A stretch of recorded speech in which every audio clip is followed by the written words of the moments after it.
welcome back everyone.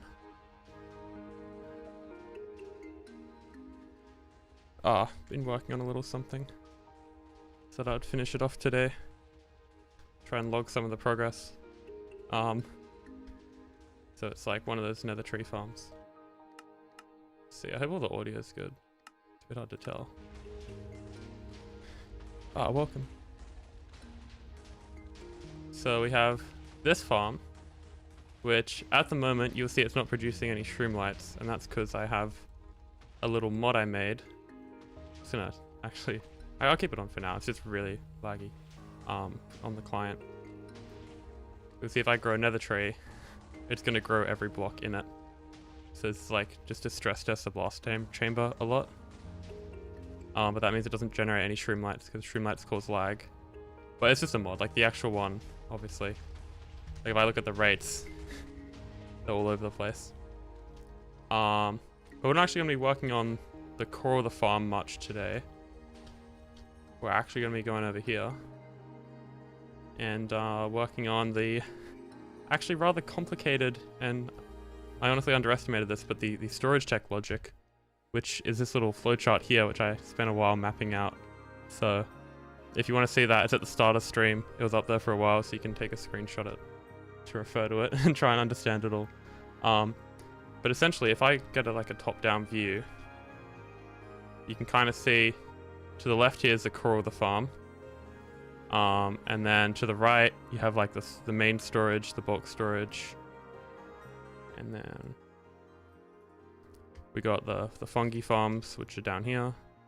And these are the ones with the cart yeeting, and you know, they're called ultimate fungi farms because like there's not really much more innovation left with these guys.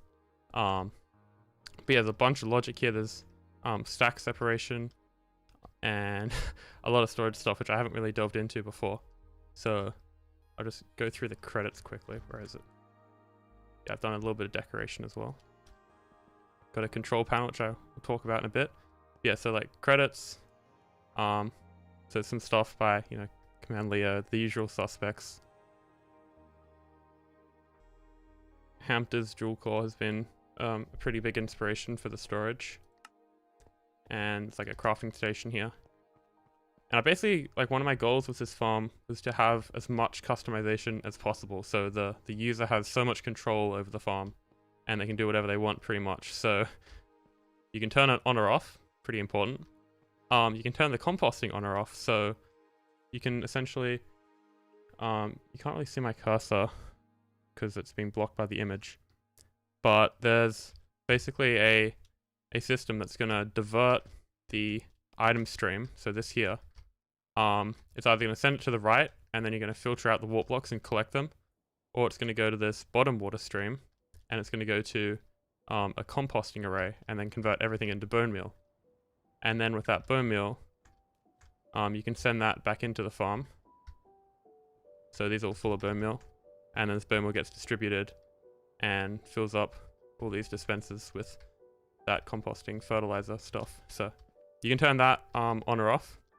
And then there's also this, which kind of sounds similar to this, but essentially this farm actually produces about like 103% of the bone meal that it actually needs. So that 3% that's left over, you can either convert that, or you know, keep it as bone meal, or keep it as warp blocks, or you can convert it to bone meal. So, you know, that equates to either like 10,000 extra warp blocks an hour, or about 1,000, 2,000 extra bone meal an hour. And that's stored either in here, because there's this one bulk slice, which can house like 1.7 million bone meal, or it goes to the warp block bulk slices on the left. This is a modified bulk slice. It was designed by Pyro Left, I believe, and it's super cool. So I originally was just going to go for like some basic hopper locking thing. I mean, normally I wouldn't do any hopper locking, but because I'm designing this for servers who put stuff in perimeters with other things, I kind of got to keep in mind that this isn't always going to be running while it's loaded. So there might be other stuff running in the background, in which case it's adding to the kind of ambient lag on the server. So having like hopper locking like this definitely adds up, especially when you have like 27 slices and each slice is like 12 hoppers. It does accumulate. So yeah, you got stuff like, I added this thing here, so it's a lamp display, So you can kind of see if a bulk slice is full, then this comparator will be at 15. So that will then send a signal over here, this one here. So if that goes at 15, toggles that, and then boom, we have a full slice of, in this case, warp blocks. And then if that empties again, that depowers. So there's a lot of stuff. I'm gonna have to expand my script of what's currently about 6,000 words to include all this storage tech stuff. But yeah, the main thing is I want the player to have heaps of control. So of course there's basic mode switching. Because this farm uses vines region manipulation, which I don't know if everyone's familiar about what exactly that is. But if I come up here, for example, this warp block here, this adds like another 1 to 2,000 warp blocks an hour. Hi Henry and Wofu, welcome. So yeah, this basically like increases the warp block output of the farm because it's able to basically increase how many warp blocks generate in the vines region. If you go into my channel and you look at the Shroomlight farm v2 video, I explain it in more detail, but yeah, it's a really interesting concept, and it's what allows this farm to even be self-sustaining in the first place, because normally the player-based designs, they can't harvest enough blocks around the player for it to be self-sustaining. So you have these playerless designs where they use like flying machines that sweep away the fungus, or they have a bunch of like these TNT jeepers. But it's really slow, right? Because you have to generate the fungus automatically and you have to bone meal nylium. But with this design, the fungus is distributed to the player and they can plant extremely fast. So I'll show you that over here. This slimmed down version. MSP per stem. Oh yeah, it'll be much lower. Yeah, this is about 7 MSPT and it's 138.3k stems. So if you do the math on that, okay, I'll get to the playlist one, because this does have a playlist mode, which I'm planning on adding, but it won't be as fast. So okay, I accidentally didn't turn the carpet bot off. I've had to reset this so many times. Okay, so if I switch this on here, this is a slimmed down version, as you can see by the lack of a proper control panel. We have our bot, Jack, and player Jack use interval 1. This works with normal players as well. And as you can see here, he's placing down basically a fungi whenever he can. Like, most of the time it gets bone milled and grows within 1 cycle. If I slow it down to 1 cycle every second. So you see it's just being gobbled up by this through dirt, which is what Hampter designed. So I can turn smooth client animations on. So you see when this grows, the stem generates on top. And if I come down here, there's this slime here. And this slime is all connected together. So I have to turn this off because it's really... So these pistons here are basically trying to push up this block as well as the slime bar. And at the moment that's 12 blocks, so it's able to push it up. But then when you add 1 extra block, either this piston or this piston fails to extend. And when it fails to extend, it kind of changes how the updates propagate to these 2 pistons. And if this piston isn't able to extend, then this piston updates a bit later, and it's able to spit out this redstone block, which then activates this, you know, a sequence of kind of updating chains. And that all happens within a game tick. And then eventually this piston and these pistons like shuffle the blocks back and forth. So I'll come up with a much better explanation for that in the proper video. Tutorial. I'll do like a build tips kind of thing. So I'll chuck that in the explanation, but I won't be able to do like a typical tutorial like I normally would, because it's a bit huge. But yeah, then it sucks the stems down here and it splits it into 2 slower block streams. Because what happens is if this 20, so if this stem line reaches the end of the piston push limit, then this system jams back here, and then something buds and the whole thing breaks. So, well, not the whole thing, but the core kind of just gets stuck and you have to reset it manually. So what this does is it always pulls down the blocks here, and then whenever it can't, then it pushes at the top, and it basically like halves the frequency of this top block stream, so the TNT always has time to blow it up. And that's kind of how that bottom section works. So the rates on playlists, I don't have a figure for that yet because I haven't added it, but it'd probably be around about 10 times slower because playlist is like really bad. There's a reason why I haven't made a proper playlist farm before. It's because you have to sacrifice a lot just to not have a player.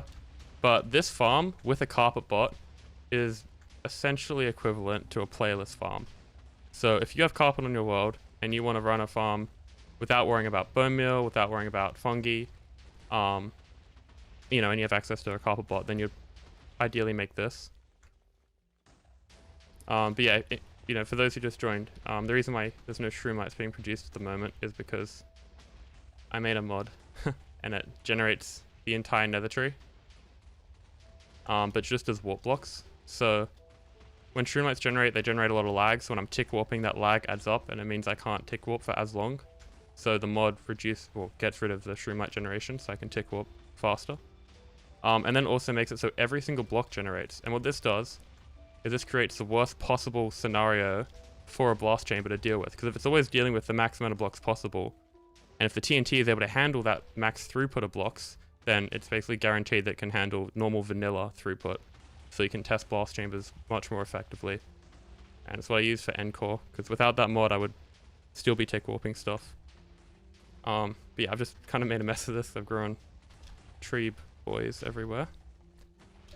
But yeah, so the playlist mode is something which in theory should be possible. I've added a switch for it here. The cool thing about this panel is you can do whatever you want. You can accidentally flick a lever, and the inputs won't matter until you come over to this control panel here and flick this button. So it's spam proof, it's accidentally flick proof. It's, I want to say, green proof. But you can never be too sure. But yeah, it's because of the natural cooldown of the button, it's, you can't input more than once every second. And it uses a RS NOR latch kind of memory circuit here.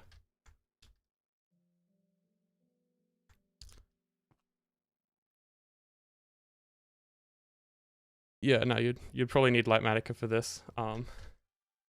It's actually highly symmetrical. So if you look at the top, that's a really good angle, but it's extremely symmetrical. Like this blast chamber here with the dupers. If I rotate myself 180 degrees, it looks identical. Like if you know about cubic functions, how they have an odd symmetry, it's similar to that. Like this circuit here, if I rotate 180 degrees, it's the same. This circuit, so it's all, highly symmetrical. So once you start building it, even with Lightmatica, you get into the flow of things.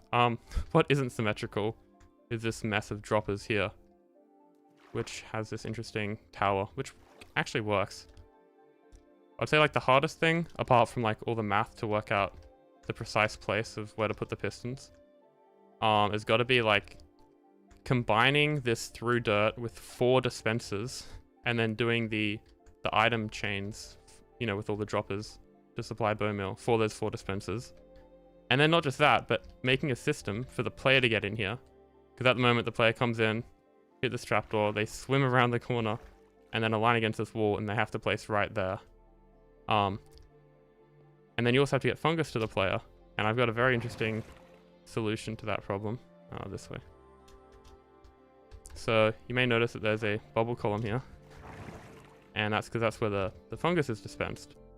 But there's so little space in here that there's nowhere for the fungus to exit. So if you supply more fungi than the player uses per hour, so say, the player plants 4 times a second, but you're running a dispenser, a dropper at 4 game ticks, so it can dispense every 5 times a second. So that means every second you're getting 1 more fungi than you actually need. Well, those fungi are just going to accumulate over time, and that's not only a waste in bone meal, but it's also adding to the lag, because you're producing too many fungi, and there's item entities lying around, and it's really inefficient.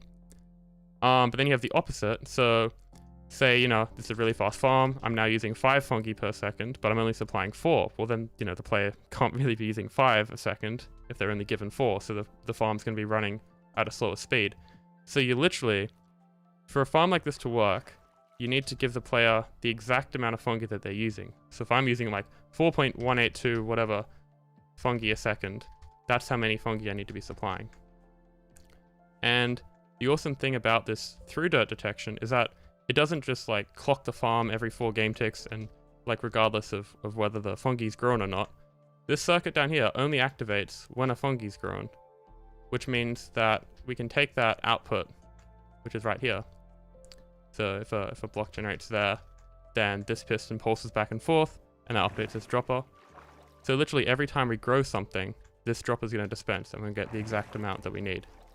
So it's a very precise circuit. If I go back down here, you can see it running. It's kind of cool to watch.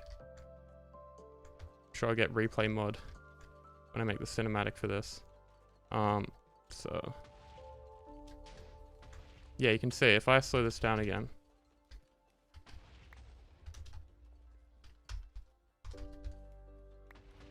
You'll see every time that piston fires, this dropper drops 1 fungi. Let's go catch up in chat.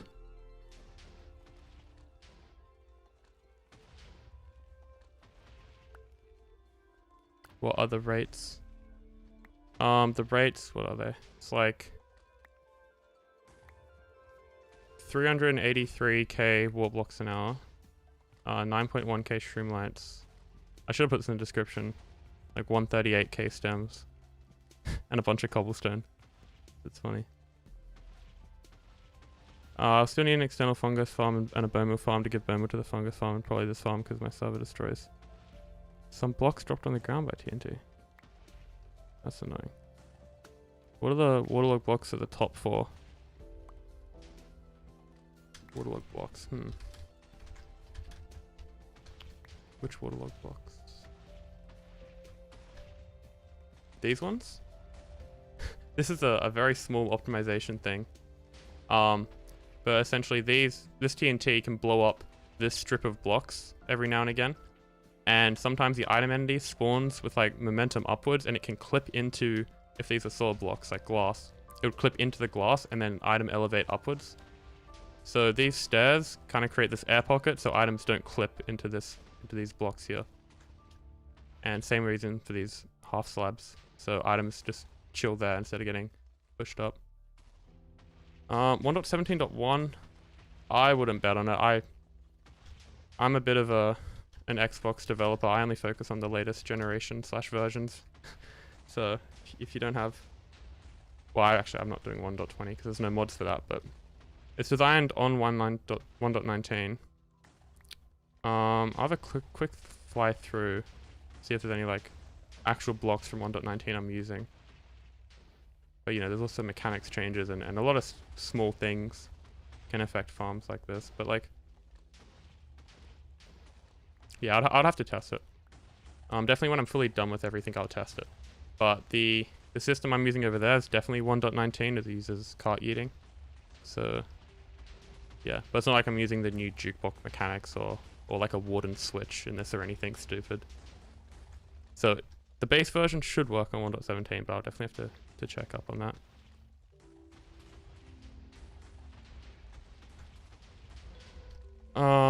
But yeah, I have a lot more than just masses mods and stuff, so. And I like to wait for a stable release. Also, there was that malware thing which just came out, so I want to give that a bit of time to breathe.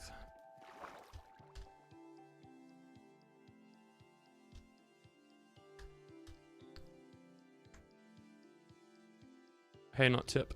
So I'm working on kind of a side project to ncore, because normally I stream that. So this is like, it's like a player-based nether tree farm that happens to harvest enough warp blocks to keep it self-sustaining.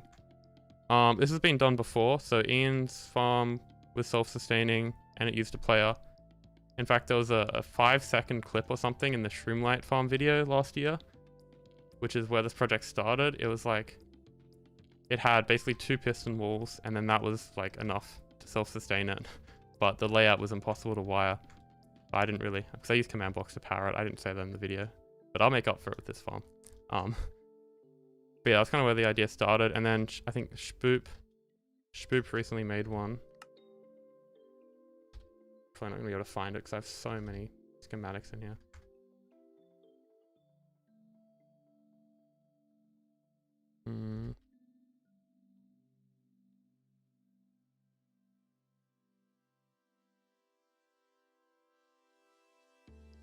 No, I can't find it. Unless it's like...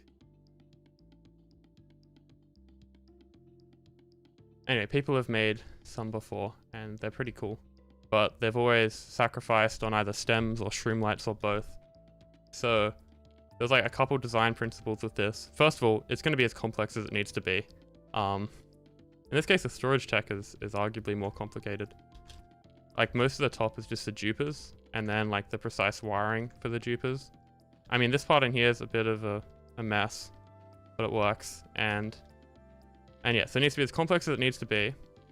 And it basically needs to harvest, it needs to be self-sustaining, but it can't sacrifice on stem rates at all.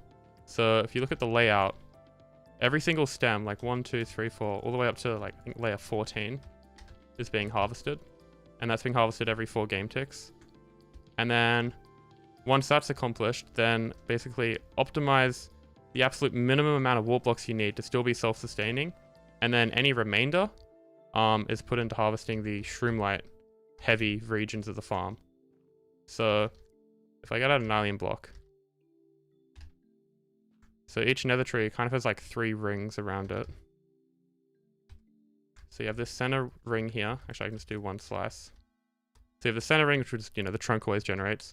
And then the very first ring is where like 93% of all the shroomlights generate. So that's like kind of where you want to harvest for shroomlights. But then if you want self-sustainability, then you go for the second ring, because that's where like, you know, 80% of the warp blocks generate.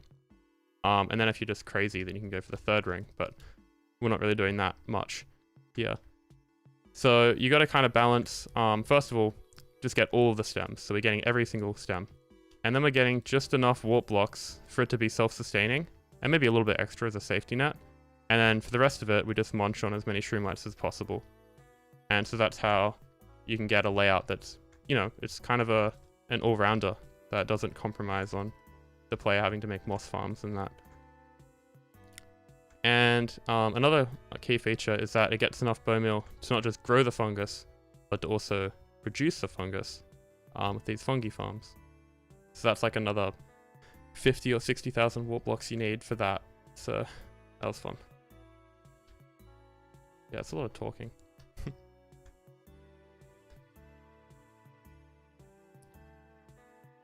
Are you on Windows or Linux? Windows, I have a Linux virtual machine though, but I only use that for C stuff. How do you place blocks while phasing through? Oh yeah, create a clip. Yeah. Yeah, fungi farms are pretty cool. Especially the ones that are continuous and use mud. 1 bit of mud. Yeah, so what I'm going to be trying to do now is I've got this flowchart, and I really wish you could see my mouse, but maybe I can... Nah, just use your imagination. So I've done the purple boxes where it says Ultimate Fungi Farms. I've done that. I've done the composter array. I basically need to do the 6x filtered box loaders, which is... I have an example of one of them. So these things are magic. I have 6 hoppers, or well, 3 hoppers, but 2 of them are pointing down, so they transfer at double speed. And then that splits it into 6 hoppers. And then that goes into 3 droppers. So you have like, yeah, 6 times hopper speed. And then it's filtered as well. So we have one of them for shroomlights. Like one of these machines can filter 54k items an hour. Or nearly 54k items. So they're pretty cracked. Like you have one for shroomlights, one for cobblestone, and then 3 for the wood types. And then a butt ton for warp blocks. Like this thing, like 383k. It's kind of a lot. It used to be actually 480,000 warp blocks an hour. Because originally this farm started out as just a warp block farm. So I wasn't harvesting any stems. I didn't give a crap about shroomlights. And like, what's the point? Like no one really cares about warp blocks, you know? Like what's going to be a lot more useful for people is something that gets wood and shroomlights. Shroomlights I've recently decided on. Like if I go to my schematics, you'll see 2.4 is shroomlight optimized, but then I have all these versions where I'm like, I don't really care about shroomlights, and then I just got to 2.3 and I'm like, you know what, I got 50,000 warp blocks spare, I can probably convert that to shroomlights. And yeah, I'm very glad I did, because it's a lot more satisfying to get shroomlights than warp blocks, in my opinion. Yeah, I'll probably do a polished up version of this graphic. I still have it on the screen. Yeah, I have a keybind for it, so I can just toggle it. Yeah. How do you even do that? How are you this organized? Am I organized? I just had the graphic up on screen for like 40 seconds. But I wasn't really showing much then. I was just kind of going over these filtered loaders. So I'm just gonna start. How should we start? Actually, I can do that later. The system I was just working on is something that takes an input from this control panel. So either composting on or off, or warp blocks on or off, and then like redirects this water stream in a way.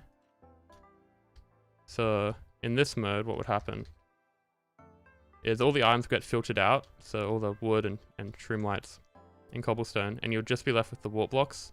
So if it's flicked down, then they'll go here, and then bubble elevator up to here, and then you can store the warp blocks.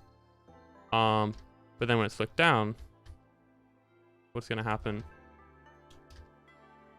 is they're going to come down here, and then land on the edge, and then fall down.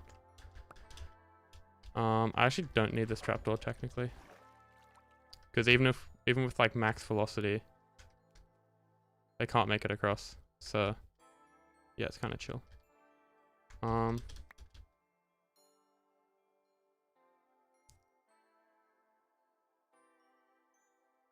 Did you finish the Soul Sand Swing Play Nether Tree Farm, the one we used Tweakaroo? Oh my god, that was I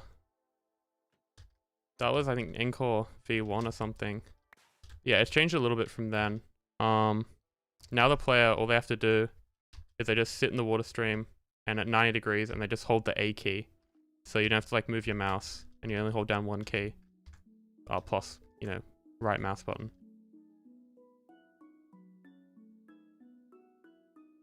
And yeah, that waterlog leaf trick, it's actually really cool. You can use it like this. So if an item gets pushed up against the corner, it's going to align and then eventually pop down and then be at the right height. So yeah, this leaf trick's cool. I don't really need it here. Put a waterlog leaf over the last block to direct the water up.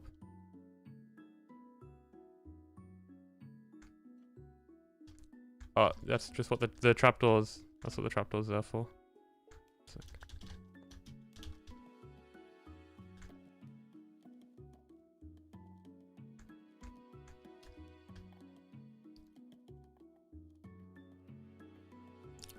Okay, so basically just gonna refer to this graphic whenever I have to figure out what to do next. I need like one of those dot pointers that points to things on a whiteboard.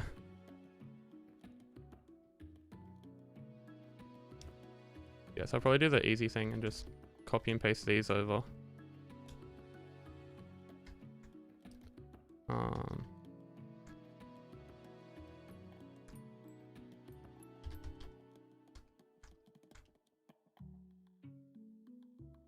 Oops. I'm a World Edit Pro.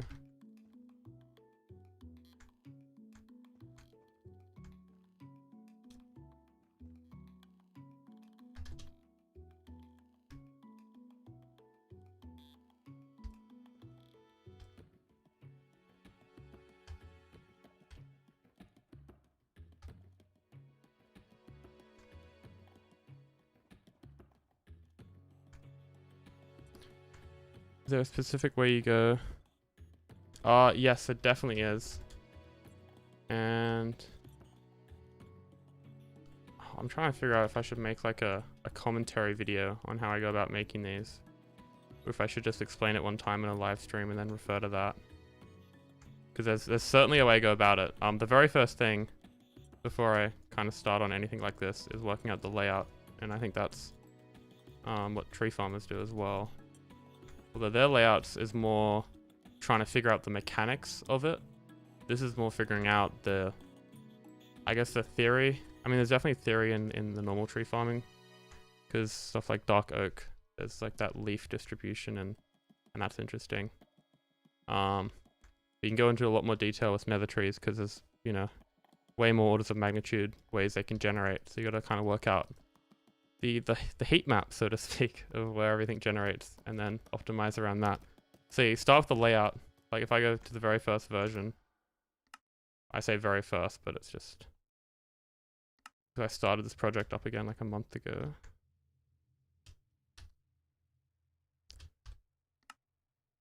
Actually, I'll be an old.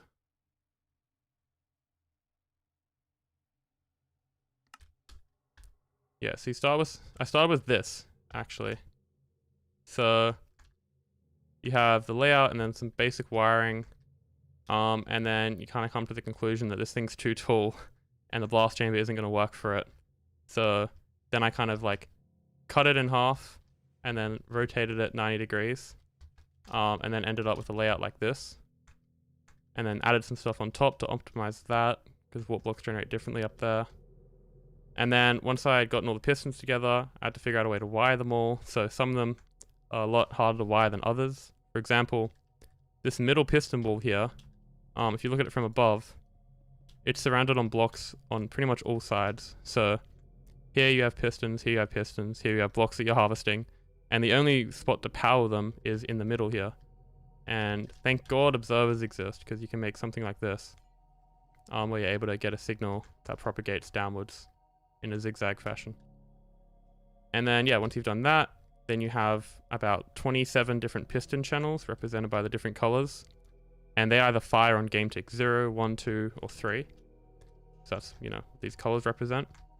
And on game tick 3 is when the tree grows, and if a piston fires the game tick before that, or on 4 it grows, so if it fires on game tick 3, then it's going to block the generation. So if every piston fires on game tick 3, no blocks will generate, and you'll get nothing. So you have to make sure that every piston is synchronized to either game tick 1, 2, or 4, which is represented by the colors. And yeah, that takes a while, because it's a lot of tick freeze, tick stepping, changing these timings, and then the timings of this rely on this, and then the timings of this have to be synchronized with when the tree grows, and then these can't push at different times, because if these blocks are clogged here, then this is going to push out, and it's going to push this into that, so then this has to be timed with that, and it's all like complementing each other, and you have to get really lucky with the timings, or spend a lot of time on it, which is what I did. And eventually, once you got all the timings, so there's no green here. Yeah, thank God for QC. And then once you got all the timings, it's like, okay, cool. I kind of wired up with some prototype redstone. So this redstone ore adds like 1 game ticket delay. A cool feature. Then you gotta make the blast chamber for it.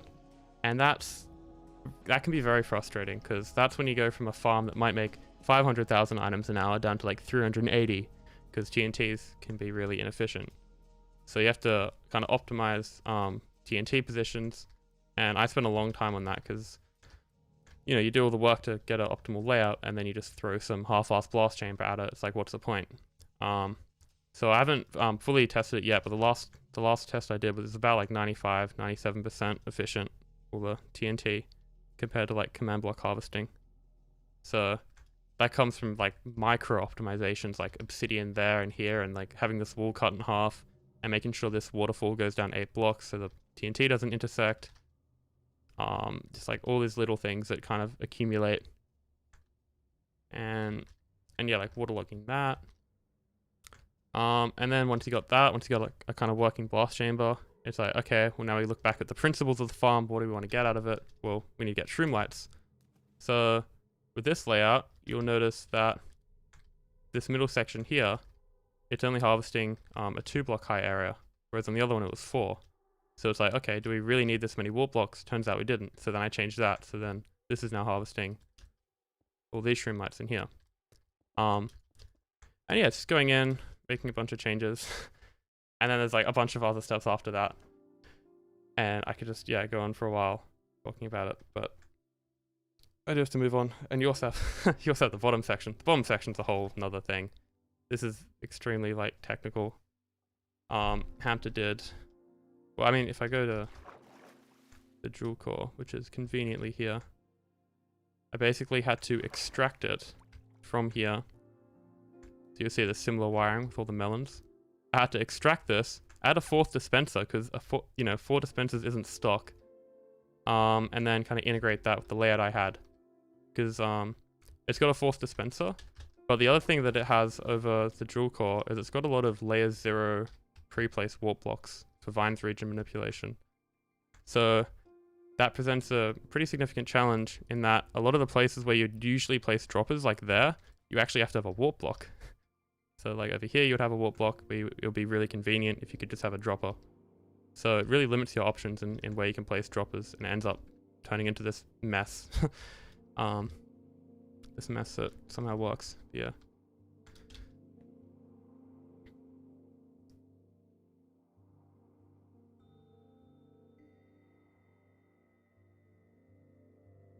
No, I wouldn't do this if I didn't enjoy it. It's yeah, you definitely have to be in like the right mindset for it. Like you can't just like sit down when you're like, I mean, you could actually sit down when you're pissed off about something and just, it's like escapism, like any video game. But I definitely enjoy the computational side and figuring out the piston layout over wiring. It's just, yeah, it can be a bit of a grind at times. Like doing the flowchart for this was pretty fun, but now doing stuff like /stack 5, it's like, yeah, that's really cool. Not, it's interesting. So yeah. Also, I gotta make this one over.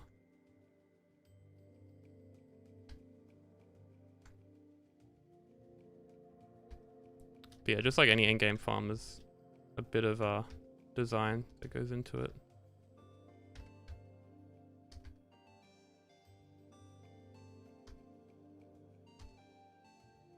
Oh, okay, it just didn't update on my end.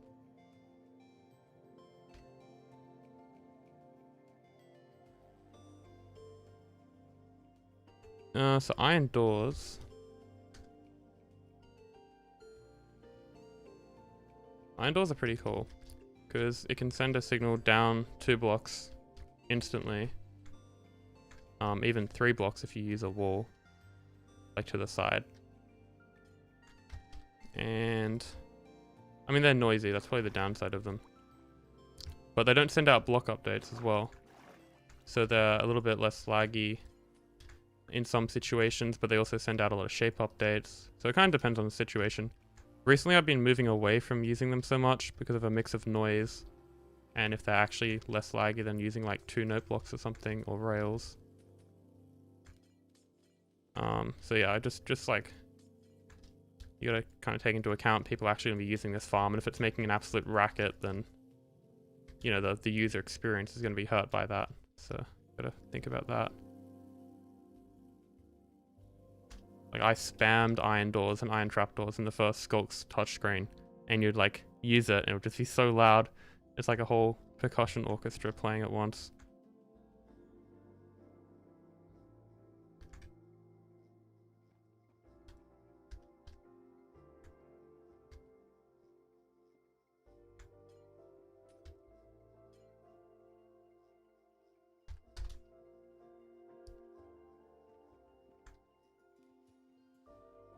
Yeah, so I just need 1 block here. So I have space to wire this. Yeah, you could turn your volume, but that's just like another thing you gotta do. I mean, I have my volume down pretty low. Could probably turn it up. Just a reminder.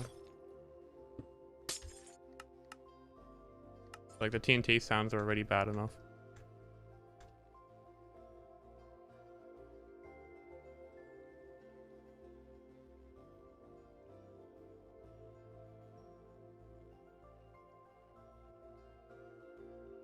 Formatting?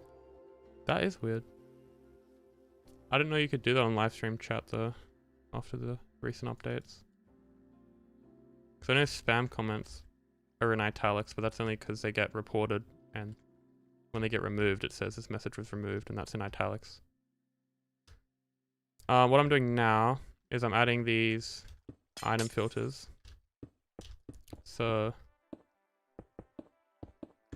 we can kind of collect all the items that we get from the farm. Because at the moment, the core's done, but it outputs a bunch of blocks, and they're not filtered, and it requires an input of fungi and bone meal. So I'd like to do the storage tech logic part of that, which is automating the storage of the items and then the input of said bone meal and fungi. But the farm, it's kind of in a symbiotic relationship, so to speak, with the fungi farm, because this needs bone meal to run, and this needs fungi to run, but this produces enough bone meal to run itself and this. So together they kind of are able to automate each other, and that's... I don't think many other farms really have that. Like tree farms can't really get enough bone meal to run themselves. I mean, they do have sapling return. But yeah, nether trees are kind of unique in that aspect.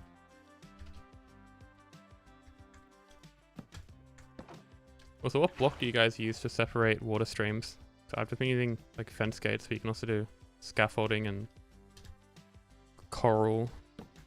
But those are more complicated to render. And you wouldn't use signs because that's like a tile entity. Kind of lame. Okay, I'm gonna see if this can actually... Oh boy, I'm gonna have to lock all these.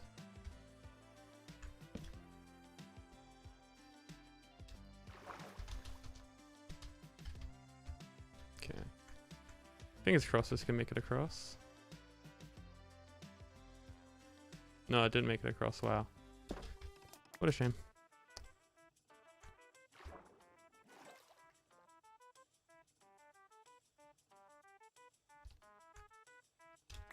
Okay, I might have to...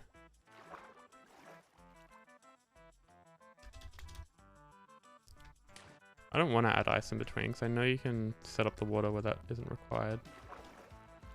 Yeah, you need a full 8 blocks of water before, or enough water before to accelerate it. This kind of isn't enough.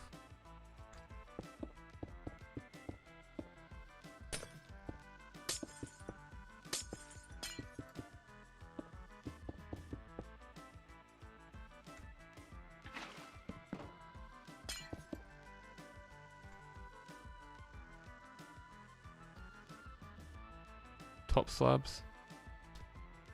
But sometimes top slabs can actually block the item if it's like bobbed up. Also, when some items get stuck on top of the hoppers, if they're not offset, yeah, this aligns it, so it gets pushed all the way to the edge of that wall. So they're sliding on top of the hoppers on the edge. Okay, so that drops down. Cool.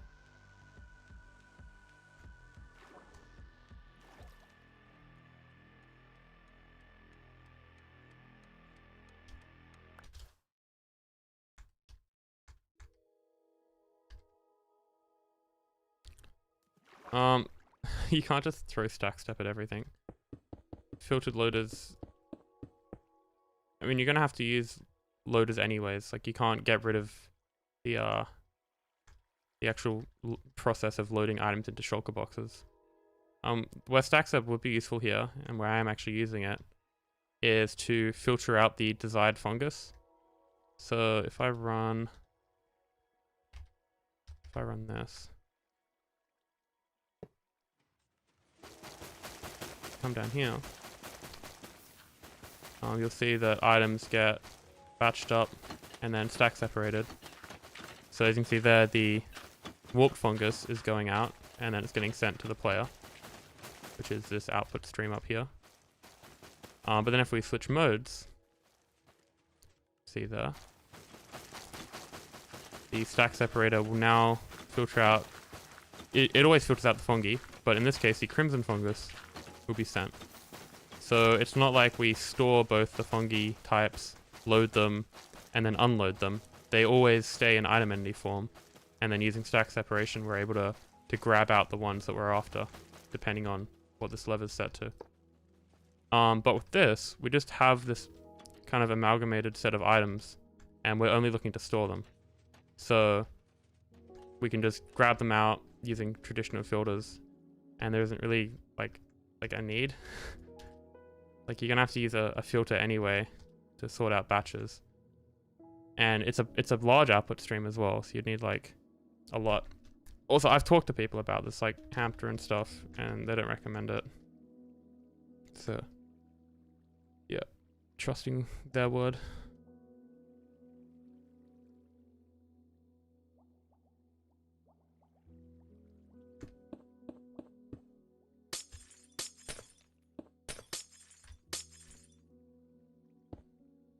Okay, so yeah, we have this step here where it just picks up enough speed to clear that. And then, yeah, these loaders are kind of optimized for tiling. So instead of them all having their own like clock, you just kind of do this, and then they all clock, and then we're gonna spit out Shroomlight's awesome. But yeah, with this you just have a sticky piston or something. That one's pretty straightforward. Okay, so here, so this filter, what is this doing? Gotta figure this one out. So this is if you want composting on or off. So let's see. So that's this one here. So if we hit that, I'll just turn these ones off for now. You'll see that's gonna reset. Also, this thing's so satisfying. Like you can do whatever input you want, and it won't register until you hit the button. And then if you like hit it again, then it doesn't turn off.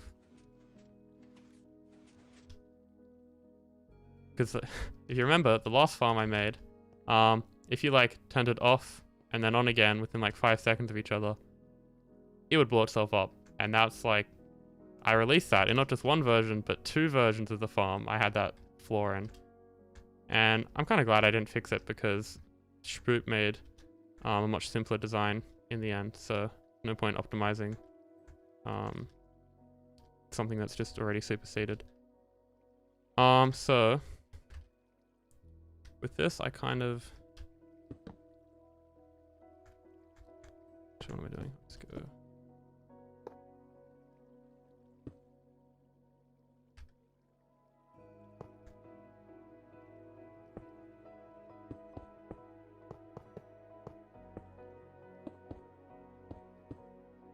So where do we want to connect this to? Ah, down there. Okay.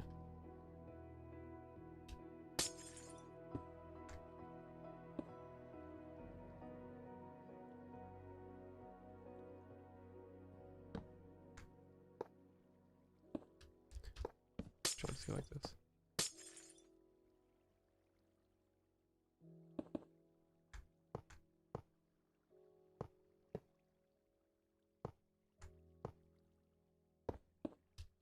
And like a small optimization thing you can do is put like rails and dust on like glass blocks where possible, to like kind of reduce the updates and that.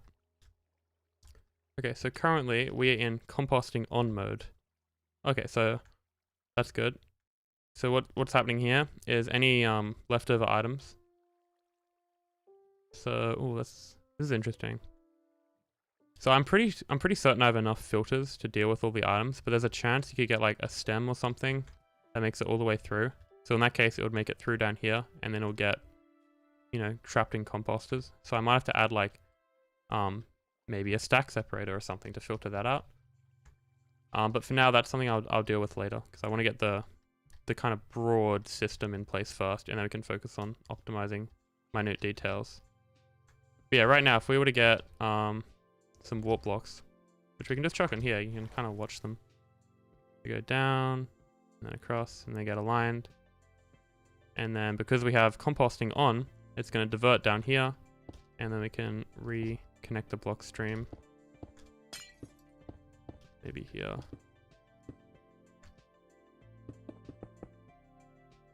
What about an input? Ah, okay.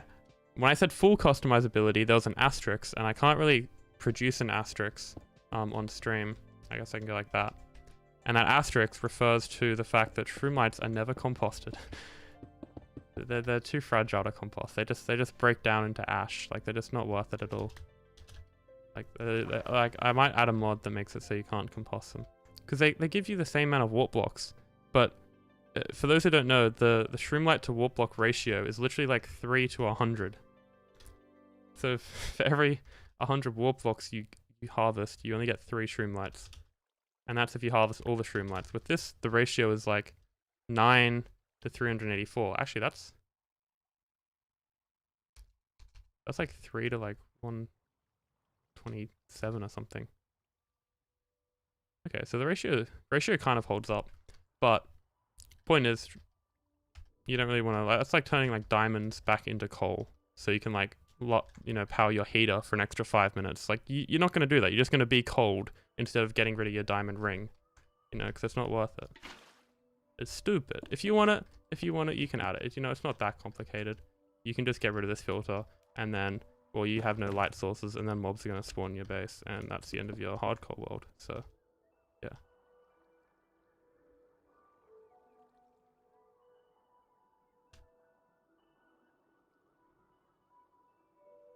Yeah, so we got this little item stream. So I'm thinking what I could do is I kind of just chuck this out in the blue because I had no idea where I was going to put it. Oh yeah, that's really cute. I'll get to that later. So we need a massive composter array to take up to 384,000 wool blocks an hour and turn them into compost.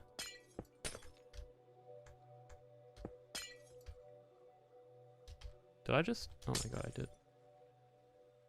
I did second position twice. There you go. Okay, so let's see. We want to copy this at the water stream. So that would be there. And then hopefully it fits somewhere in here. Yeah, this should be fine.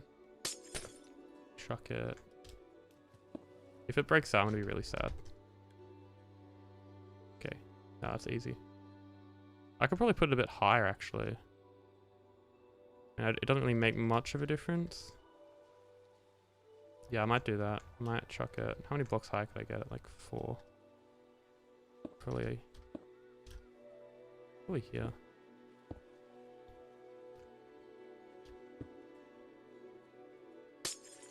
Actually, I'll go here. Yeah, because I also have to put the item filters, so they're going to come down to about this height.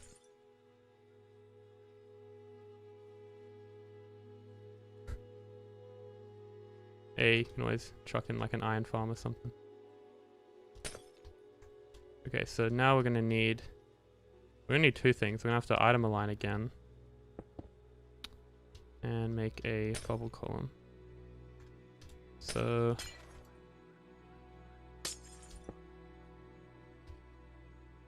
chuck that there.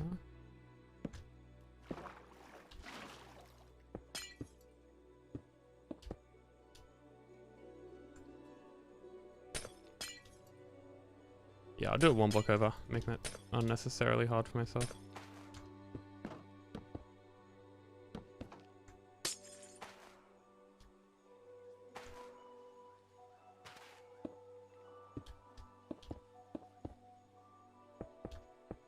Okay, you might notice that redstone dust there. That could be giving you a bit of anxiety. But the good thing about bubble columns is they don't actually have to be 100% bubbly. You can just do that. I mean, you can have 0%.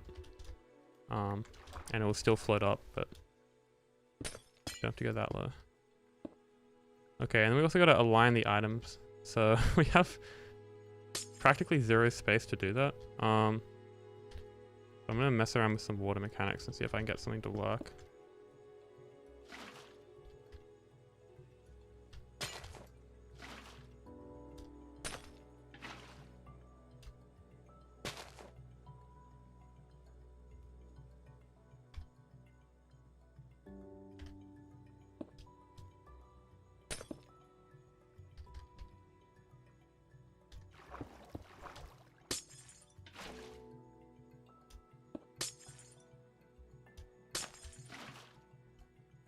Okay. For the rates, look at the video I linked in the description, and at the 14-second mark, it has the rates. Although they're outdated. I really should put it in the description. It's like that, and then you have that, and then you have that, and that. And then like 7 or so MSBT. But that's without the storage in that.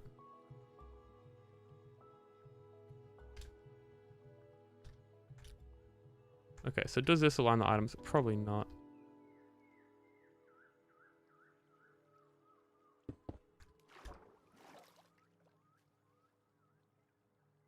So I'll just chuck another ender chest there. So let's get warp blocks. I mean, we don't have to get warp blocks, but for the sake of a demonstration. They come in. Oh yeah, that's pretty good. Yeah, I do like these leaves, because before you'd use like pickles and stuff. It's kind of questionable. Okay, well that was already aligned.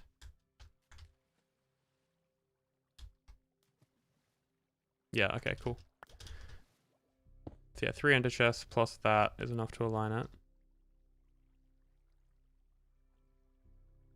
Yeah, I've thought about ways to standardize MSPT, where you have a contraption that incorporates all the different types of lag, and then you run that on your computer, and then that's like a baseline. You can say my score was like 6 because I ran this universal machine well, and then if someone who had a score of like 5, well then you can compare the ratios of your lag, and then use that ratio given their MSPT to calculate what your MSPT is going to be, assuming the ratios are equal. So say you have like S1 on S2 is like the standard machine that everyone runs their machine on to measure. The standard farm is equal to F1 on F2. So S1 is your lag, so your machine running the universal contraption. S2 is the person who made the farm's machine, running the universal contraption. So that ratio, in theory, would be equal to F1, which is what we were trying to find, divided by the farm designer's MSPT that they get from running the farm. But lag isn't linear in all cases, and inaccuracies and, you know, stuff changes all the time and people have different mods. It just doesn't work. So the way you find out the lag that something produces is you go on a creative world and you run it, basically. Yeah. Yeah, that's it. But like, you can give numbers like 7 MSBT and 13 MSBT, but like, you just run it. It's kind of meaningless. What isn't meaningless is the rates, because that doesn't change depending on the computer, unless your computer's so bad that it doesn't run at 50 MSBT, in which case it would definitely be slower.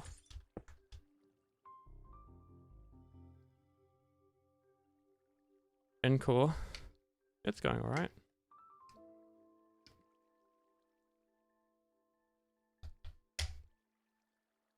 There's like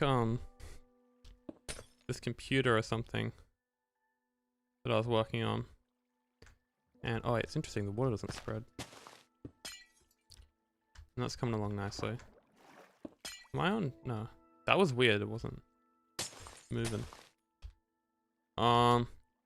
Yeah, base ncore, like it works. It's so cool. It's at the same stage as this is at now, where I'm just doing optimizing and storage tech. But the optimizing for ncore is basically half of it, because it's this thing called external processing, which is, well, I spent like half an hour talking about it in the previous live stream, so you can go check that out. But yeah, it's a really cool concept, which makes it like viable to not just like run in survival, but also to build. It's a lot cheaper. It's a lot more tileable, like user friendly and all that cool stuff. So yeah, there's got to be a really specific amount of composters here, because my goal with this is to give the player the option to convert or keep the excess warp blocks. So if we just compost everything, then obviously there's going to be no excess warp blocks left for the player, which isn't too nice. That's cool. I think we just got a bone mill, yeah. So if we had too little composters, well then the farm's not going to be self-sustaining, and if we had too many, then the player's not going to be able to get excess bone meal or composters and that. Fuck, I can't speak. They're not going to be able to get excess warp blocks. So if I recall correctly, I think... Does anyone know the... Actually, I'll just calculate this. Basically, it's the amount that a composter can get through an hour. So if I give wool... Because it's not 9k, like hopper speed's 9k. But the thing with composters is they take like a second or two to actually compost the item once it's filled up.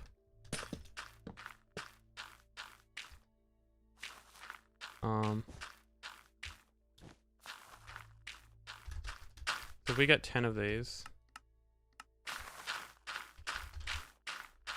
kind of like pick with it, and have that a little bit quieter. So here we have 10 composters, and they're getting fed a bunch of cake, and we want to see the output in bone meal an hour, and then we can multiply that by, I think, 1, 2, 3, 4, 5, 6, 7. Yeah, by 7.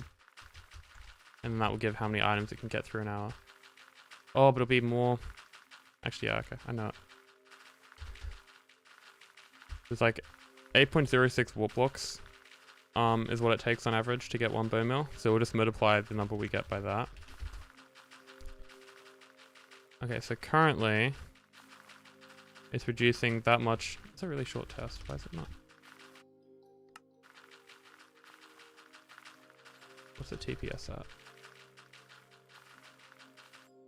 Yeah, I guess I can always do this. Much better. Okay. Depends on the item. Yeah, well, if you do it with cake, then you can then calculate for warp blocks.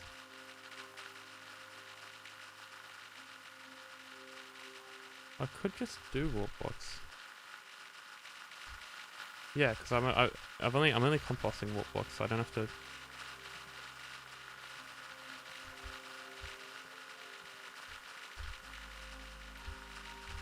Okay, run back the clock.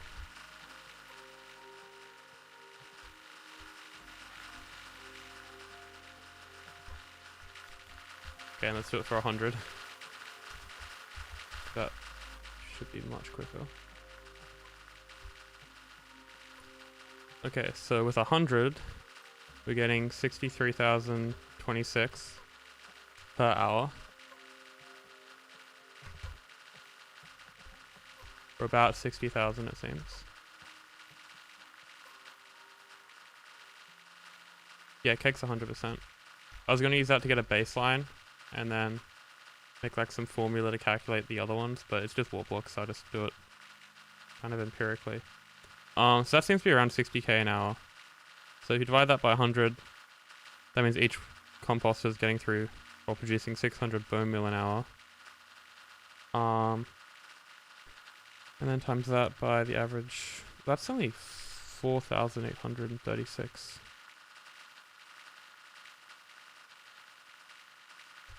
Oh my god, it literally says that though. Wait, hold up. That's got to be a coincidence. What? I'm doing it on my calculator.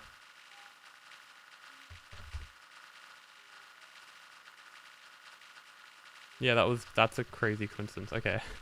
Yeah, so it's 60k. Wow, that is actually an insane coincidence. What the fuck? The amount of bone meal that we just produced just happened to be equal to the rate of warp blocks per hour that it can handle. They're separate things. Like now it's saying 13,000 an hour.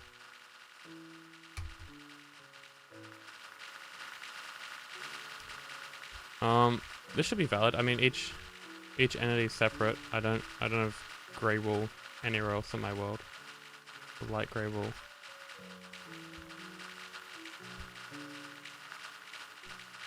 And it's 60,000 an hour for what I assume is 100 of these. Yeah, 100. So that's only 600 bone meal it produces an hour. That's a lot slower than I thought.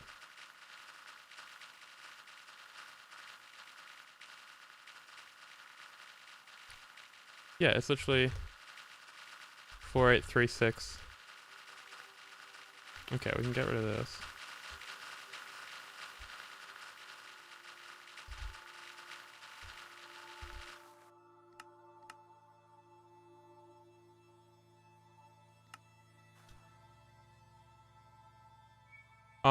Oh, Evmodder, sorry, I have this over here. This is the fungi farm is like 99% self-contained.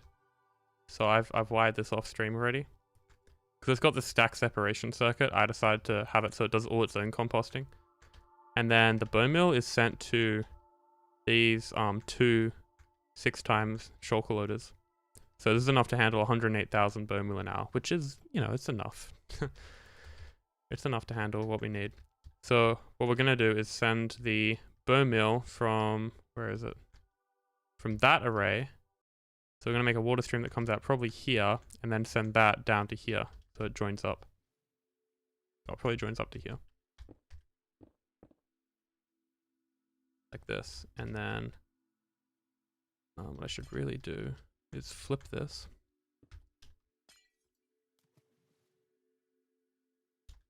Oh boy, I'm going to try and guess the center point.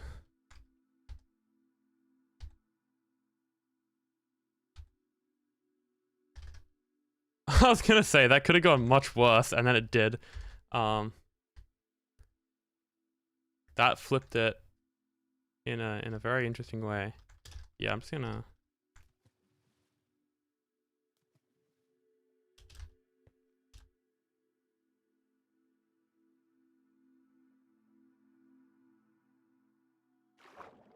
Okay, I give up. Do it the old-fashioned way. Yeah, what that means is because each hopper can only do 4836. I'm gonna have to double check with someone. That seems way too low. Because yeah, the required bone meal an hour is 372k, and we're making 383, so we have like 11k spare. So if we only need 372, if we just do a safety net and go like 374, divide that by 4836, then that is... Apparently we need 77 composters.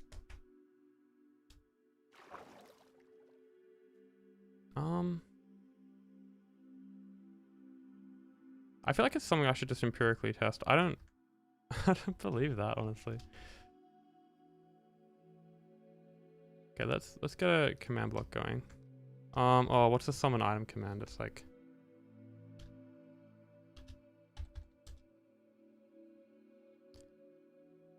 I hate the syntax of this stuff. I thought they made it a lot easier because you have to have like a lifetime and all that. Let me look it up if no one else knows it.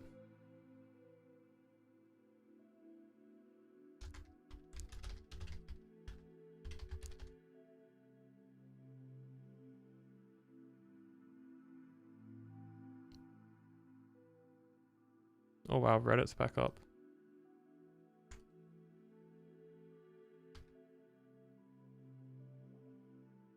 Okay. Pretty sure it's something like this.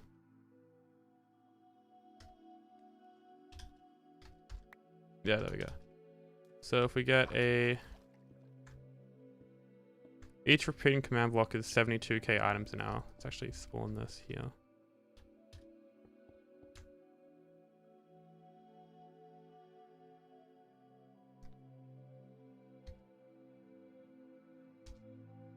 Of course these have such long names. Oh wait, we can do count. Okay, let me see, how many do we need then? 324 divided by 72k, so we need 5, roughly.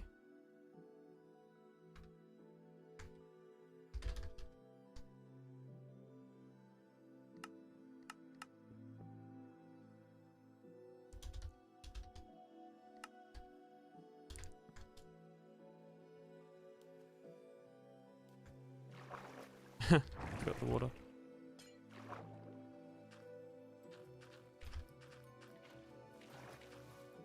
Okay, and that's going to slowly fill up. So as each of these composters gets overwhelmed, the trail of warp blocks is going to be able to get further and further along. So yeah, I mean, in theory, we need, what was it, like 77 composters.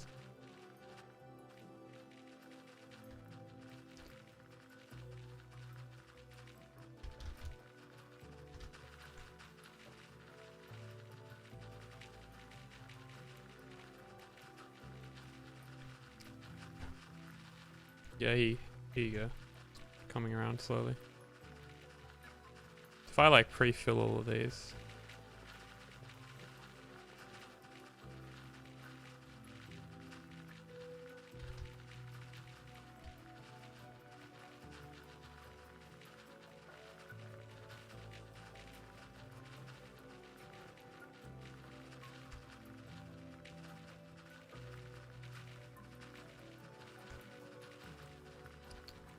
All the signs there.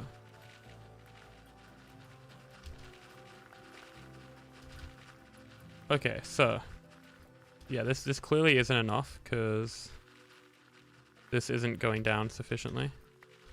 Which is a bit unfortunate. So I'll just turn this off for now.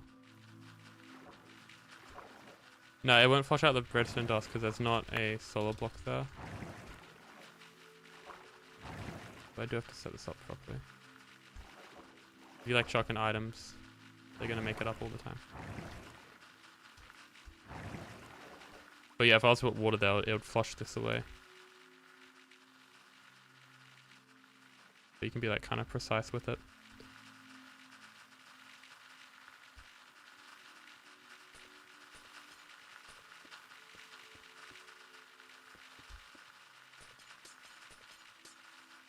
Wow, they're really composting.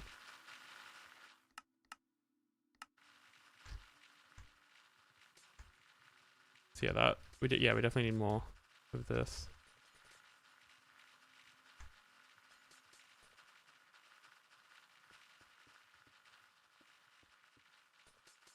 And then the excess bone meal can go over here to get loaded up. Well, not the excess, just whatever the player decides on. Either 100% of the bone meal, 103% of the bone meal, or 0. So I don't know who would want 0, because that means I gotta run like moss farms and that to get the farm running properly.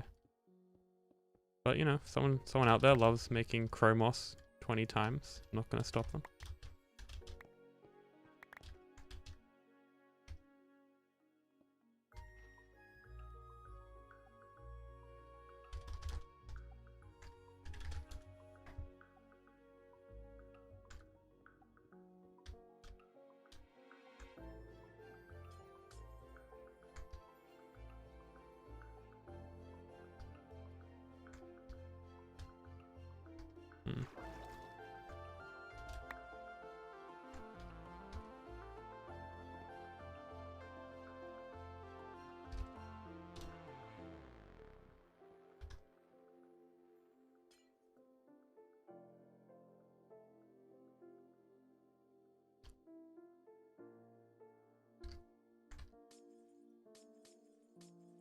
Yeah, I guess if you want a lot of wall blocks for a perimeter floor or something like that.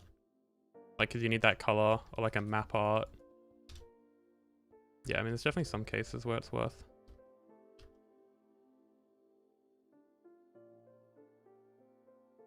Okay, so yeah, it's all nicely linked.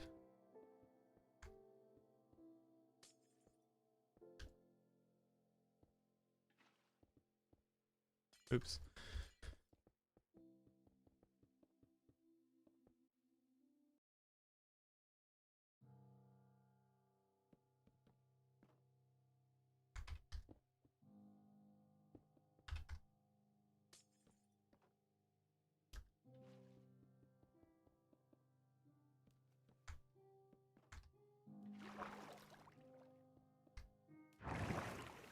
Okay.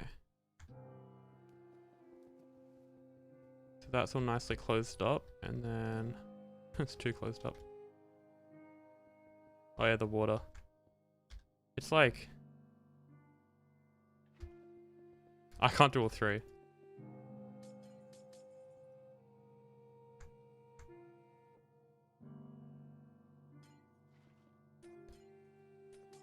I'll save that for speedrunners and Taz water streams. So what I've done that there. Yeah, okay. So we need at least another one of these, which is concerning because that doesn't quite look like it'll fit. See what we can do. Oh, I could extend this. Yeah, I could just make this longer. That's definitely up there. So I'll grab this to here. And then we can do a little mirror.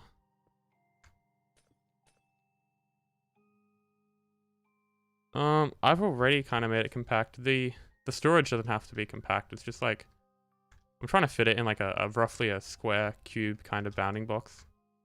But this is already compact enough.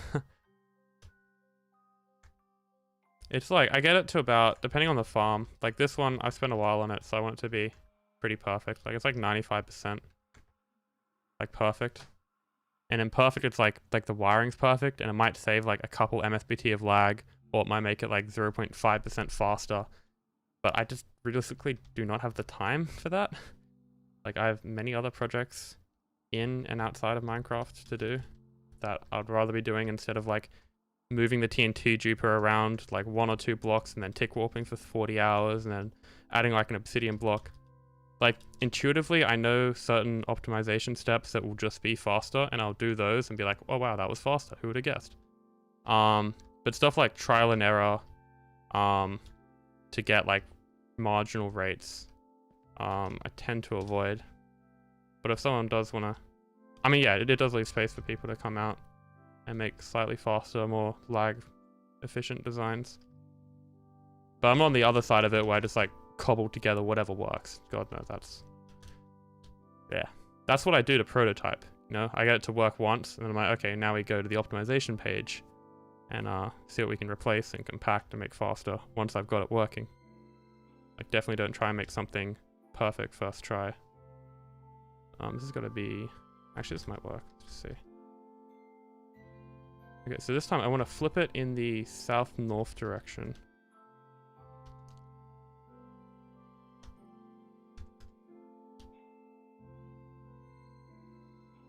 Oh, that's lovely. Okay, that fits. Yep. The dimensions. I can quickly find them.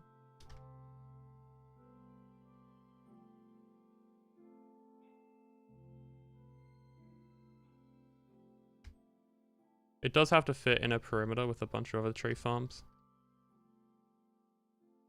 It's being, well, it's not being designed for wave tech, just there's this tree city idea we have, and it requires a bunch of tree farms, but most of them haven't even been designed yet. So yeah, you can see in the bottom corner that's 40 by 56 by 72.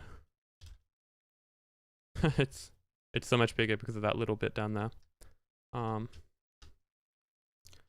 yeah, I mean, you can chuck a roof on everything as well to help with light lag a bit. But yeah, it's all pretty optimized. I mean, like the on-off wiring, I put a bit of time into. I got this idea from Hampton's dual core. To get like a 1 game tick delay, you use a leaf. That has like a 1 game tick propagation kind of delay. And then like this snake wiring, I love this. It like goes around all sorts of places. Because what happens is the dust updates stuff like in a pretty big area around it. Like it would update a piston over here. So you have to be very careful with how it connects to this 4 game tick circuit here. Because there's budded pistons everywhere. And it's quite prone to breaking if you don't really know what you're doing. Oh, I just broke that. That's awesome. I kind of know what I'm doing. Okay. If something breaks, I'm like, oh yeah, I know why that broke, and I can just fix it most of the time. But when I started with this, I had no idea what 3 dirt was. I was like, cool, I have to use that. Must be good. How it works, I'm yet to find out.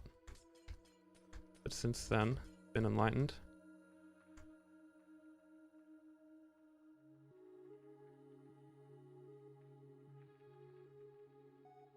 Oh my god, yeah, F modded. So instead of torches, I'm using sea lanterns. So yeah, everywhere where there's a lava source or a thingy, a lamp, I got these like sea lanterns. Yeah, I saw Chromos did that. Oh yeah, another micro optimization of these fence gates. Because warp blocks can generate here, but the TNT doesn't have enough blast power to blow them or the fence gates up. So before the warp blocks would just like sit here, and then items would get stuck on top. But with the fence gate, they just fall through now. So it's kind of chill.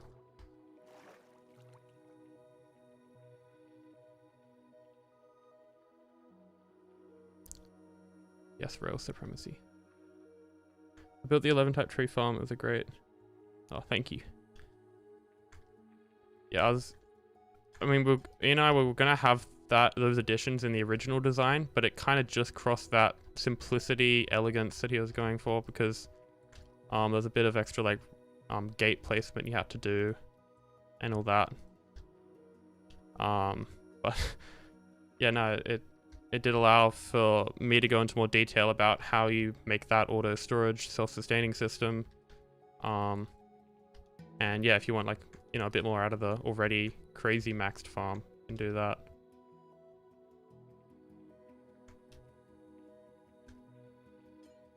It's actually more of a 10.5 type tree farm, because the cherry works with it, but apparently the leaves can block one of the water streams, which is a bit frustrating.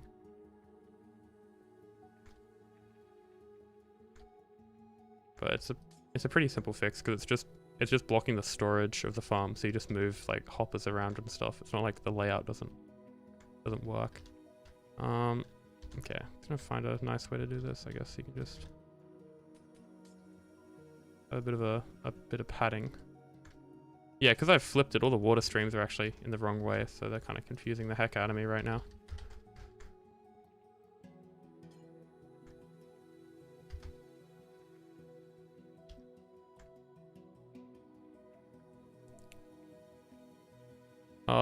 Nicolia.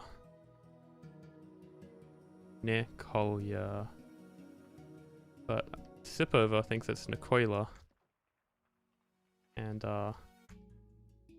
like 28 million people have heard that, which is kind of surreal, because that means more people have heard my name pronounced incorrectly than correctly. So maybe it is Nicoila. Am I Nicoila?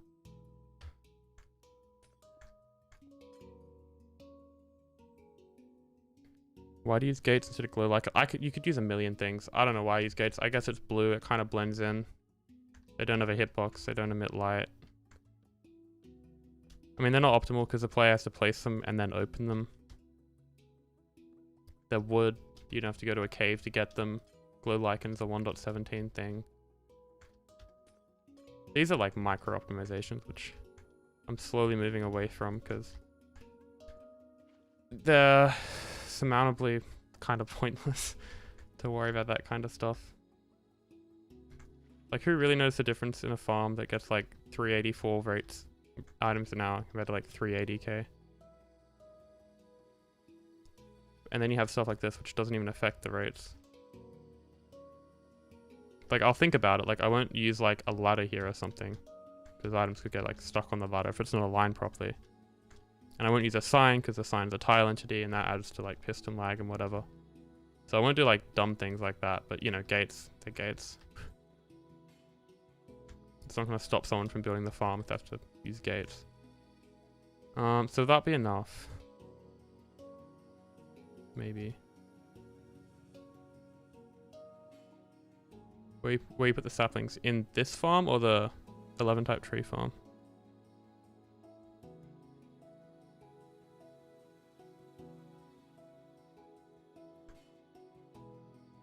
Okay, so let's flick this back on.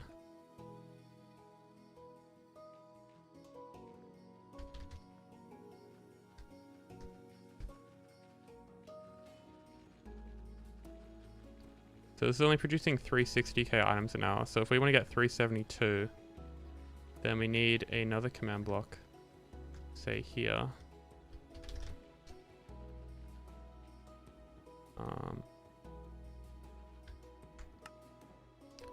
So we can put the impulse, and then we can have an observer, and then a note block. And then I'll just click it 12,000 times an hour. No.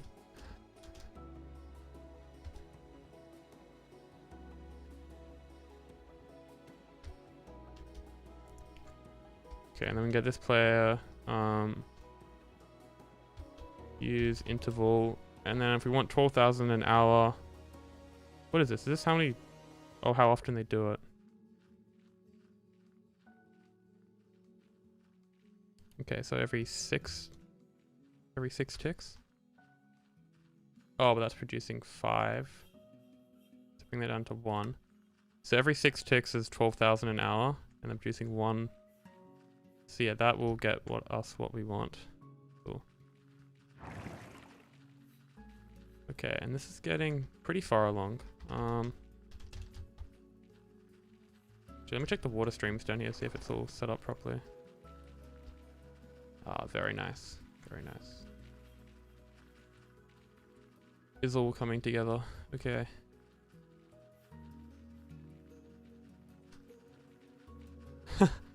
I mean, you don't need a block there. I don't know. Would you put a block there or not? Because it kind of, it's like a hole, so it looks off. But the items are on the ice. And then when they get horizontal velocity, they only get that when they're on this ice here. So there's 0 chance of them to ever fall in. But like, you kind of want to still plug the hole. I'm just going to plug it. But yeah, it's definitely getting around now. Oh my god. Let's do this trick. I really hope I don't need more than this. In theory, I need 77, but I don't agree with that number. So I'm just doing it the old-fashioned way.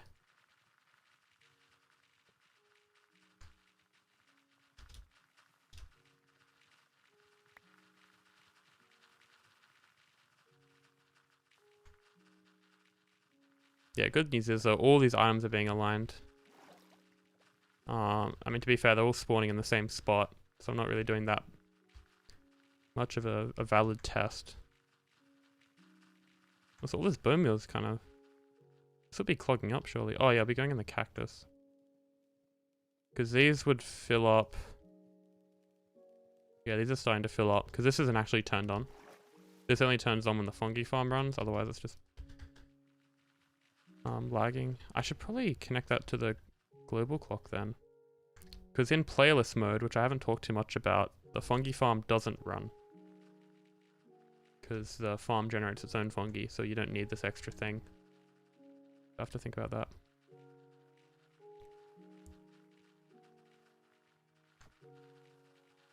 Alright, I'll see you when you get back. Tip. Put a filler item in 5 out of 6 of the hopper slots. The composters will get turned on or off faster when the farm is toggled.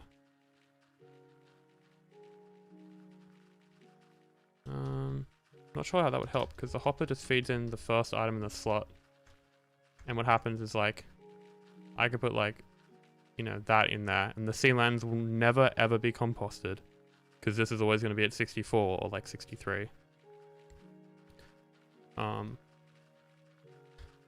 So they kind of just... Oh, okay, I see what you mean. But when the farm turns off...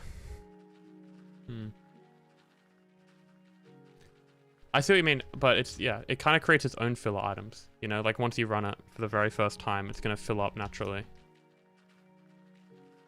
Yeah, that is an interesting step you could take. So it looks like it's actually stopping around here. Which is kind of perfect, because that's right at this intersection. So if we look at this, it's every now and again getting a bit. In fact, a way I could do this is I could chuck in a wall block there.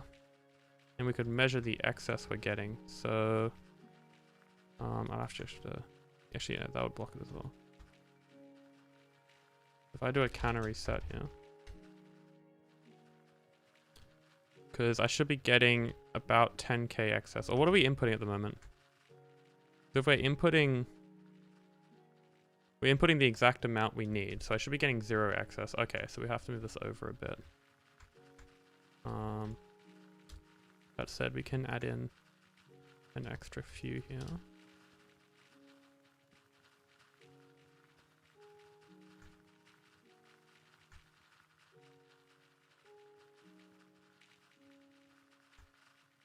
Oh wow, it's already filled up.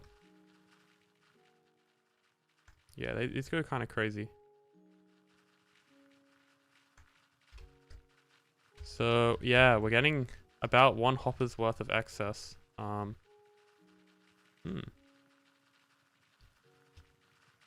low end are we talking? Because there's been a lot of hardware changes recently. Yo, Dave. How we doing? Keep it like that. Trying to work out the exact amount of composters we need. Like no more, but also... Or no less, but no more. Because if we have too many, then the player can't get excess warp blocks if they want. Okay, this is about... Nearly it. It's nearly it. We need like 1 more. Because what do we have? We have 5 times 72,000 plus 12. 372. Okay, yeah, I'll chuck on 1 more. Yeah, I'll try and fit 1 in here. Like, perfect. It's a good idea, but it's not worth it because the farm, what you're trying to accomplish, the farm naturally does after you run it for the very first time. So it kind of just adds an extra unnecessary step to when you're first building the farm.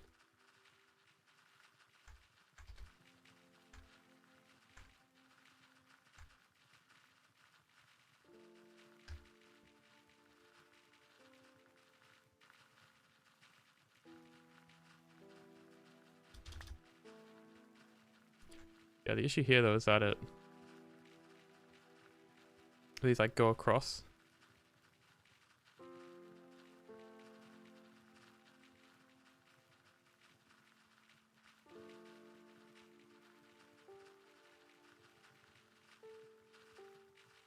So I mean you could just go, you don't want that to happen.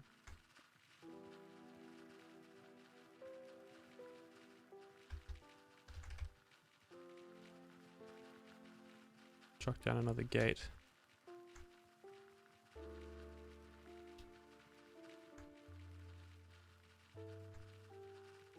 It just looks a bit funny, that's all. Oh, but then that would come across. So I have to think about this. I mean, it's not a big deal really. If anything, you would want, I think the easiest solution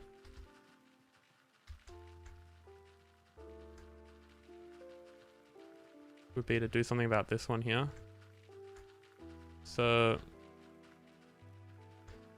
you could have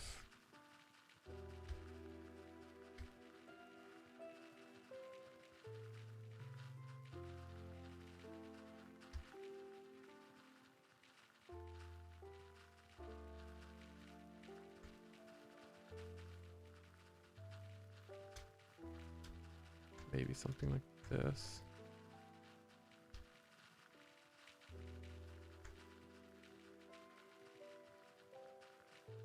It's flowing backwards. It's weird.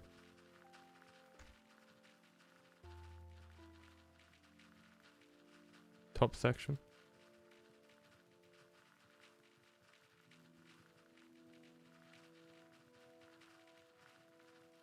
Swap observers with a comparator and a block with the solid block. Oh, that's fine.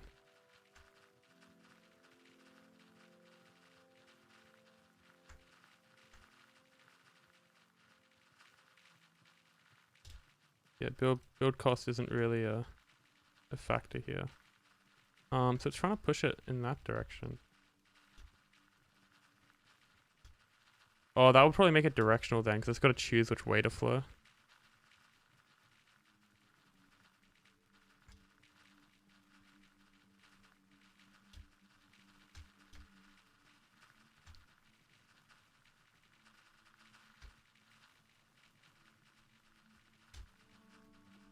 Well, how about that?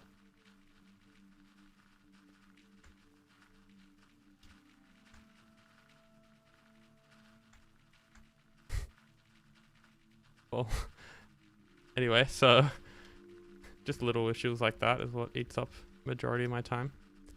How does top section? Is that like the top section of the storage of the little farm.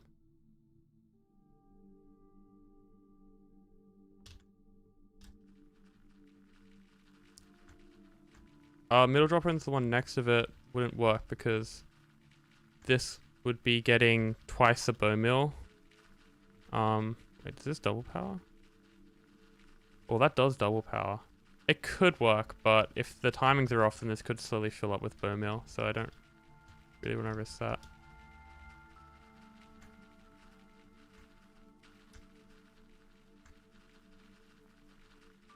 I mean, this stupid idea seems to be working.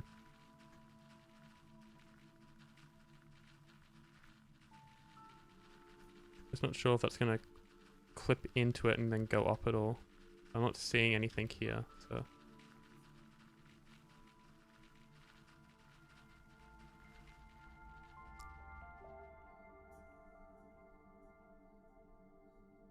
Okay, so like in here. Oh yeah, so I can show you the layout quickly. It's kind of been hidden away by all these warp blocks.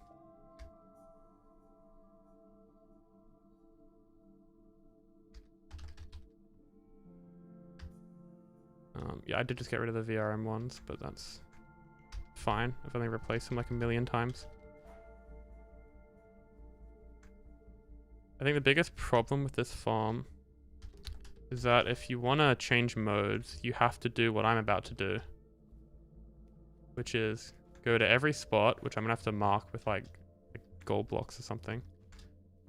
And yeah, re-put in the warp blocks. So, you know, if you want to change it to crimson mode, Nalium, what am I saying? If you want to change to crimson mode, the warp blocks aren't going to affect the rates of the crimson fungi. So you have to swap it out, which is a bit of a trek. So I do not advise changing modes with this farm. It won't end well. So for some reason chat keeps disconnecting, which is really weird. But then like reconnecting a few seconds later. This YouTube being funky as heck. But I have reduced the amount of VRM locations because I've swapped out a lot of warp block optimized areas for Shroomlights. So like Dave, you can recognize what this is for, right? Like it's kind of the inner ring. And then this is grabbing the second ring, so it's getting warp blocks. Oh, there's a really interesting optimization, like micro optimization. Which is pretty much just put it twice. Sure. I mean, you could, but I don't think the effort would pay off unless you're switching modes like 20 times a day. But yeah, anyway, this interesting optimization is that this piston here, I could easily put it there, and it would still be getting powered. Like there's an observer here, but it's actually 30% more efficient to have it back here. And the reason for that is if we look at where the stem is, like where the center of the tree is, it's like over here. And if we go diagonally across, we can see that this block here, which is what it would be harvesting, it's in the corner. But if you know anything about warp blocks in corners, is that there's like, funnily enough, 69.3% chance that it generates in the corner. But then over here, it's like 98%. So that's for a given nether tree. But it's a lot more likely for you to get one in this area back here. Not a lot, but like if you have the option to harvest it, not in the corners, and you kind of go for it. So here I had the option to, and so I kind of just pushed it back. But if I want to do the same with this one, then I'll be pushing it back here, and then I wouldn't be able to harvest the block behind it. And of course, harvesting the block behind it and the block in front is more efficient than just harvesting the block itself. So yeah, it's kind of that. And then because it's symmetrical, it's the same thing on both sides. And then stuff completely changes at the top. So I'm going to have to run a program to show you. Because you might look at the top here and think that this top area is kind of optimized for harvesting Shroomlights. Because all the pistons kind of move into the center a bit more, into that ring 1 area, where Shroomlights are more likely to generate. But if I switch screens, let's see. Is it that one? No, it's this one.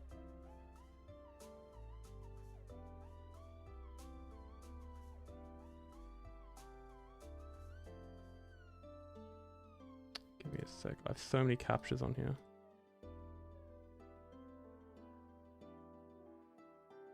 Okay, so if I run this little program,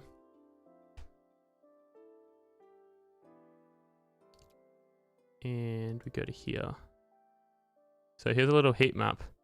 And you'll see for most of the area for warp blocks, it's a lot more efficient to kind of harvest this outer ring here. So you see this second slice, if you harvest all of that, it's really red. But then as you move up, you'll see it actually becomes more red in ring 1. So this occurs at like layer 14 and 15. And I mean, that makes sense, because if you grab any old nether tree, like the ones over here, you'll see a majority of the time, all the blocks are kind of in this area here. And then as you get to the very top, they start to push into ring 1, and then there's no shroomlights.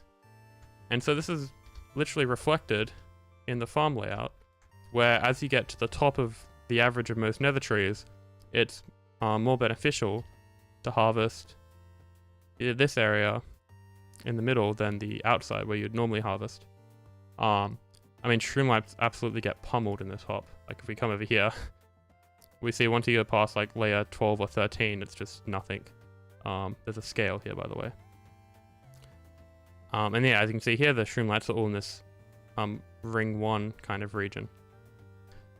So it's just like a interesting little tidbit about why this kind of comes in a bit. So we're harvesting these blocks here, and then a percentage of these blocks in here as well. And that definitely contributes. And then on top of that, literally, we have this second blast chamber, which you can have a look at in the teaser video, how it works. And this is crazy. This literally gets another like 30,000 warp blocks an hour, 1,500 shrooms, another 1,000 stems. And it's harvesting this like, the top of the tree where like very little stuff generates. But because we're growing so many fungi an hour, and because we're going for more than just stems, if we clock these, not too fast, then we can actually get a surprisingly amount of rates for like not that much lag. So it becomes worthwhile. And yeah, it's just a few little additions which help make it self-sustaining. Because the last, the Shroomlight farm was like 90% self-sustaining, and if I knew about those two tricks, I could have got it to 100% and more. But that was, yeah, too late. Okay, yeah, so as you can see here, the counter is very low, which is perfect. That's just what we want. So actually, if I reset it, because I don't think this incorporated the change here. And there's no bone meal chilling up here. I love this. Sometimes the simplest solution is the one you don't see because it's actually not simple. Like what? Like you have the wall like this, and the solution is literally add more walls. Like, it's so dumb. Counter. No items have been counted. Cool. Okay, so if we have a look at the flowchart, if you look to the right half of the flowchart where it says 6 times filter box loaders and it's got like warp stems and crimson stems, and then you go down a bit, there's like a really small box and a green line connects to that box. And that's kind of, that's this right here. This trapdoor is that green box. So when this is opened, all the warp blocks flow down here, and then they flow into the big brown rectangle, which is the composter array, which is this thing here. So this is a brown rectangle. And then there's a much smaller brown rectangle, which you can't really see on stream. It's like, it's in the center of the screen. It's like that. It's just another array. It's another composter array. It's this thing up here. So it's super teeny. Because we only have like 12,000 warp blocks an hour extra. So all we need for the logic here is, I mean, we could just reuse this setup where we have, get rid of this now.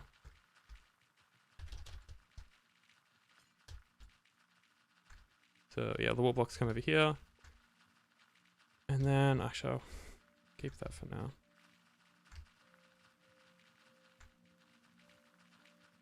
Yeah, so we have a trapdoor. And if I lock some of these hoppers, we see they slide across and then they get composted and just get sent down as normal. But if we want to salvage just a couple warp blocks, we can open this up and then boom, warp blocks. And I'm thinking we could just, yeah, so you can either store them or what do I do? Yeah, I send them back to the filters. Okay, that's what I was planning on doing now. So what we can do is we can take these warp blocks here and then just send them all the way over here again, so then they get filtered. So we don't have to make like another item filter for them. So let's see, how much space do we have? I think I might have to do it on this side.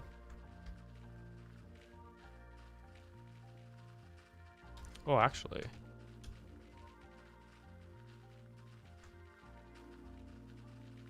Yeah, this does kind of fit here.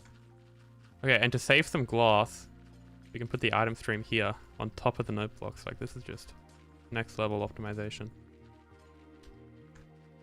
Cutting edge stuff.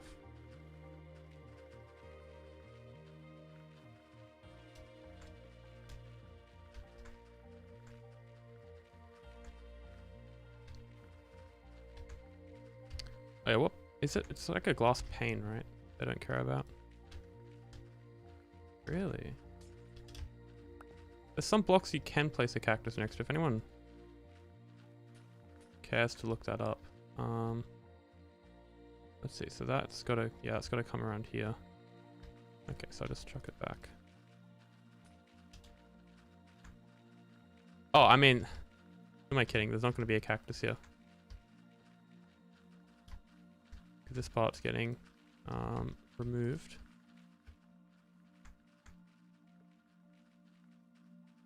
Is there a reason to not use droppers into composters? Yeah, because it's just more laggy. You don't really have to like power them.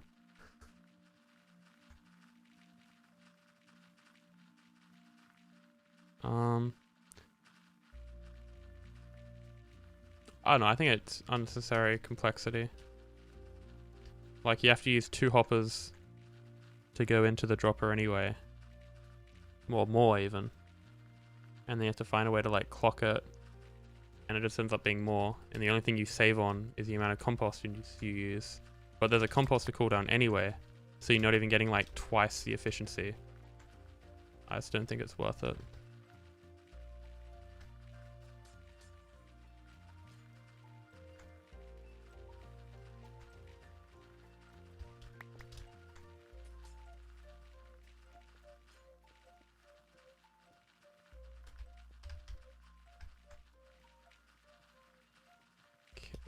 And that's going to be a bit troublesome.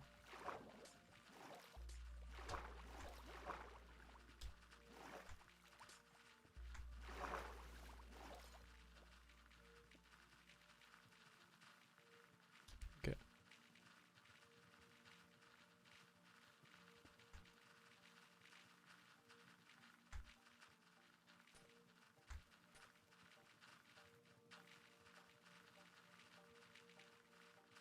And yeah, we got that coming in. And I mean, if we want to actually compost everything, then all we need is one's 4800. So we just need like 3 of these, really. Yeah, 3. Yeah, 3's enough. Okay, so boop.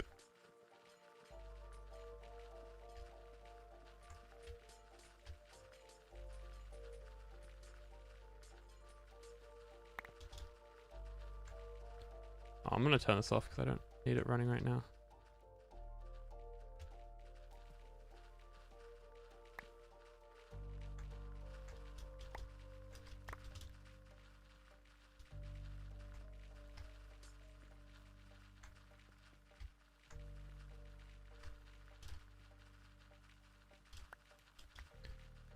Okay. So this should be, yeah, it's definitely overflowing now because it's not connected. So yeah, this runs whenever the fungi farm's on, so I kind of got to rewire that, which is a shame because I like this like bit of the buttered rail in that.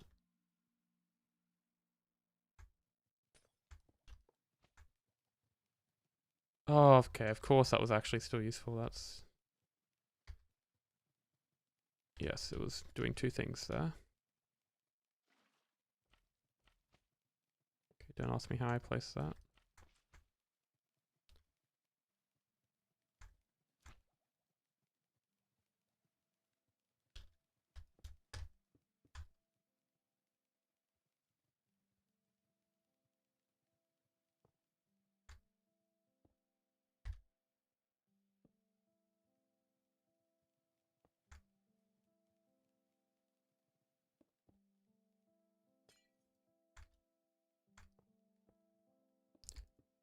Is this how I had it wired? Don't even remember.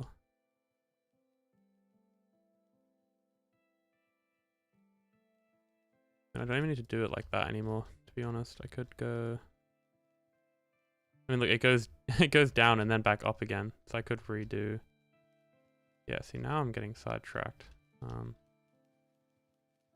yeah, this is hopper locking, by the way. Crazy.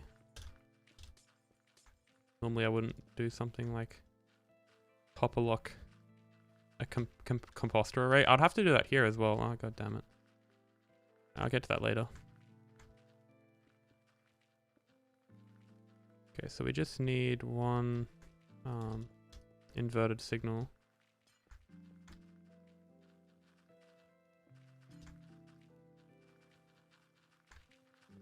Oh, redstone clock. That's I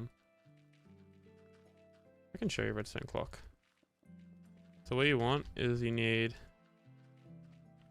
2 slime blocks, 4 torches, and then you kind of like connect them so they burn out. And then boom, you got a redstone clock, and you can like connect whatever you want to it. Oh yeah, that's like halfway to designing one of these farms.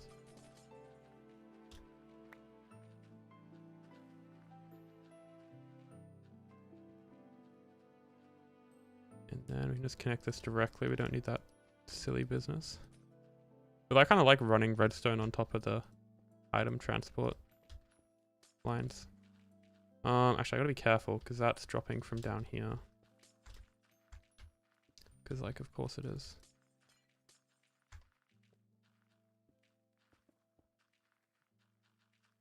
I am building a nether tree farm. But it's like, so most nether tree farms are playerless in that they have a dispenser that just bone mills nylium until it gets 1 fungi. And then it's like, wow, we got a fungi, and then it grows a tree. And then it harvests just the trunk of the tree, and it's really slow, and it requires a bunch of bone meal, and it's not that efficient. And then if you look into it a bit more, you can be like, well, we can actually harvest more of the tree. And so then you have cool designs that use all this TNT tech and flying machines and whatnot to harvest most of the tree to get enough warp blocks back to be able to self-sustain the farm. A rocket launcher. Would that be the rocket? I guess it's kind of got like a nose cone looking thing. That looks like a rocket. That's literally a rocket. It's got the like the side thrusts and like the second stage at the top there. It's got the booster engines. And then the redstone below it looks like the fire trail. The jet stream. But no, it's not a rocket. We're not there yet in Minecraft. Yeah, I mean you can make playlist farms that are self-sustaining, and you can make player full farms which have a player that are also self-sustaining, but they're a little bit harder to wire because player full farms have a player in the middle of the farm, so you can't really spam TNT everywhere, and that's kind of like the main thing. So you have to have a piston layout, and then the pistons themselves block generation spots, so it's kind of tricky to get the pistons in the right spot where you're able to get enough warp blocks back. So yeah, this started out, is there only a farm of like warp blocks? Yeah, this started out as that farm where it would only harvest warp blocks. So you'd have walls on the outside and just like push out a bunch of warp blocks, and it used to be like this. And I changed up my mind, and I'm like, I want stems as well. So I kind of sacrificed some warp blocks to be able to get the logs in the middle. And then a lot more recently, I've also tried to get some of the Shroomlights. I don't know if you're familiar with those, but they also generate, although a lot more rarely.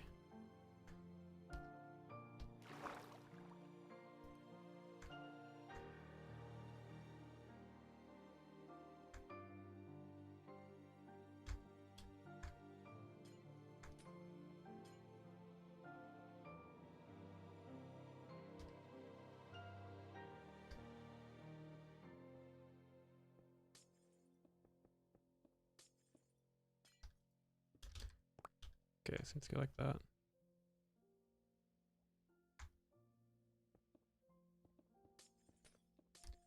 And that should be enough to reach, right? That's really? Wow. Wow, okay. That's funny. That's a funny game.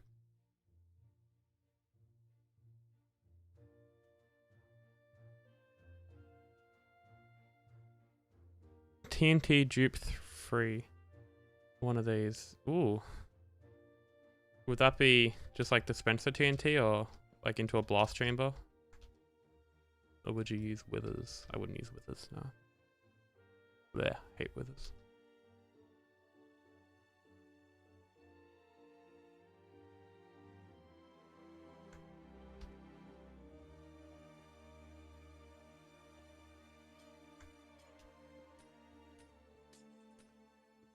Yeah, there's a simple but rapid nether tree farm somewhere on YouTube that does that.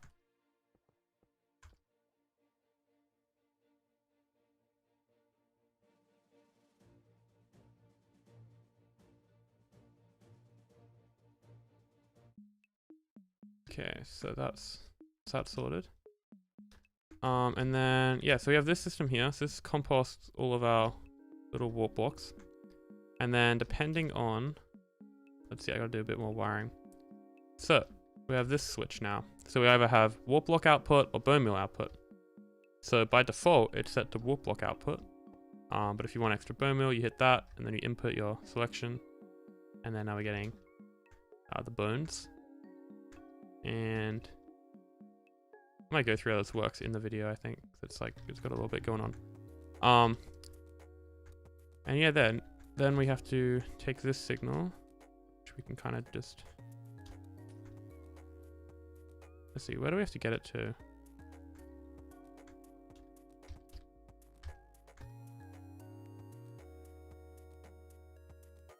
Ah, thank you, Dave.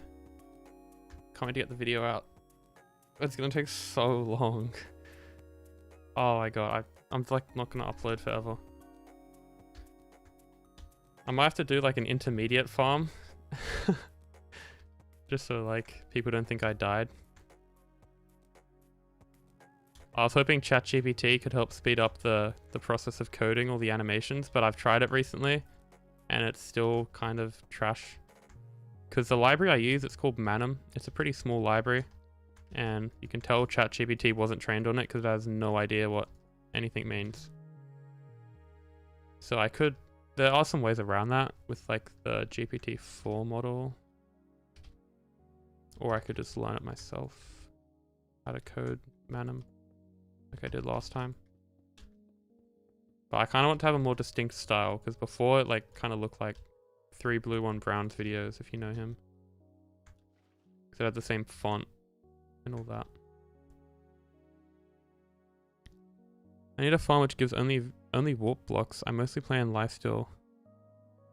I mean, I could self-promote, but it depends on how many warp blocks you're after. You said less than 100,000, but you want warp blocks. So wouldn't you want like more than 100,000?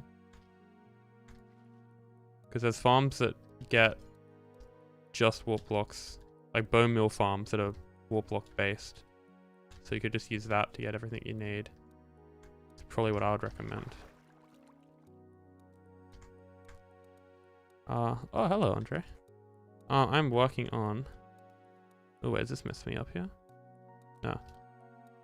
I'm working on... So all that like math stuff that I was doing the past few years, it actually has a use. It's crazy how that works. Essentially, oh, this stair is actually OP. I can flip it upside down. Actually, do I want to do that? Yeah, that's gonna work. Yeah, so I put the math to use and made a layout that gets like a bunch of warp blocks, so the farm's self-sustaining. But that's been done before. What hasn't been done before is like lots of warp blocks and lots of stems and lots of shroomlights, and that's like requires kind of an extra layer of precision and a lot of tinkering and like other systems. And then just for fun, it's got 4 dispensers. So the way you get rid of the logs is with like this complicated through dirt setup, which was designed by Hamter. And then that overcomplicates a bunch of stuff to do with the player. And yeah, it's just fun. But like right now I'm doing this. I kind of got to resize that. So this is a kind of flowchart diagram of the storage. It's at the very start of stream. If you skip backwards to that, you can kind of see it in more detail. But I basically drew up all the different systems and inputs and outputs and all the stuff I want the player to be able to control in the farm. And it's all controlled from this panel.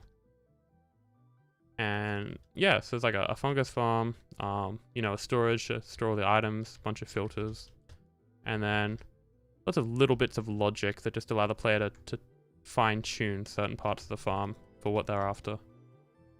But most people just have it in the default settings. I say most people, I don't know who's going to build this. Maybe like a tech server or something. With some hardcore YouTuber that manages to blow it up before they've even recorded the first clip of it running.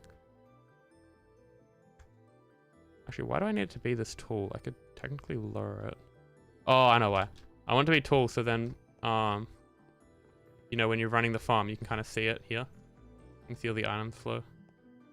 Although when you're running the farm, you're going to be in the farm. But if you have a carpet bot running the farm, or like one of your friends is running it, then you can see the items flow. Kind of like, I don't know, it would look cool.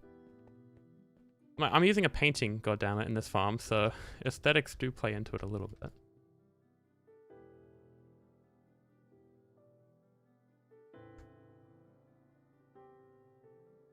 Unprintable blocks. That'll be funny. Are there like people who can be commissioned to do rendering? Oh yeah, activation. But the rates are pretty high. I mean, to be fair, the stuff takes so much longer than you think. I wouldn't commission anything I do, because I do it as a hobby, so why would I commission my hobby? That doesn't make sense.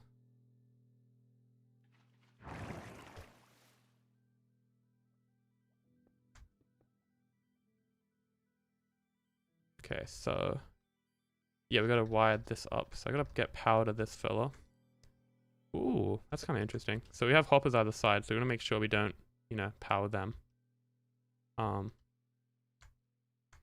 we could power this block here. Yeah, I reckon we do that. Makes the most sense. And I want to be careful I don't QC any of these droppers.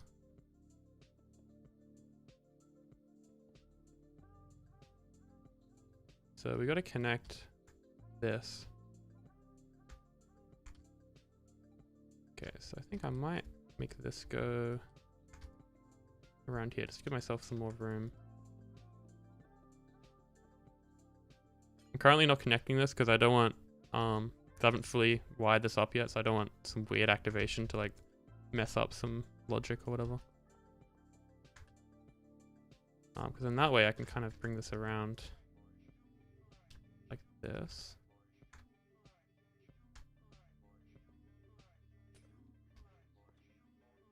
That. Ah, okay, it did depower. Yeah, I'll fix that in a sec. Because I want this to go under. So So it comes around here, and then here I'm gonna have a cactus.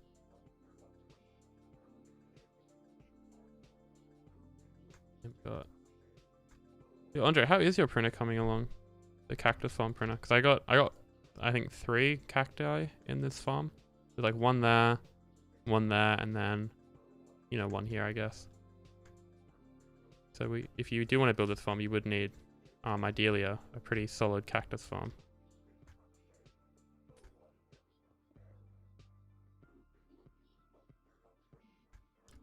Good redstone dust? Yeah, you can. Okay.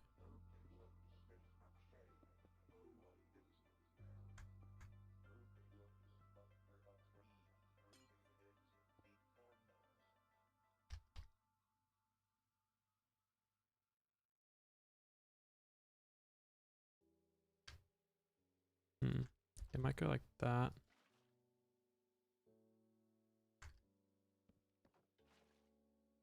And then, yeah, that should be fine. Oh, that was quick. Welcome back. Almost done. That's insane. That's like such an intricate shape you got to print. Like, it's tileable, it's a pattern, and it's layered, so it's perfect for a 3D printer. Relatively, like you wouldn't want to print this. Like you got all those, like the walls, the fence gates, and the gravity blocks, and then I guess the obsidian you'd have to hand place.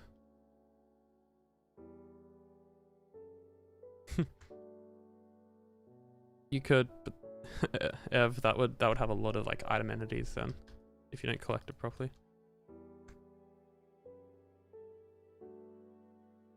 Be funny though. Free cactus farm.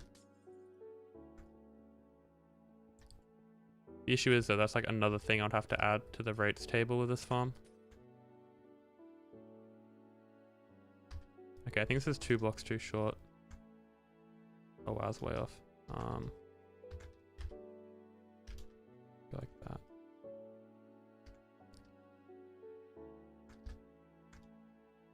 Actually, that has to be inverted, I'm pretty sure. Does it? So it's on right now, so that's when you turn that on. When you turn it on, it's in bone meal mode. Yeah, so it's gotta be inverted. Cool.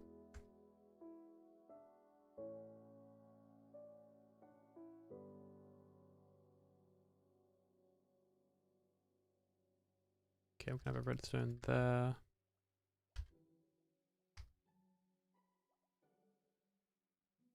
Would advise only waterlogged mangrove root. Spilled water isn't fun to deal with. Yeah, I can imagine with all the flying machines and like the observers that are just openly observing stuff, if water flows past them, kind of ruin your day. Oh, I've misaligned this. Should be fine. Okay.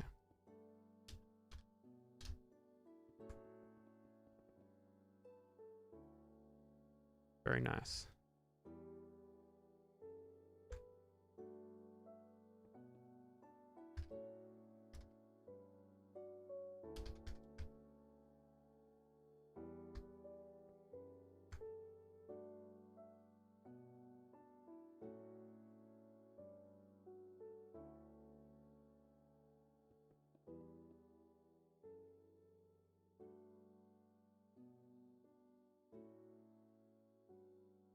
Yeah, like how programmable is it? Like, can you give it a certain pattern and then it can print that? Or is it hard coded for cactus farms?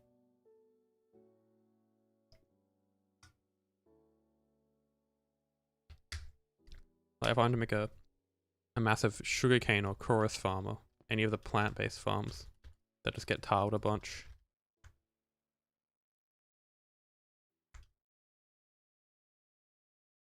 Okay, so we have a couple bits of functionality added now.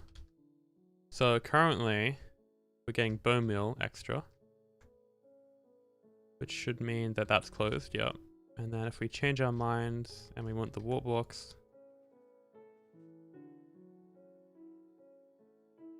just like magic, that opens up.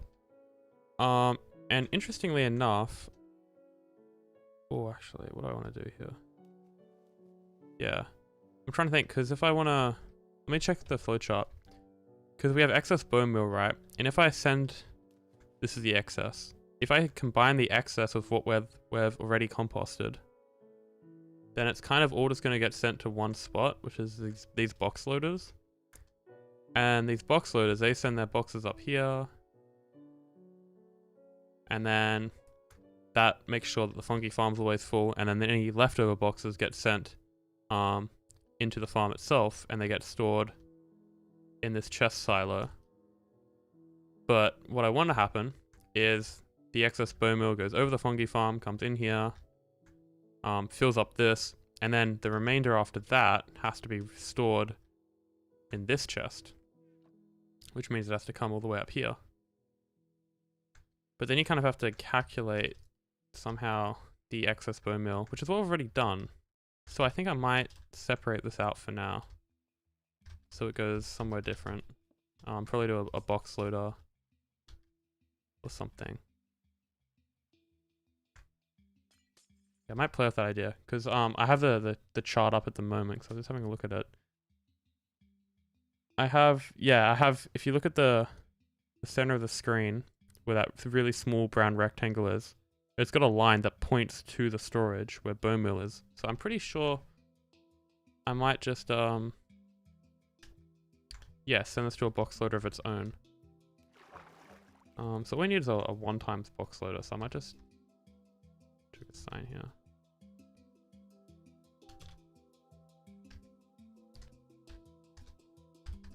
Just to remind myself.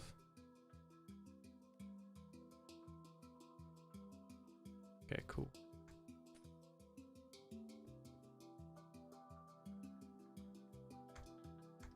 Okay, so now we have a lot of toggling functionality. So first of all, we can come up here, and at the moment we have composting on. So if we look at that, oh, that's because that doesn't reach, so we have to add in. Let's see.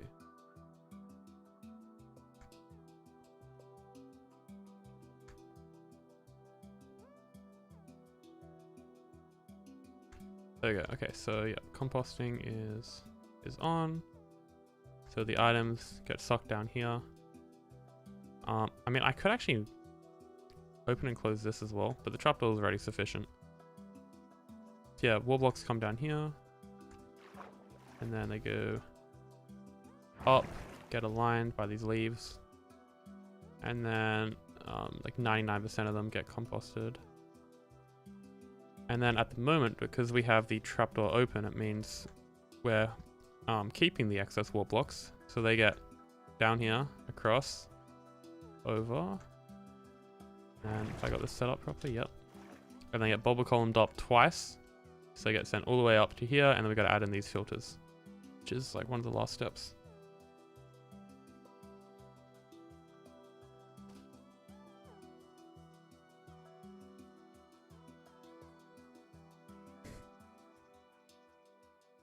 Right, so it's kind of like tileable in a way. Pretty handy. So the way I'm going to add these filters is I'm going to fly over here. Be like, oh wow, this is cool. Just kind of observe. And then fly back.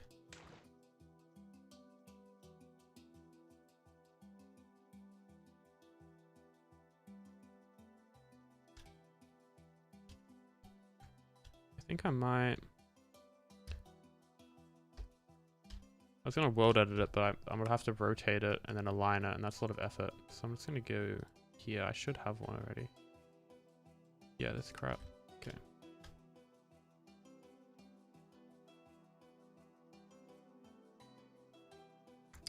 And we want to orientate it the other way.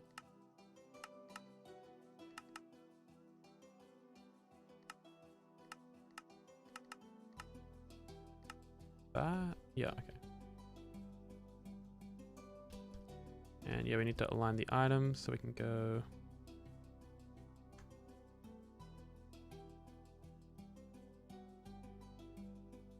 I would have to go like that.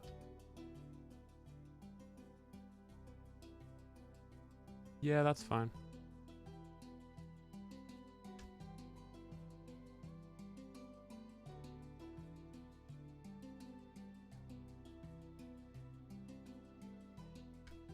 Is this quicker than using /stack? Maybe.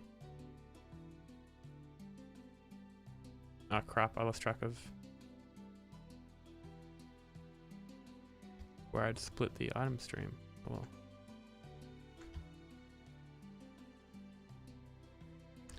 One, 2, 3, 4, 5, 6, 7, 8, 9, 10, 11, 12, 13, 14, 15, 16, 17, 19, 20, 21, 22, 23, 24. Then we have 1, 2, 3, 4, 5, 6, 9. Okay, so we have 9 there, and we should have 15 here then.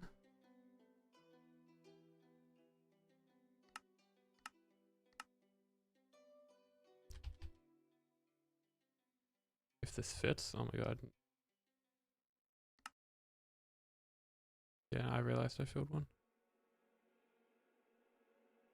I'm gonna have to flip this then.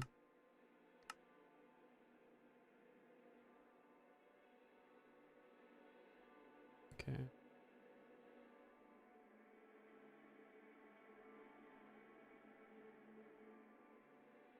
Well, I don't have sufficient space, but I can just extend this line, so it's not the end of the world.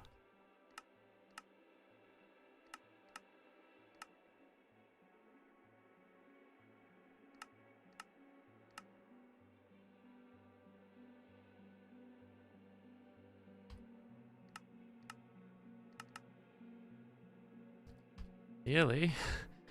And they're gonna mirror it, so the observers are facing the right way. Okay. That's better. And then you can connect it like this. This won't cause any issues. Although I kind of wanna connect it like that. I think that's a lot more aesthetically pleasing.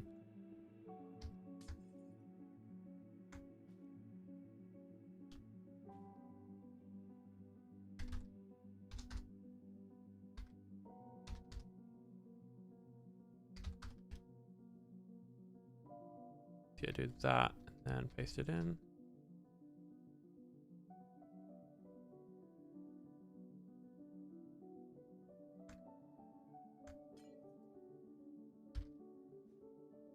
Rip.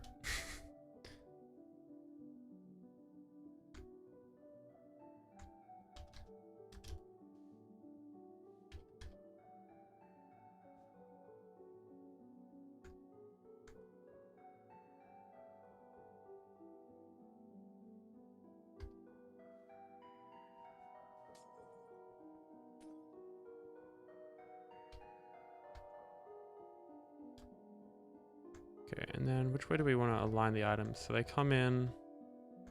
Actually, it doesn't matter. Yeah. Let's get these leaves. It's like my new favorite trick now.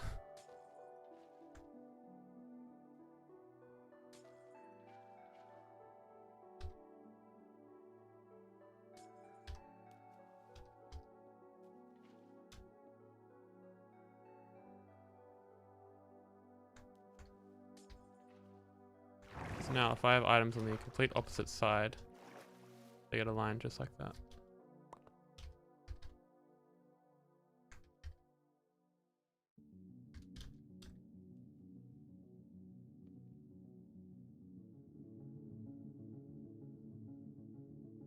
Okay, so open that up.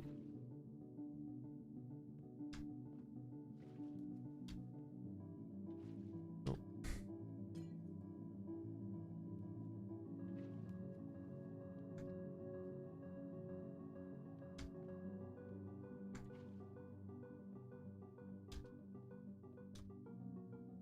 Of course.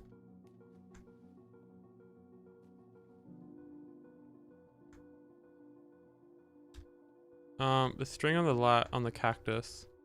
So if there was a block up here, the cactus would grow and it would pop off and create item entities and lag.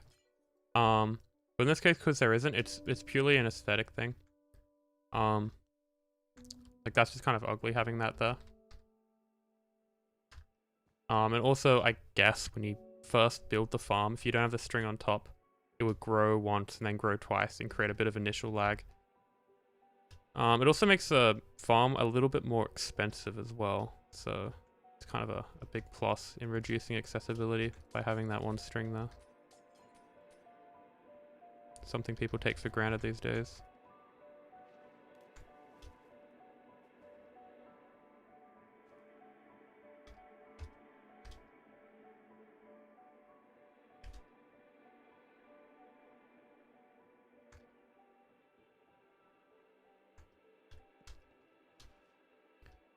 Okay, so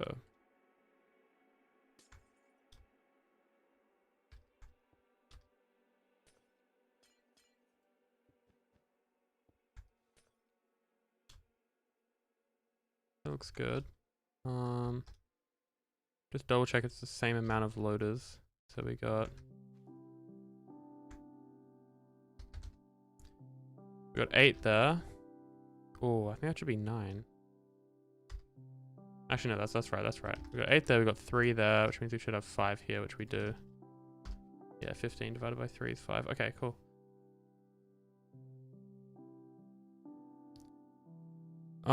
Yeah, I saw that. I don't know why you do carpet. Because carpet's just more visible. Thanks, Snow. I don't think anyone's said that before. I think my microphone's finally working after 3 years.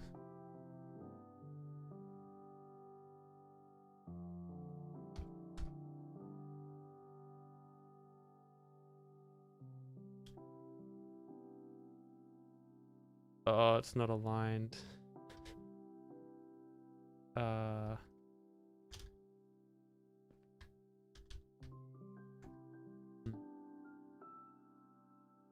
Just pretend I didn't see that.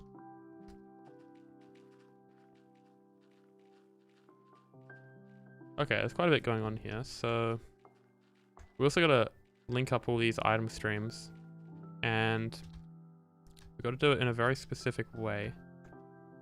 So first of all, I'm gonna put a roof on this.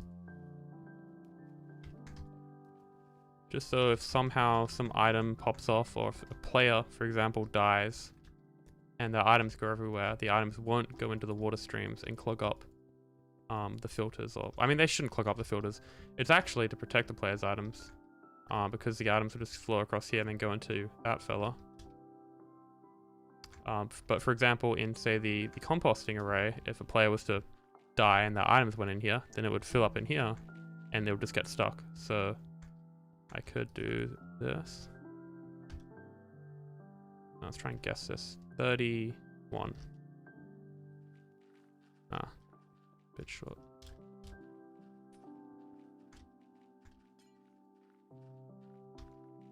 $23. Ooh, 1 off. Okay. Wait, can you not orientate string?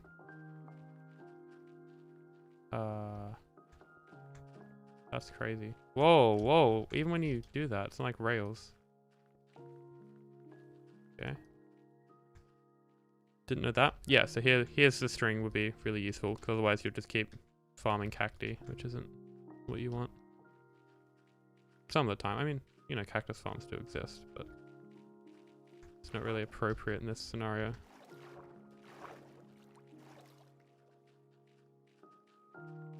Okay, so that's all got a roof on it. That's got a roof. That doesn't have a roof. I guess I could.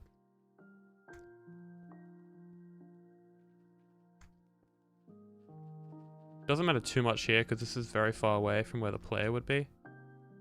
And also there's like slimestone and stuff, so it's a little bit harder to enclose.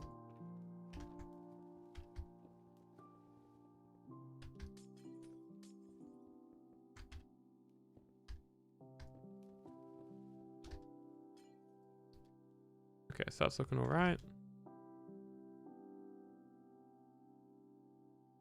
That's a good portion of the farm done. We can get rid of all this now. This is placeholder.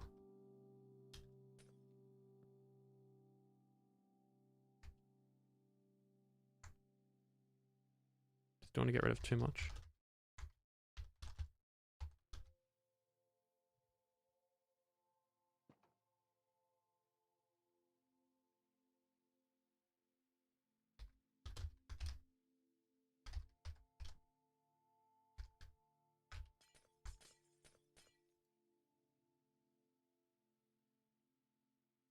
Okay, so that's looking okay. I didn't say okay twice then. It's just your imagination. I actually said it 3 times.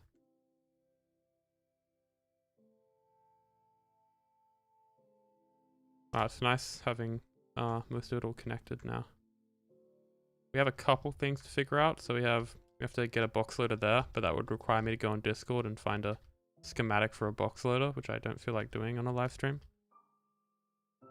And I was just thinking of a generic sugarcane farm, like pistons that break stuff. So there's like flying machine designs, and that's kind of it actually. There's not much innovation in sugarcane farming, except for like doing the math to work out the optimal harvesting time.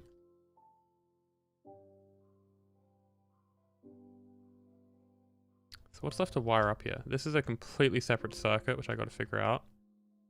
I'm pretty sure this is wired. Oh, it's not. Okay, it's wired. It's not connected, the difference.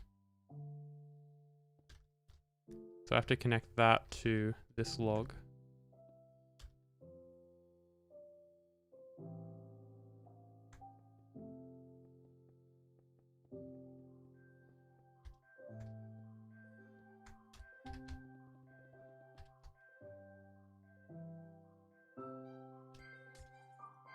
So that comes down here.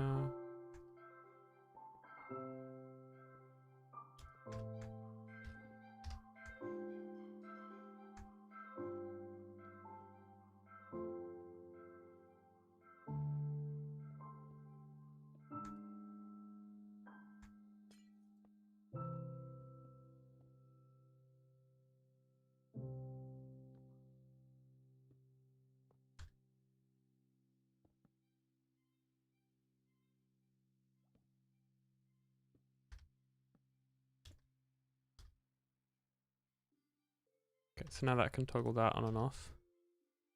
So at the moment it's set to crimson. So off equals crimson. Yeah, okay, I've set it that way.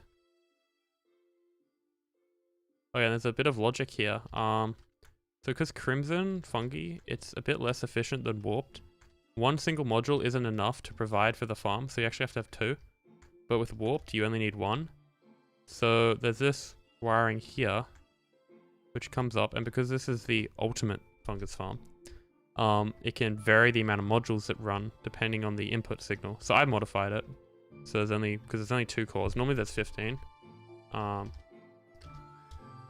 Just show you. So there's this one? Yeah. So normally there's 15 modules like this. And at the very start of the farm, you can select how many you want to run. So if I chuck in 6 and I just turn it on, you'll see that 1, 2, 3, 4, 5, 6 modules are going to run. And that's kind of cool. And it's not useful in too many scenarios. It's mainly for if you have a perimeter of tree farms, nether tree farms, and you're running multiple at the same time, but then you turn one off or something. You would have some machine which calculates how many of these you'd need to run to, be able to supply all those nether tree farms. And then switch on X amount of modules. So you're only running the amount that you need, and it kind of saves on lag. Apart from that, it's kind of useless, but it basically has this wire here that carries the hex signal, so 0 to 15 signal strength, up to here, and then preserves that, and then like a little bit of logic to turn certain modules on and off. But because there's only 2 here, you can convert that hex to a binary signal, so its repeat is either on or off. And yeah, that's able to... What's this comparator doing? Oh yeah, it's just chilling. And then that's able to turn this one on only when it's on crimson mode. Kind of all that's happening there. Yeah, here. Okay, so that's connected, and I don't believe that has to connect to anything else, the crimson switch. So on that chart there, on the top left corner, it says switches. And you can see number 4 is crimson/warped mode. And then kind of in the middle on the left of the screen, there's like 5 circles, like 1, 2, 3, 4 with arrows next to them. And the number 4 arrow, you can see it's got a green line, and that green line only connects to the fungus farm. So if I've planned this out correctly, I don't have to wire that to anything else. So if I just go like that now, and then input the signal. As you can see there, it switched modes. And it also turned this line off, so now we're only running 1. In fact, I don't think I need this. Yeah, I don't need this circuit here.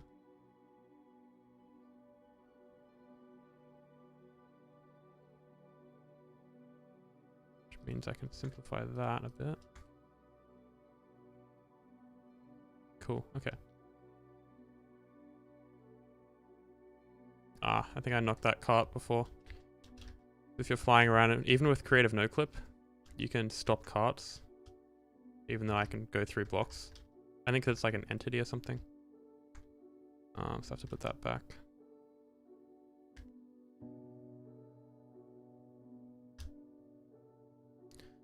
Okay, so we have the... If only redstone dust repeated comparative removal. Print main storage. You can print main storage. It's called baritone. Okay, so here's another switch. So this is playlist mode.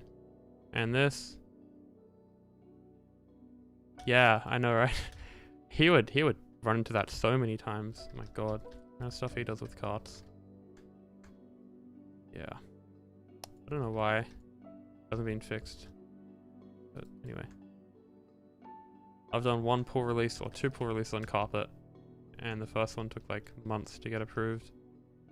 And then the second one's like, oh, that's such a cool idea. And then just goes dormant. It is all good. Carpet mod, pretty cool. As is.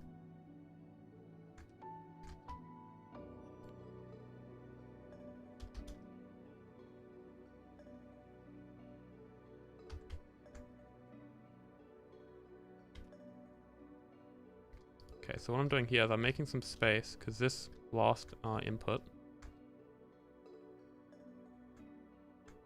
I need to go kind of down here. And then I'll have to go... I have to go under this, so let me lift this up again.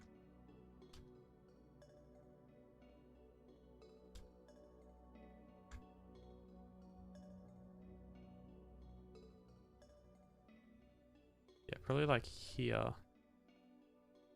Kind of where I'd want it. So I gotta move this then.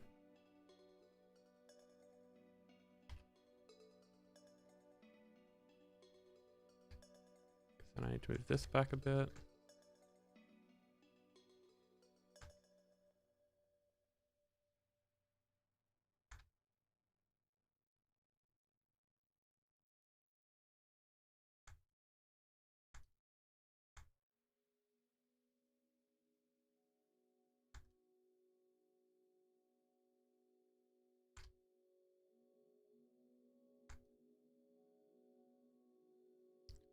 Okay.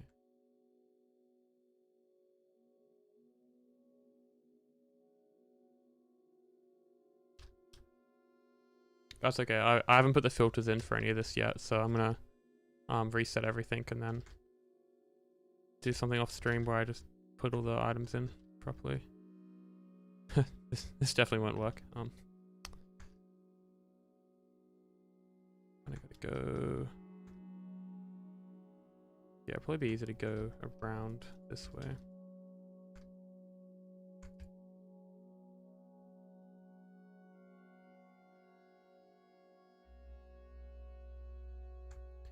I don't know if that's gonna reach now. Aw. So close. Oh, it's actually perfect. Look at that. 1. 1. Very nice. And before you ask, I'm not adding a block there because it looks ugly. Doing what the computational redstoners do, and they just like directly connect it.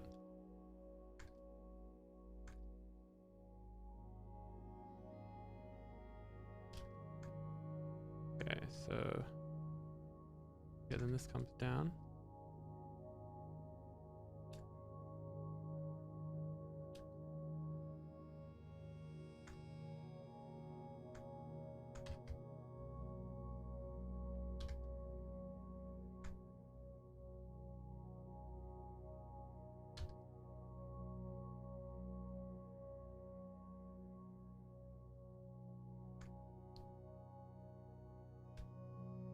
Okay, and then playlist mode's on. So if you're wondering what this circuit is, it's just a simple three-way AND gate. So there's like a really old type of AND gate which doesn't use comparators. And I'm like, oh, I could just use that, you know, it's kind of cute. It's like this one. It's the one I showed my engineering teacher because I'm like, look, there's logic gates in a video game and you can make a computer and wow. Minecraft. There's like a really old type of AND gate. But god, comparators are just like, like 3 inputs, and you can like stack it, so you can have like branch off comparators. You can make it like n wide if you want. Okay, so I say simple. So if I do this a bunch, it's really hard to work out like what's going on because I'm not like holding the camera steady. But if you go up, actually not that far up, you have like 3 inputs. You have like repeater 1, repeater 2, repeater 3, and then they go into 3 comparators. And if we start on the left, actually we start in the middle. So for this comparator to turn on, it needs a signal from the back, so from this repeater, and it needs these 2 comparators to turn off because it's in subtract mode and it's got 15 on both sides, so it's definitely not going anywhere. So for this left one to turn off, this signal here, because it's also in subtract mode, this signal here would have to be 15, hence this repeater. And then for this right one to turn off, this one would have to be 15, hence the right repeater. So if both the left, the right, and the middle are all on, then it can turn, well in this case, off this torch, and then that turns on the farm. It's kind of how that works, yeah.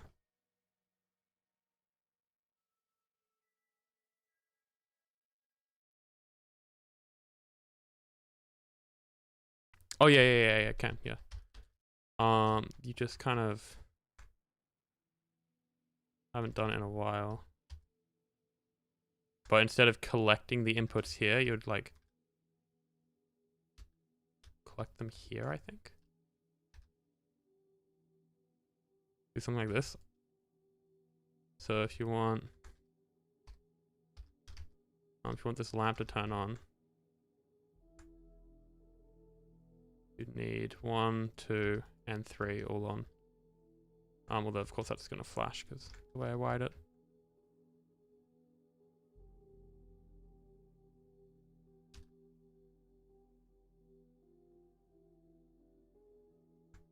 I mean that's also quite compact, but it's like that's vertically spaced, and I need like horizontally. And I use gold blocks to represent a logic circuit, so I only have like one other logic circuit, just that. And all it is just a really small kind of ROM, if you could even call it that. So I like using logic when I can in builds, because normally it's just a recreational kind of redstone where you make a computer, where you make Minecraft in Minecraft, something like that. So it's nice to have like actual applications where, wow, the input for the fungus farm requires, you know, this switch to be on, that one to be off, this one to be off. So then you need to not gate these 2 switches, and then you have to add an AND gate to that, and then the switch is off when it's on. So you need another inverter, and it's like all these little mini logic gates. It's kind of cool that they actually have a use.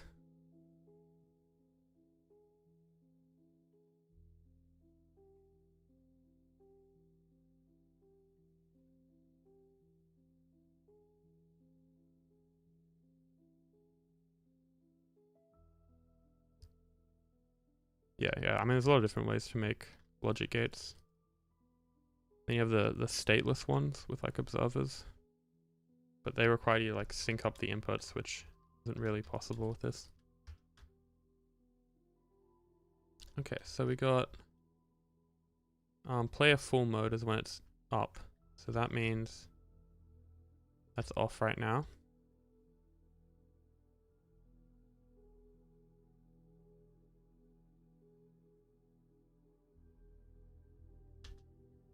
Is my FOV still low?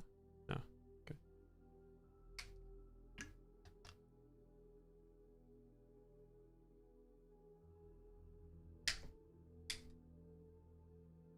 Yeah, I haven't had a spam bot in a long time, actually. Maybe YouTube stepping up their game. Oh yeah, I did talk about the inputs. So they're about as green proof as you can get. So first of all, there's no, oh, I accidentally flipped a switch or anything. Like, you can just do whatever you want, and nothing would happen, unless you hit the input button, and in which case, then the inputs are received. And now I have the farm turning on. Okay, so I actually did just break it then, that's cool. Okay, so what happened there, and it's an easy fix, is that I actually flicked this lever so fast that it spat out the cauldron. So you can fix that by just doing a 2-tick delay. There we go, look at that, bug fixing. And that will turn it off. I'll be really sad if this actually just broke. Because I've not made a save in a while. Okay, so like I was saying, it's fine. Like, this is disconnected from the farm until you hit the button. So that kind of crosses off green accidentally hitting a lever. And first of all, you have to realize you have to press the button. I mean, it does have a certain sign there. And then, yeah, so it hasn't spit out the block. That's cool. Yeah, pretty sure. Yeah, okay, that's actually a really nice fix, I gotta say. That's... Because, I mean, yeah, you could definitely do that. Because as you saw, the level was up, but this was on. So the states weren't aligned. So I was actually... Thanks for pointing that out. So yeah, you can't accidentally hit something and break it. And then there's also a natural cooldown. Because if you hit the button, you'd have to, like... There's like a 1-second delay. So you can't like hit 2 inputs ASAP and then break something, because there's a natural 1-second delay from the button. So if you would have flicked the lever up and down twice really fast like I did before, then it might carry that signal really fast somewhere here, and like this might spit out a block and break something. But because of that 1-second delay, there's no way anywhere in here can spit out a block. But that 1-second delay, if you were to activate this duper twice, desynchronized in 1 second, the TNT wouldn't be processed properly and it'll blow itself up. So here's where the real magic comes in. There's these like cooldown clocks that when you like depower them, and it doesn't matter when you power it, it locks this repeater, but it still completes the cycle whilst it still completes the cycle even though this is locked, even though you've turned it off. So it doesn't like turn off the clock instantly. So it means that the current cycle it's on is always going to finish. So it's not going to be like abruptly cut off like it did before. And then on top of that, there's this inbuilt delay. So with dupers I've made before, this one was made by Zeeth. So it's a 16 game tick duper. With TNT dupers I made before, I would basically have it so you ignite the TNT and there's an 80 game tick delay, but the farm clocks, or the duper clocks at 32 game ticks. So I would have this piston push TNT that was duped in a previous cycle. And what would happen is when you first start the farm, this would just push out cobblestone like that, because there's no TNT to match with it. And then once the farm starts going, then the TNT would align, and then you get TNT.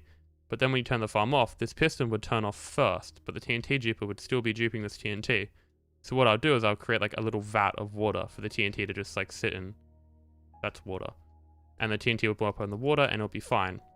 But then, if you were to turn the farm back on, so you have the TNT like that, if you were to turn it back on before the TNT is gone in the water, then it'll push the TNT out and then it'll blow up and blow up everything. But the cool thing about this is because it's got that inbuilt delay, every piston is like synchronized with the TNT properly. So the TNT always blows up in the cobblestone. So when you first start the farm, there's no cobblestone that's produced as excess. It's all each cobblestone is like matched to its own TNT. It would be better if I could draw this up, but I don't think I have to go that much into that much detail. I'll go into more detail in the video.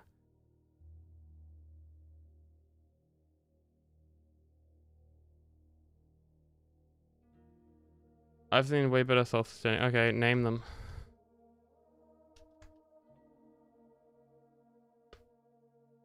What raise works?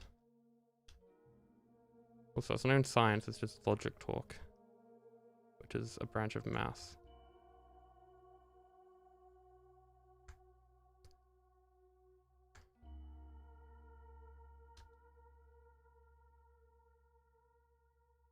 Wait, did Green build Ubuntu? I remember seeing he built the base version that Ian made, and he actually went alright with that. He didn't like break it, so that was kind of crazy because normally he does that. Yeah, it's just safer than stuff I've made in the past, pretty much.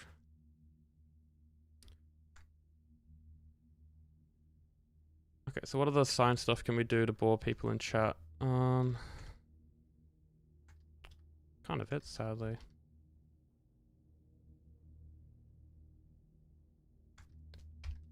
Let me put up this science flowchart. It's really interesting because it's color coded. I don't know, Maddie, if you're colorblind, you might not be able to tell, but each color represents its own like function. Like the green is redstone. It's not red. Why would it be red? That's dumb. The red is actually item outputs, which is pretty crazy. Shulker box loaders, that's a good. We haven't talked about those yet. So once we've done with this bone mill, the bone mill gets sent over here to the shulker box loader. Actually, yeah, that's fine. Yeah, it gets sent to these shulker box loaders.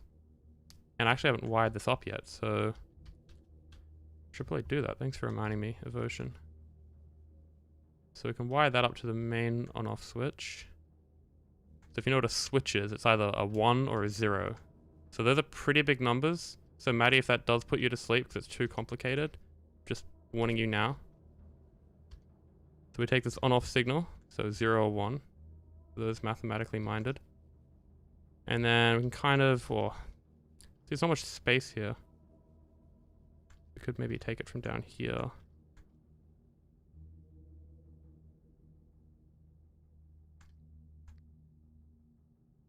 I'll chuck it here.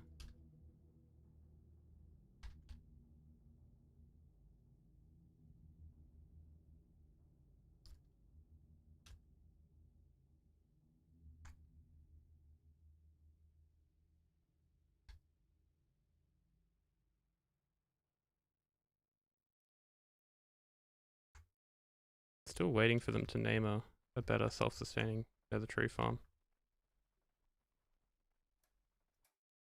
Because you know, I can think of some off the top of my hand. Not even the top of my head. Like, I don't even have to go that far.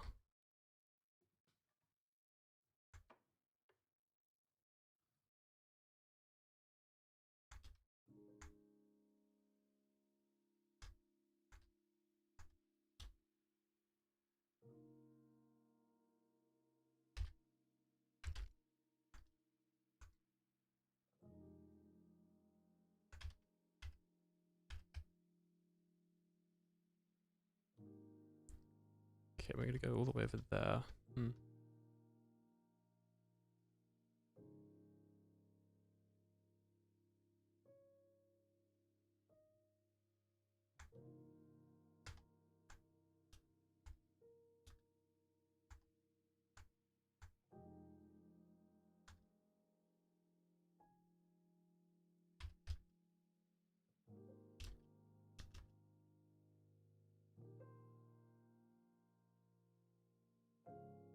It's funny because there's a video on YouTube and it's called How to Grow Nether Trees.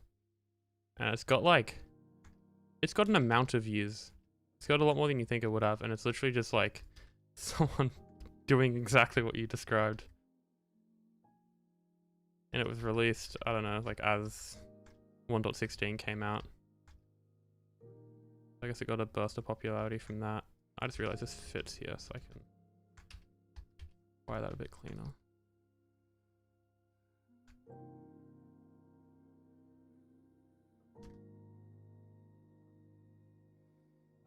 Okay, that's kind of nice.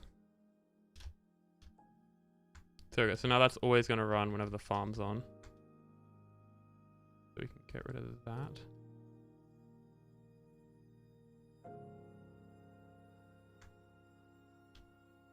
Yeah, that one.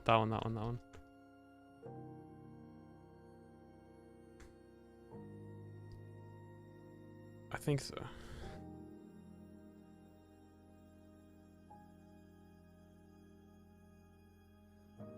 You can run this for sure, but you need Tweakeroo, and I would suggest turning off tile entities, light updates, entity updates, all the updates, and then running it with a carpet bot, and then going really far away or something. If you want the maximum chance of being able to run it, that's what I would suggest you do. Okay, so the next step is we take all the excess bone meal from here. You don't need Tweakeroo fast right click. I have to do a bit more research. I know that the carpet bot has less trouble placing down, because what you have is you have a 1 game tick window to plant. But if you have ping or a lot of lag, then you can miss that 1 game tick window every 4 game ticks. So I think Tweakeroo might help, might send more packets so you have more chance of getting a packet in on time. I'm not exactly sure how it works. I just know that carpet bots just tend to be a lot more reliable. And also with carpet bots, there's you can make the farm a little bit faster. Because there's some niche kind of update order. I don't know how it works, but the Nylium replenishing system can be made instant if you use carpet bots. Because at the moment it uses a pulse extender, so it's reliable with players. But with carpet bots, for some reason, you can adjust it so it happens instantly, or at least within the same cycle that the Nylium decays. But with players, it's not consistent. I don't know. It's annoying.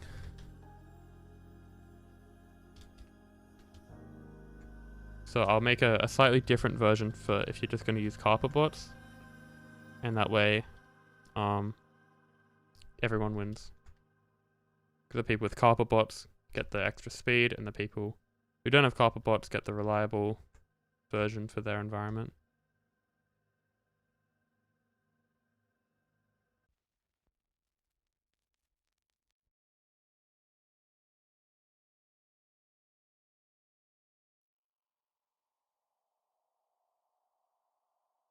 I mean, a version, I do have a book of credits here.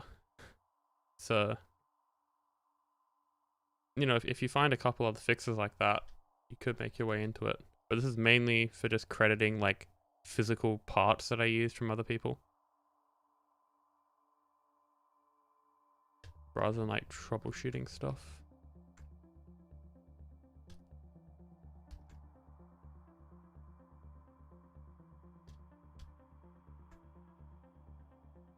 Yeah, so we're going to take this output and connect it to this input here. I'm actually going to flip this, I reckon. Oh.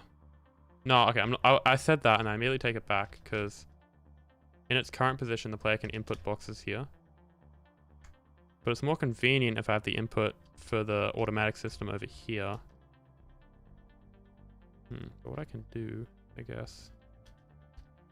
I have items that go everywhere. Lovely.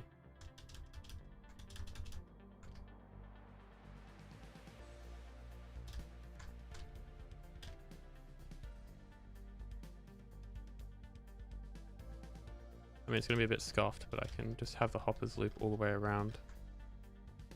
Like this.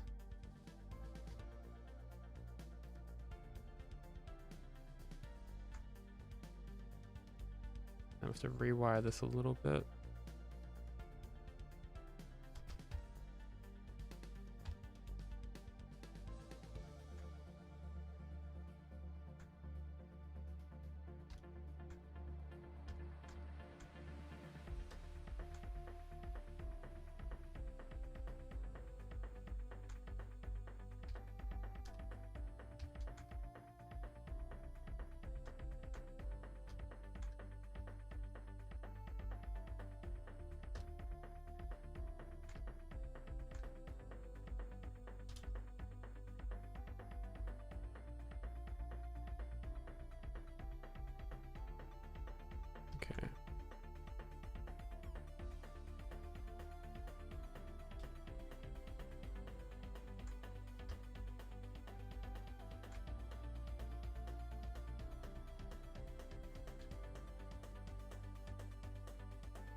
Okay, so this is the easy of the two inputs to wire up.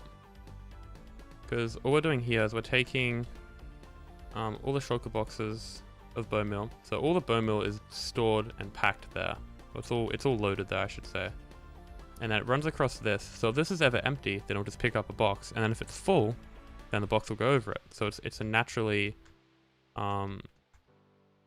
calculating system, I guess. It takes in only the amount of bone meal it needs. And then same thing over here. We just run the boxes across. And then if it's full, it doesn't need bone meal, so the boxes will flow over. And then, well, I can turn up a bit. Actually, I can't. Already at max. I can do that. Because if I make it too loud, then it's too loud for me. Because of the way I've mixed it. And then yeah, the boxes will flow over this if it's full. And then if it's not full, well, we'll get sucked in. Pretty crazy stuff.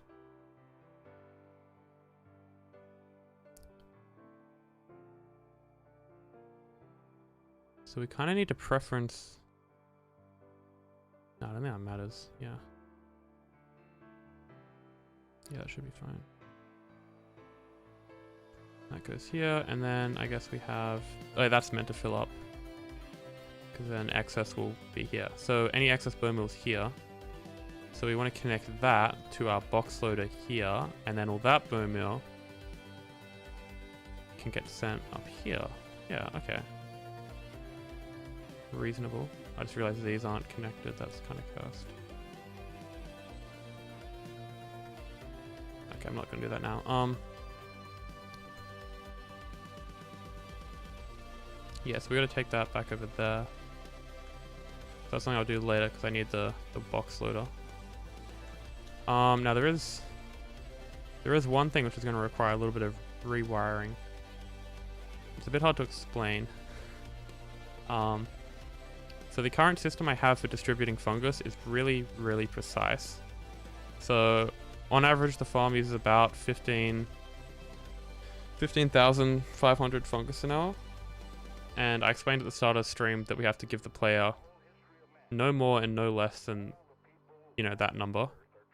Because if we give them too many, then the items will pile up here and it'll be too laggy. And if we don't give them enough, well, obviously they won't be planting the max amount of fungi an hour, so the farm's going to slow down. So we have a system here that detects when the player uses a fungi and then sends back exactly one to the player. So they always end up with the amount that they started with. And the issue with that is if we want to change modes, we have to have a second dropper somewhere. And then depending on if it's in warped or crimson fungi mode,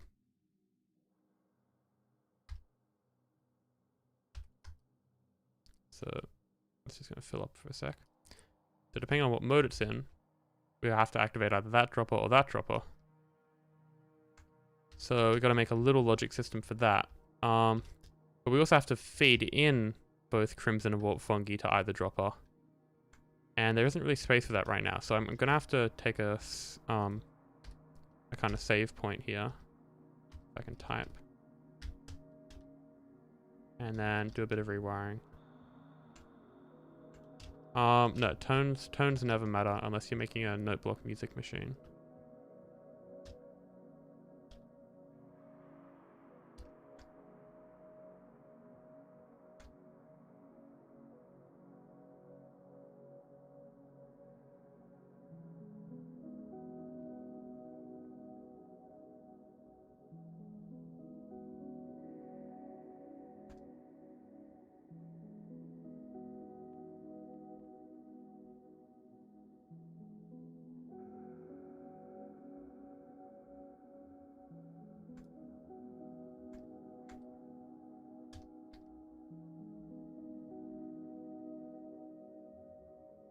Okay.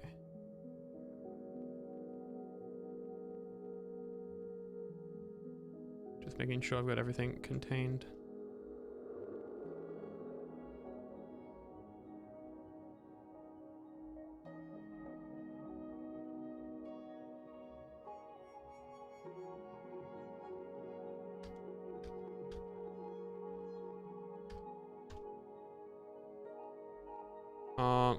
It's a combination of a lot. I just realized my favorite resource pack isn't on. Damn.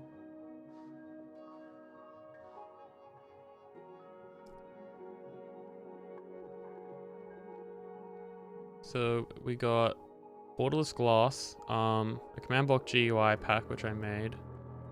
Oh, it's not command blocks. It's like, if you know the name of the block, then I'll be impressed. And then you have utility block values, which is like gives the comparator output signal of various containers. And quality of life stuff, which is vanilla tweaks. A sky resource pack, which doesn't exist anymore. I found out, which is a bit sad. No, not structure blocks. And yeah, that's kind of it. And then some other stuff.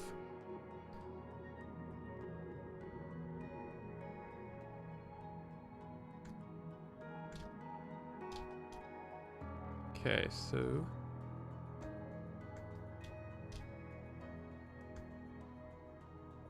and delete that and that.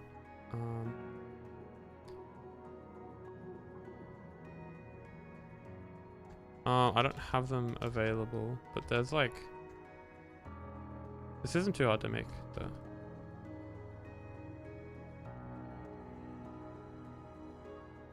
You just go to vanilla tweaks and you can like select what you want. And there's also a redstone tweaks, I think, made by someone called Redstone.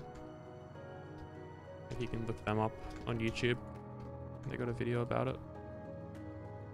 So I gotta get a water stream in here. Water stream. Fanta stream. Well, I was gonna work on the Fanta once I'd finished this. So I guess maybe the end of the year sometime. As always, no promises, because Fanta is a myth. Also, I really want them to fix some bugs, but I don't think they will. What is the wiring here? I guess that has to update that.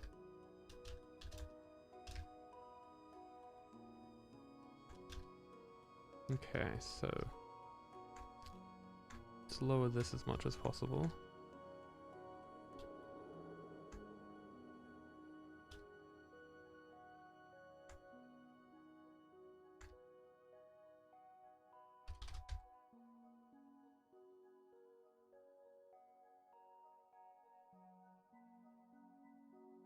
Guess that's not going to get powered. Cool. So now we should be able to fit a water stream in here.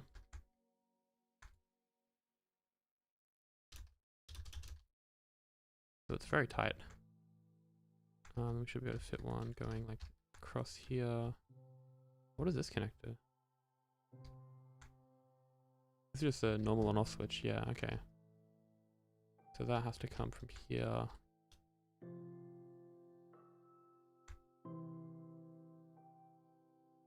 Ah, I see.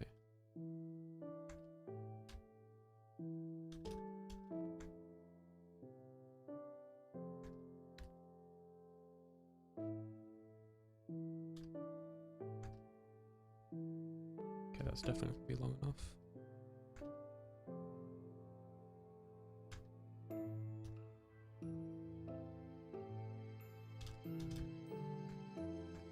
Okay, so that has to connect up there. So I guess we just bubble column it up.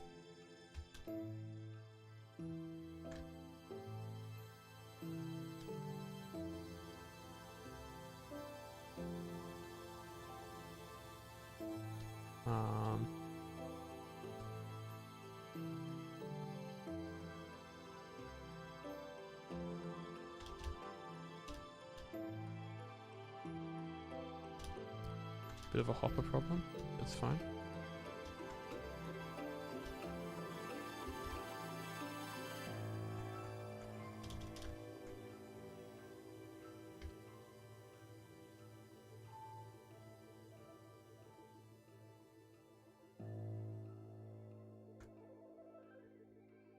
Once we're clear of all the redstone, this will be a lot easier to put together.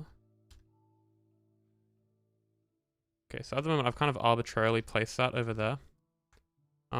but we want to optimize this so we connect it with the least amount of blocks possible. So we have to essentially connect from this point to this point. So I could go across like that and then across like this. But then if you look down, it kind of intersects weirdly, like it goes across these lines and it just doesn't look right. So if we made it go like in between the redstone, kind of look cooler, I don't know.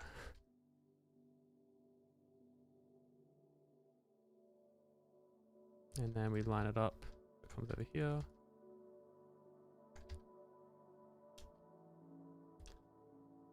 And come across like that.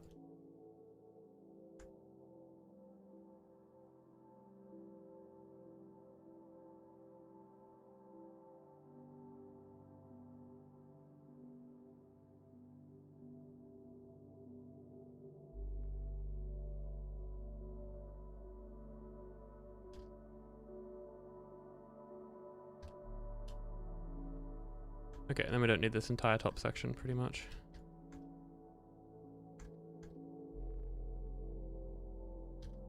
I never liked it anyway, so.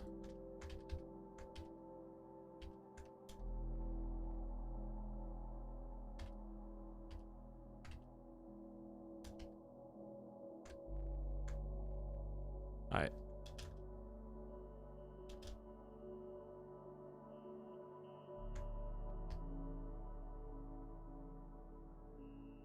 See, that water source was a little bit off.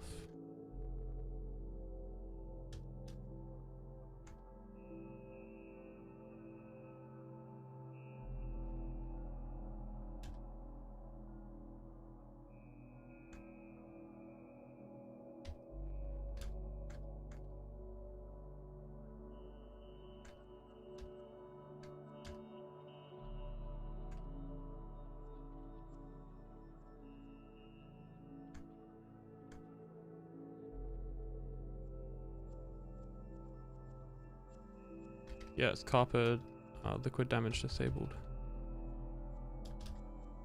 It is a godsend.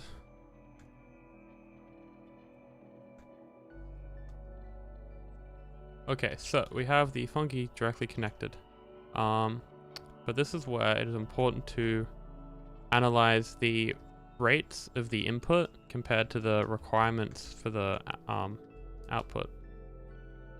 Got that the other way around, but essentially we're getting around 18,000 fungi an hour here, but in reality we need around 15,500 here, and we can't have any excess.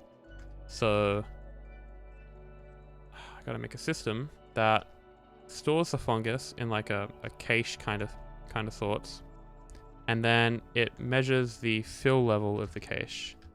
So if we get a comparator, kind of do like a little diagram of what I'm thinking. So just imagine the water comes over here and it goes into our chest.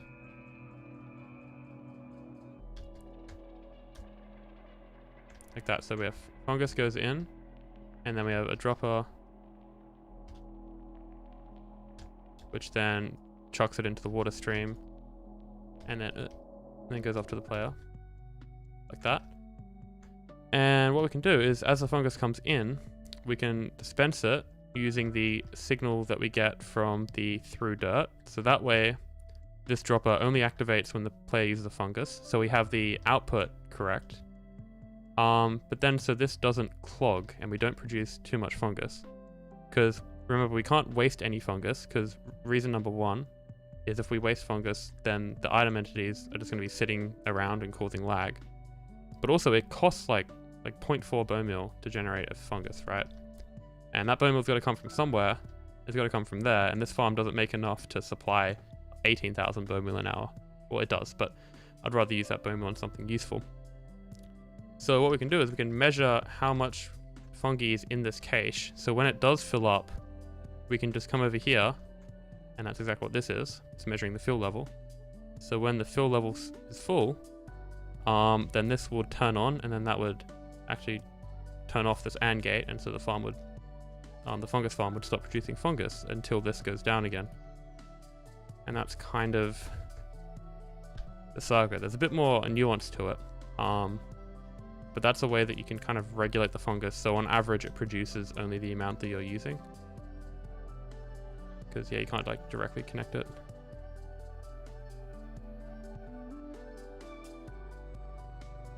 Andre, this is it's a diagram. I'm not. I have the water stream up here, so it's not meant to be taken literally. It's to help explain what I'm about to do instead of just doing it mindlessly without saying anything, and then you have to figure it out as I go along. Which I could do if you want.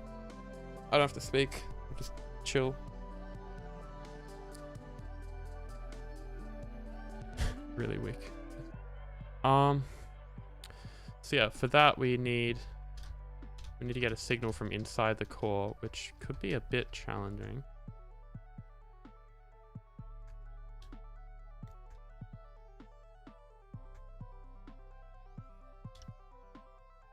There's a few spots we could get it from. We could get it from this leaf, I'm pretty sure.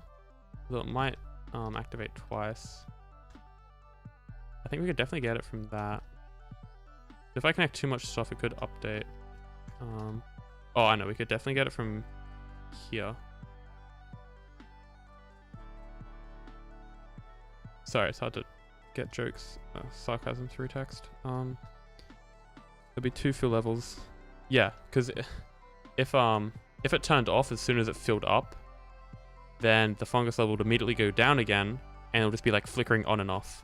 So there'll be like some cooldown, or you'd have.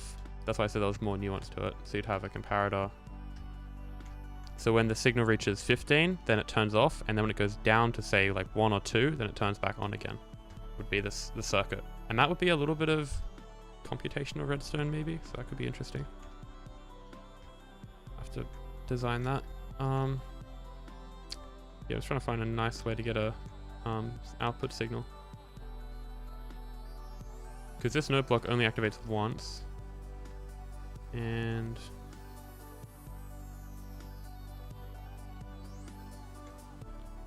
I don't understand it.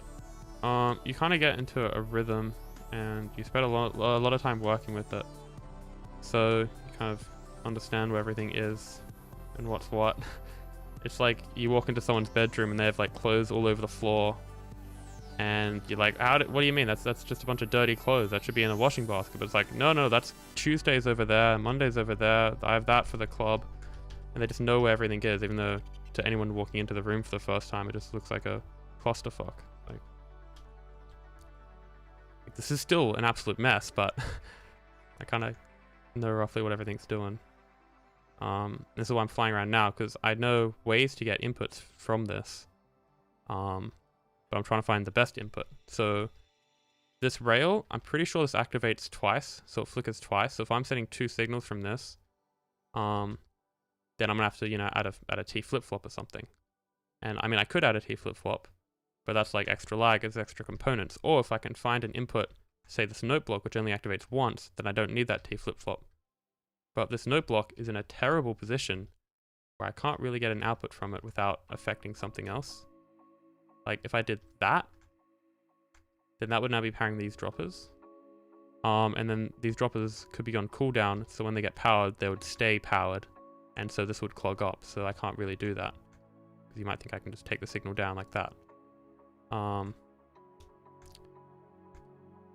So what I'm doing now is what's called overthinking. Sometimes it pays off.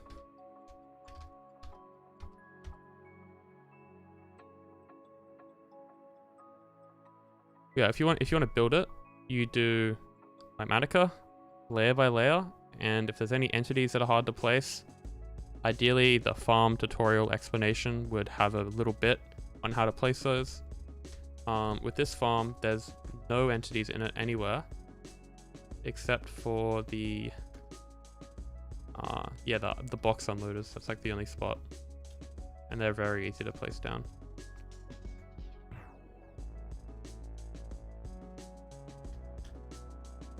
I guess there also should be some troubleshooting on how to fix this in case you accidentally update it or something.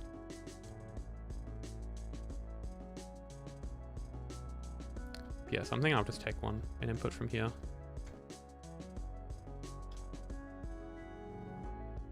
Do a rail.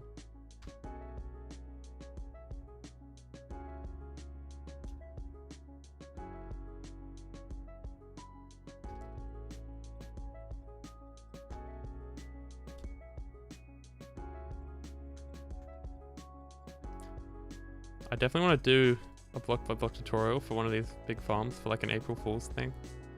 But I feel like that's not original enough and also take crazy amounts of time to pull off. It allows us to make like big jump cuts.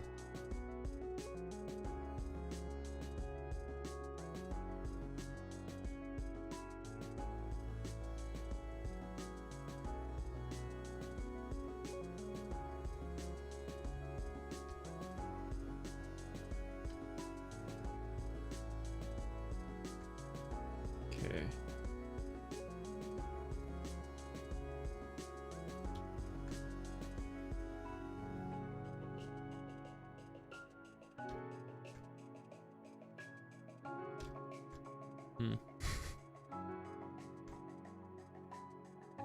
No, let's do it like this.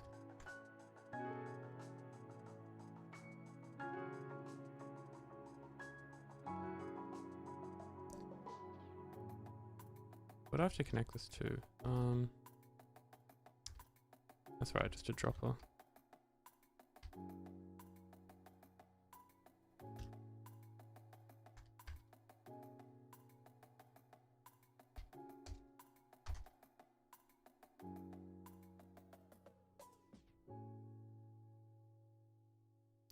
So you'd need like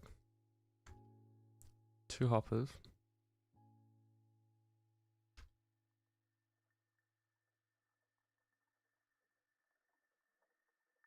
Something like that. And then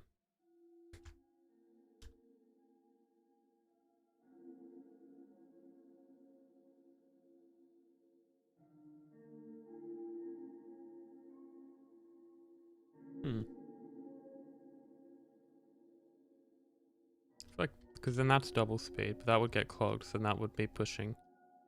Yeah, it doesn't make any difference. Okay. This definitely does make a difference. So yeah, what you could have is the water would come across here, but that's like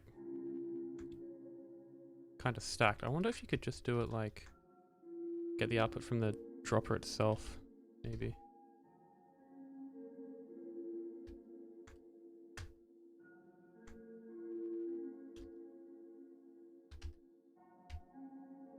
What the heck?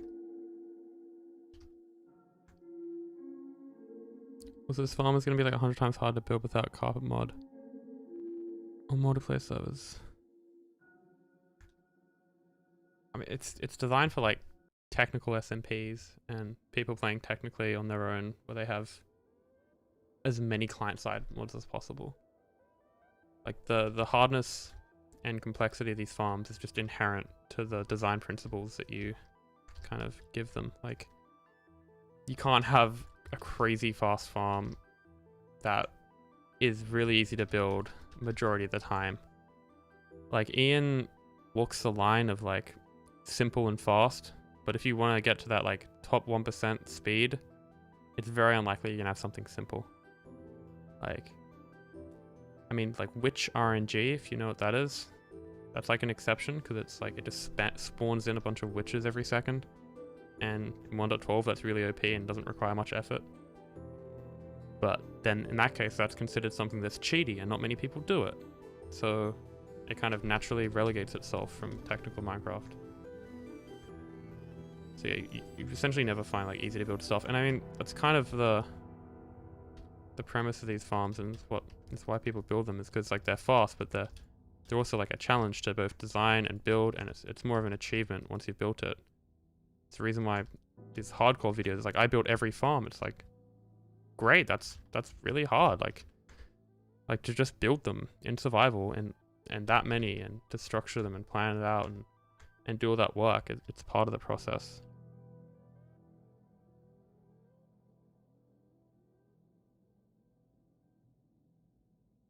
I think they might notice when they see a spike in like 10 MSPT, from all the dupers going off on their like crappy server. Maybe. I wouldn't risk that personally.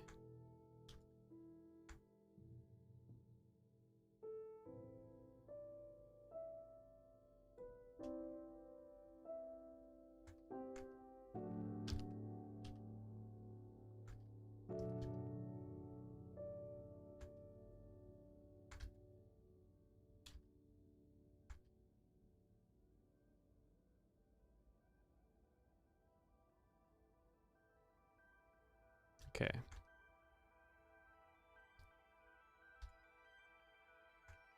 So everything comes up, and then we can measure. So when this goes to full, so this is a kind of simple circuit. So you can have a redstone block here, and then run that, or you can have a cake. I would use cakes because they're kind of cute, but they are annoying to craft. So I've moved away from using cakes these days.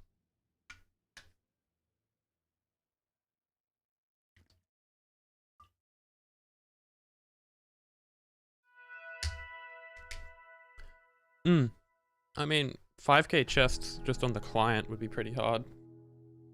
But 8,000 hoppers. Lol.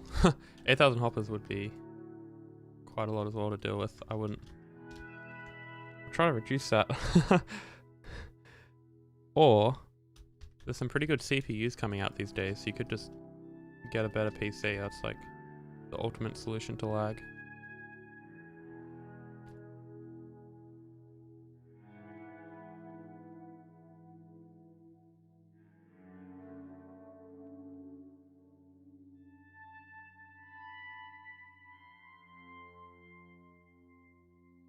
Okay, so I gotta kind of work out the logic for this. So at the moment it's empty, so that means we need the fungus farm to be running. So it's playlist mode on runs if true. Okay, so it's this one over here.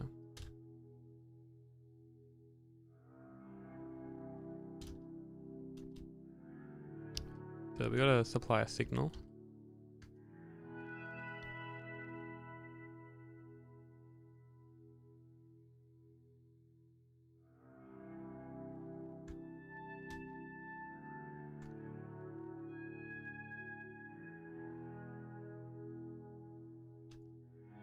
And we can come over here.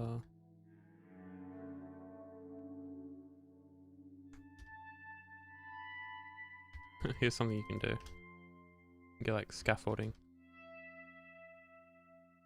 Oh no, is that better or is it... Should you just go like up and over? Yeah, probably that.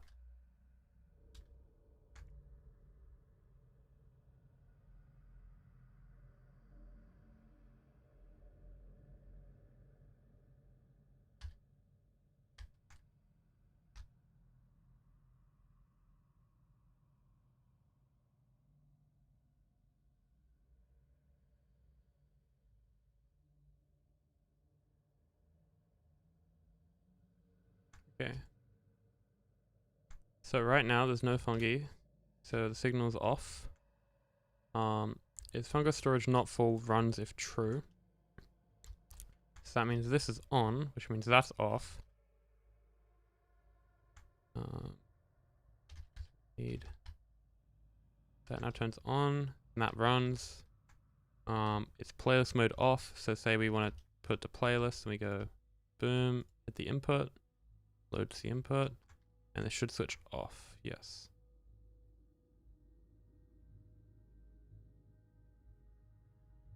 Oh, we even get some, look at that. Okay, and then say we get really rich. Actually just chuck this back off.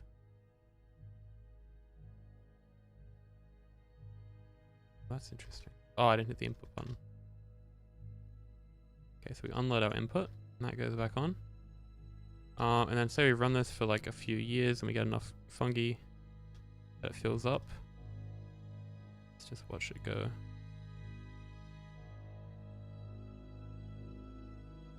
Okay, There's a bit of a delay, but it's coming. There we go.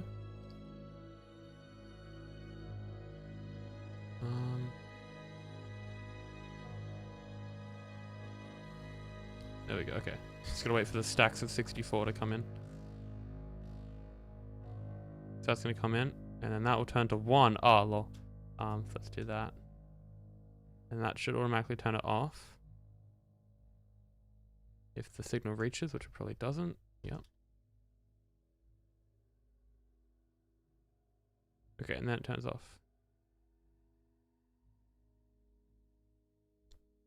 Okay, but then the issue is, as soon as it starts dropping items,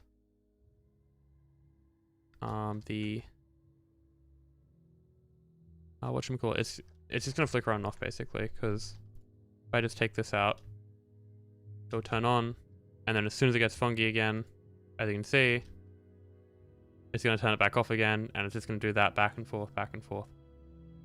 So the system we gotta make is, let's just try and think about it. So, sign.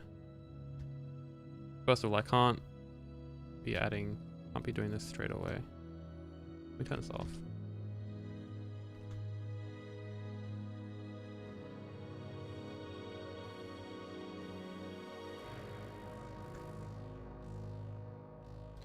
Okay, so signal strength 1.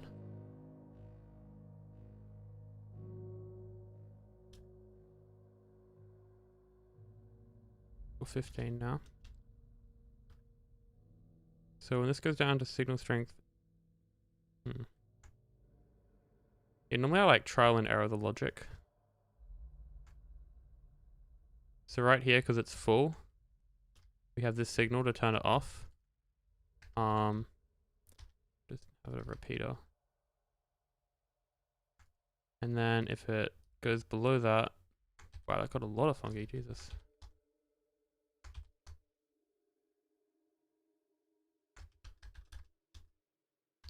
And if it goes below that, then we have that. Okay, so we want to register when it's at, say,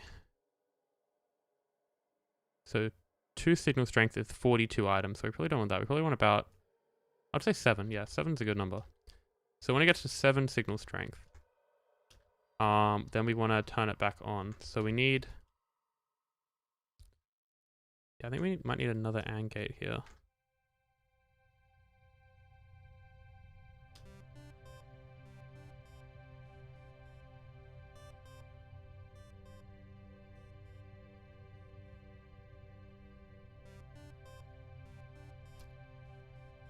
But I'll start with the most basic one, which is just an OR gate. Which I'm highly confident won't work.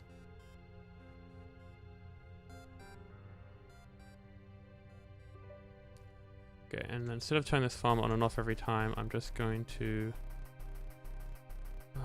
oh, it's so tightly wired, I can't really change it. I guess I could go... that. Yeah, that didn't break anything cool. And then... really? That... okay, whatever. No, I don't like that.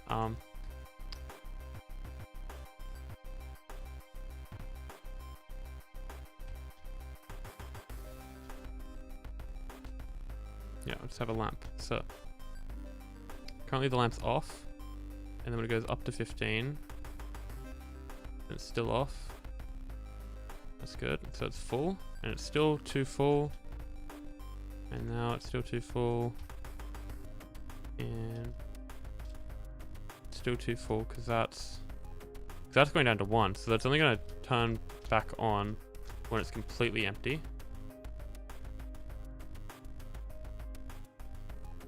Oh yeah, I need to get this. Oh, okay. There you go. So now it's on like that.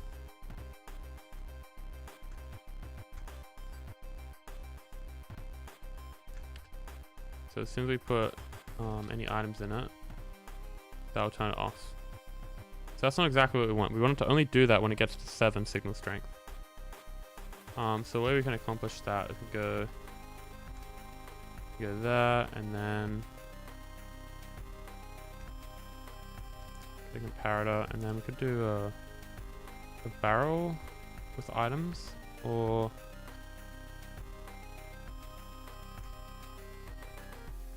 just because the barrels are tile-endy, so like it makes a little bit of lag, but it's whatever. And then we'll get just some dummy items. Yeah, average sharpness 0 fish, and we want it to be signal strength 6, so we need 9 stacks and 42. So not exactly, but do it just for kicks and giggles. Composters give signal strength 7, but then it goes immediately to 8. So I could do a composter and then let the signal strength decay by 1, but this is just more compact, which is what I prefer here. I could do cauldron, but it wouldn't work because it's like redstone here. So yeah, so that's just subtract mode. Okay, so now the farm is running, and it's going to continue running until we put in 7. So that's 3 stacks and 55. Okay. Let's see here.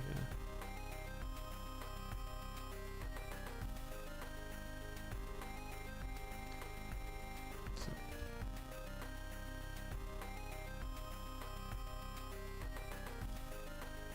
there's no signal. No signal.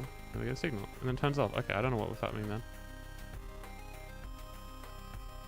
Okay, so now the farm's going to turn off, but now it's turning off too early. Oh,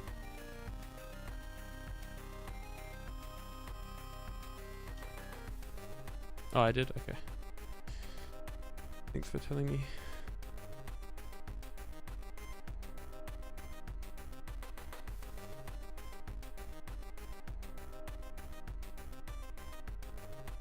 So for it to turn off, we need this to be 15.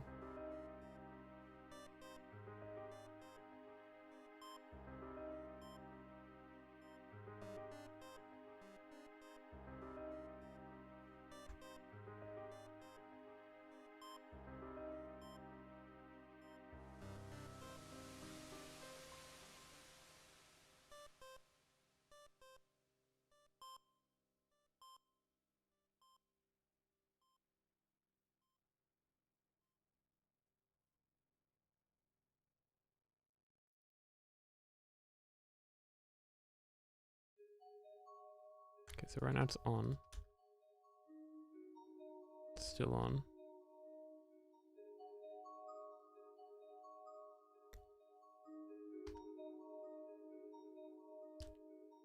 Okay, so now it's... Yeah, it's still running, cool. Still running. Hey, Soncio. And now it turns off when we get to 15.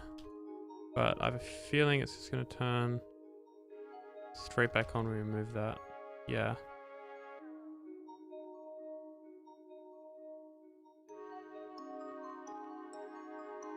Thank you, mate. Appreciate that.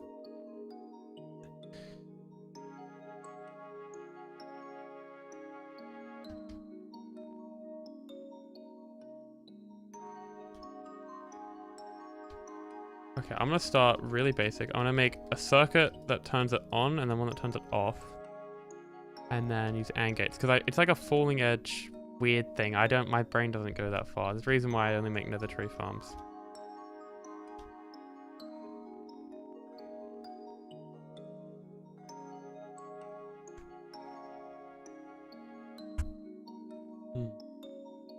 Like we can start off by subtracting 8. And that's just overcomplicating it. Oh god. This is... Yeah, I'm gonna start off really...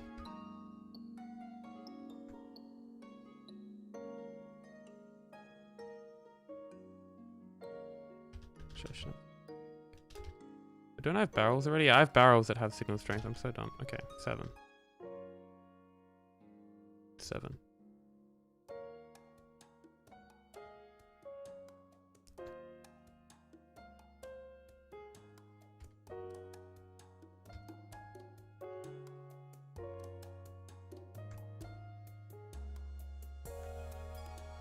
Okay, don't worry about this jank wiring.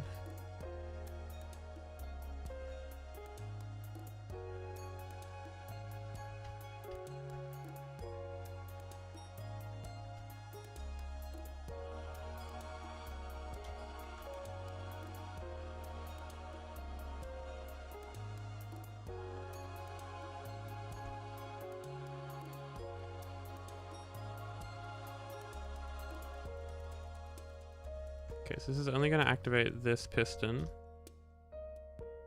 when it gets to signal strength 15. So when it's full, that's going to come across and turn it off. And then this has to remain off like that until this goes back down to 7. What the hell?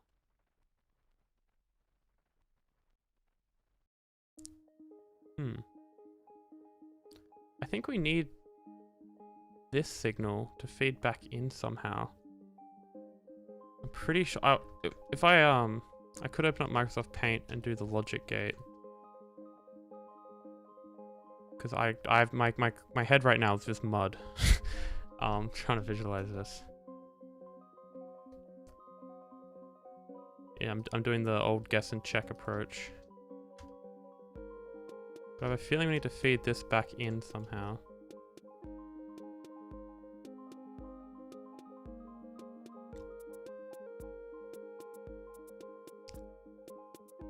So at the moment, this is locked. Yeah, okay, I got it.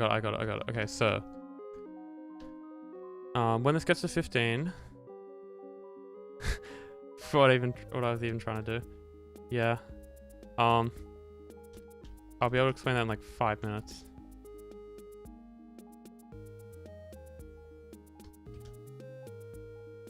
Okay, so at the moment that's at 15, but it's not. Let me get rid of that. Okay, put that there. So when this dispenser fills up to full, it means that we have more fungus than we need, and we should stop generating fungi. So this comparator, once it gets to 15, the signal is able to squeeze through here and then turn off this AND gate so the farm turns off. And that's currently what it's doing. So it's full, and this is activating that, which is the signal over there, and all that. And that's going to create a clock. So then what we have to do is we have to lock this repeater like that. So then when this signal shuts off, this is going to be dispensing fungus to the player. But even though now it's dropped below signal strength 15, this is still going to stay extended. It's self-powering itself. And the only way to break the signal now is once we get low enough, say signal strength 7, this repeater will get depowered, which will then activate the fungus farm again, indicated by that light. So what I was trying to do is I was trying to figure out how to make this falling edge weird mumbo-jumbo circuit. And it actually requires you to take an input from the output, like RAM, kind of. Like RAM? Yeah, I think like RAM. Yeah. Because it has to kind of, or like ROM or something. Because it has to store the current state it is at. So it's like, it's one of those weird logic gates where the output depends on like the output. It's so weird. Cause it connects to itself. Like the mouth connects to the tail. It's like, so yeah. Now I gotta take the comparator signal from here, and only when it gets to 7. So this means I have to filter out signal strength below 7 and above 7. Which is doable. I just gotta, I think I should rewire this. That's such an annoying word to say. Rewire. Yes, this can definitely be compacted. I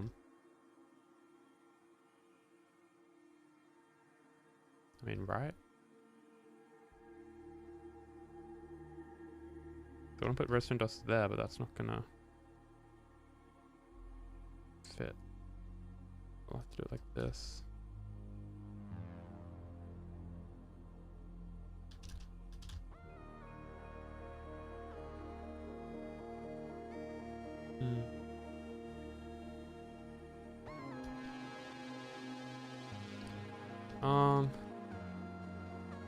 It might be a toggle state. I'm not sure. I don't think so.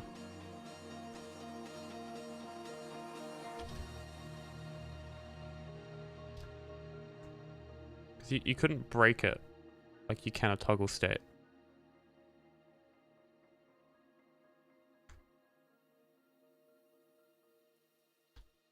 Okay, in that case, we can just remove that.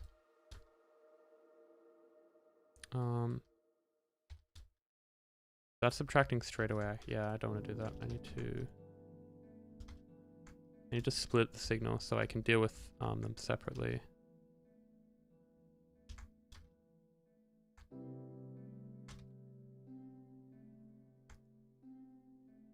So we have that going out there, and that's going to be our 15 signal strength. So if that's ever on, then we can have a redstone repeater here.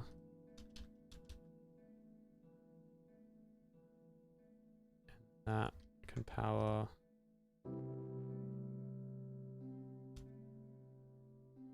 the fungus farm.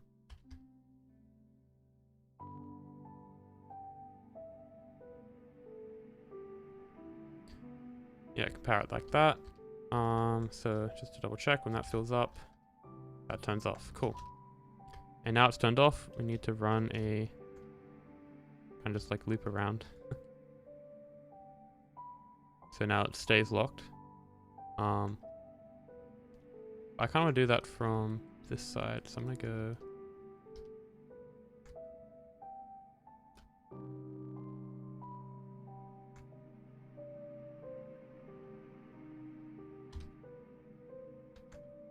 Something like this.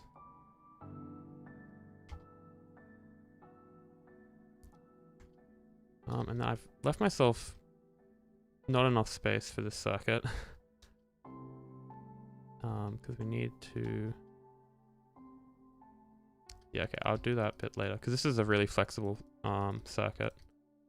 I could have this go off in like any which direction, really. Like I could have the repeater there. In fact, that's probably a much better place to put it. Okay, so first of all, we can add a thing there, so 7. So that means any signal strength. Should I get 6 out? I think that's better.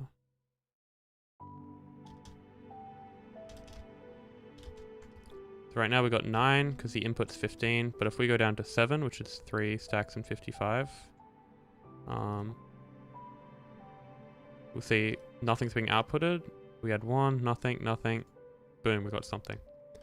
But then if it's actually more than that, so say it's 2, then we're going to get a signal here, which we... see, I could do something like that, but then that's going to break that one.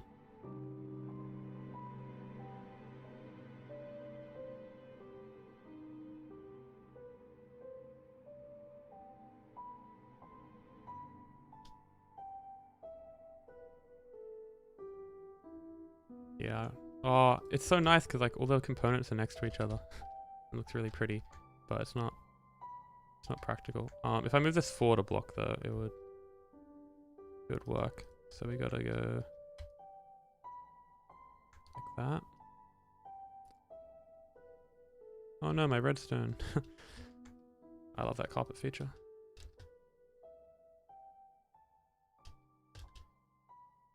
That's essentially what we're doing. So everything under 7 is being gone skied. And then if it gets to 2,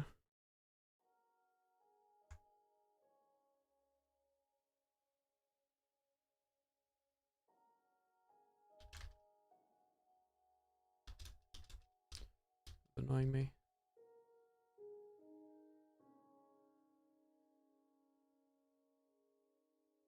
I've done this circuit a lot of times before. I just like this. There we go. Okay. So at the moment it's on 1, or it's just on. And then if we put, so what, 8's 4 stacks and 32. So if we do 31, it's still on. We do 1 more. It's gonna clock because I'm retarded.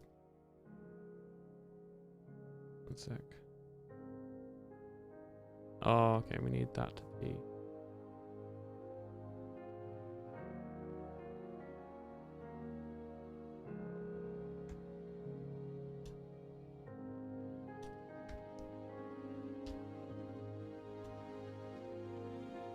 There we go, okay. Yeah, let me take out items. We get an input. take out too many items, we get nothing. Okay. Except that's kind of in the wrong position. Need that to be there. And just to be like that. So now we have this input. And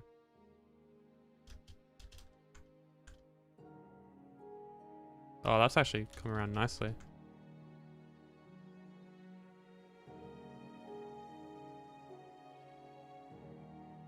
Okay, so at the moment it's not getting, it's not full, so the lamp's on. We chuck in more stuff, lamp stays on. This isn't done yet though, I'm pretty sure. And then it's full and then it turns off. Because I'm not rerouting the signal, so it's not gonna work yet. Yeah, okay, so we gotta, let's see, we need this repeater. Yeah, we need to lock one of these repeaters and then unlock it using this circuit. And that turns on. Okay.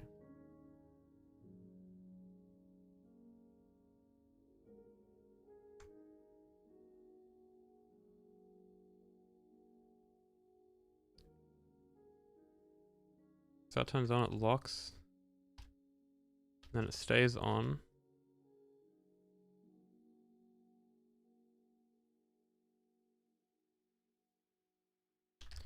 Then we can say have a... Oh, that's annoying.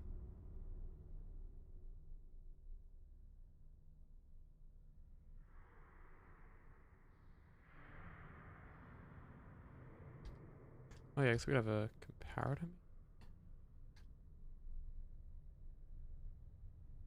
So that would only have output 1 signal strength, wouldn't it?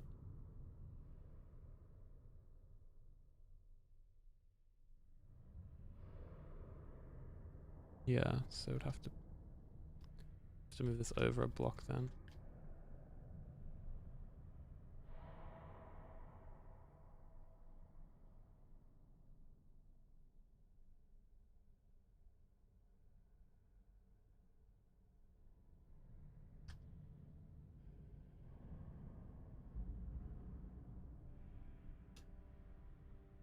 Okay, so let's try this again.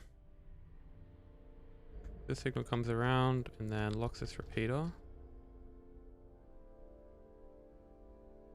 And then only unlocks when this turns on. Okay, so at the moment, it's not full, so it's gonna, Fungus Farm's gonna be running, still running, we're full, turns off, and then we start using fungi again, it's still running, because we don't want it to turn on and off all the time. Still running. Still running. And that's on. I guess it's in compare mode, so we gotta go subtract mode. And that's on again. And then hopefully if I chuck stuff back in, it doesn't immediately turn off. Okay, I think we have it. Yes. Okay. Quick nuggets. My limit's like 36. So I think that's because number 32 was actually just raw chicken. Oh, that's sick. I'm actually gonna draw up the logic gate for this, by the way, for the explanation, because it is. Wow, that's so cool. I love this bit of logic. Oh yeah, it can definitely be compacted, especially this bit. 165. That's. Is that like English McNuggets that are like the size of your pinky, or like proper? I'm not a Macca's. I don't go to Macca's. My friends go to Macca's, and I'm like, yeah, you guys can spend your money. I've got food at home. Edible food at home. French McNuggets. Ah. Muy bien. Sorry.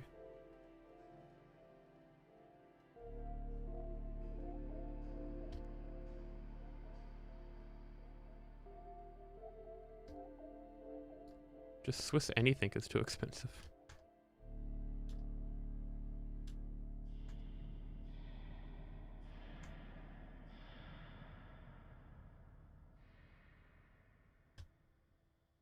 No, I don't like that. Don't like how it crosses over. Yeah, I might just keep it like this, to be honest. It's not really hurting anyone.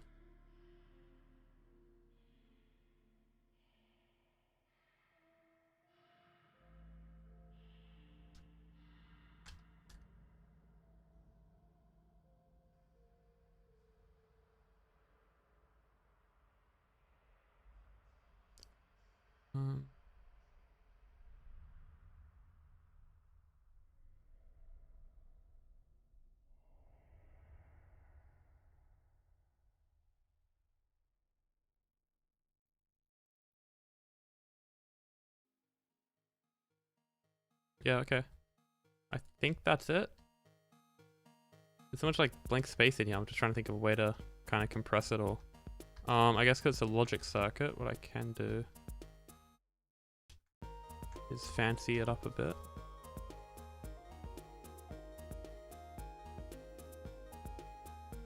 Now, when it's 4 AM, you get a snack pack. If you don't know what they're called, look up Snack Pack Sydney. And then you're going to get really hungry really fast.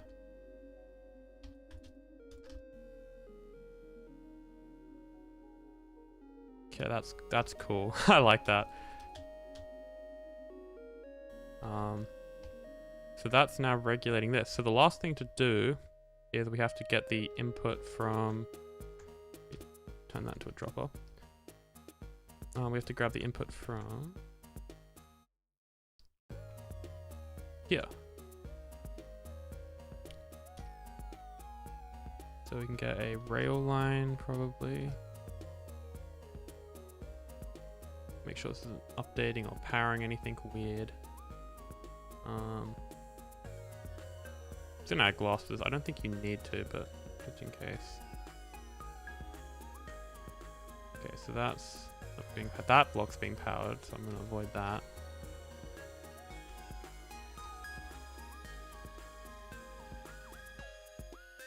Okay, and then this can come up here. How many blocks is that? 1, 2, 3, 4, 5, 6, 7, 8, and 9. Ah, can't really get 9. Could go like that, maybe. Yeah, whatever.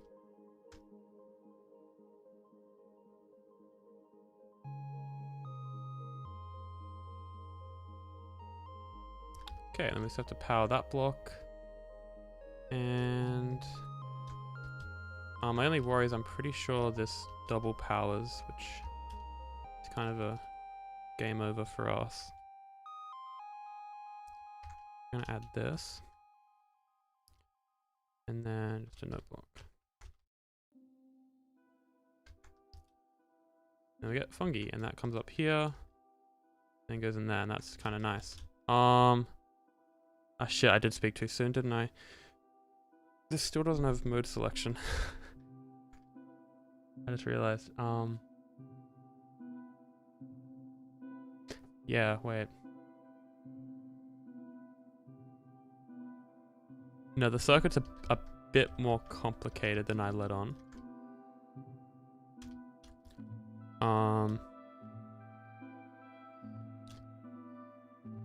Because we have to have a crimson and a warped one. Because there's always going to be leftover fungi. Passed out in a Burger King. Were you working there?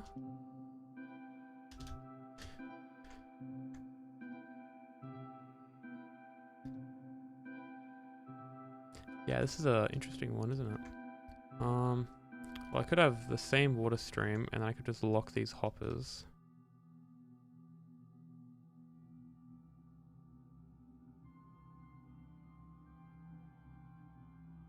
Oh yeah, 4 hours. It's like the halfway point.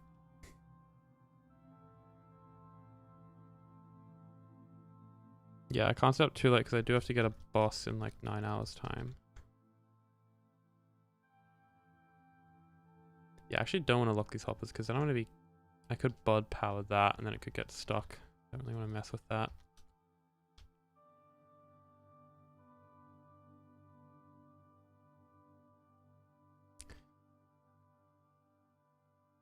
Oops. Yeah, I could mirror this. Is there enough space for that?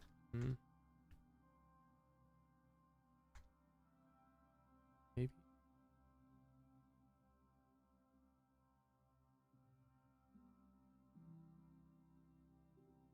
I feel so inefficient though having that twice. Because what I have to do is I have to connect one of these switches to something that diverts the water stream. Gold blocks. Gold blocks are actually better than iron because you can mine them faster. So it's like the best thing to use for a beacon base. Everyone just uses like emerald and whatever.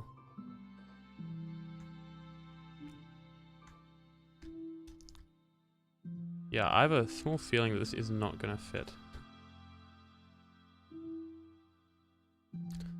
Okay, I might have to think about redesigning this a bit. I could move things over. Actually, a lot of redstone in this for like a dustless farm. There's quite a lot of stuff.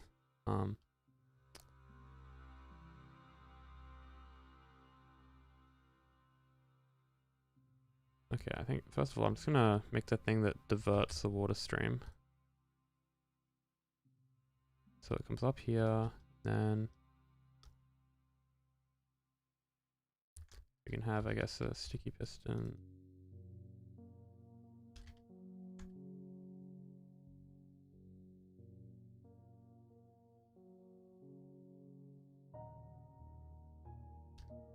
It's either on or off. Redstone torch. Yeah, it's dustless.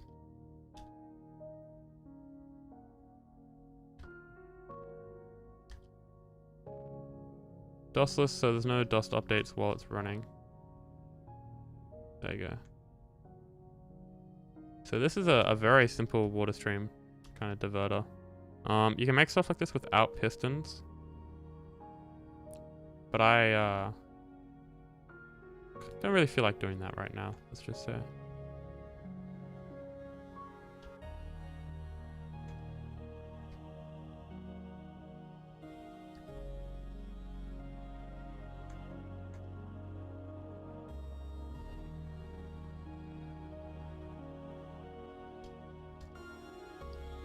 Okay, I'm gonna have to cover up a little bit of the redstone here.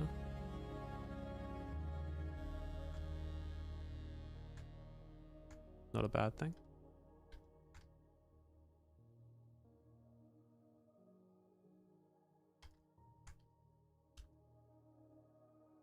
Okay, so now, if I do that.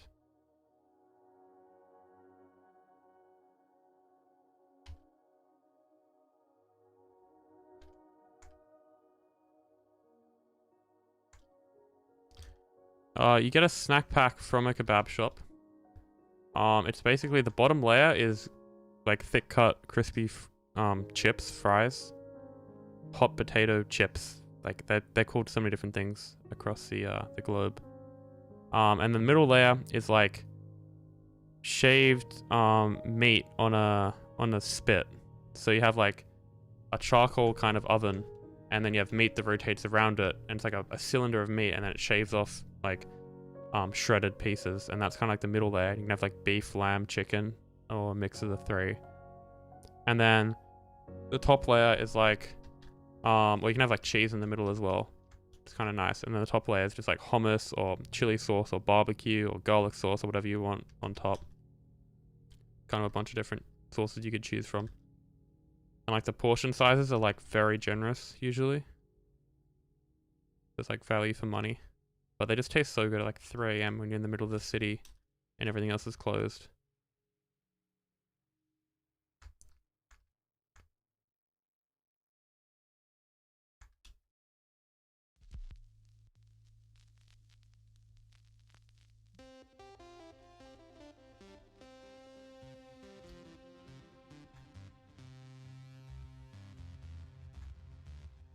Yeah, that signal's not gonna make it, bud.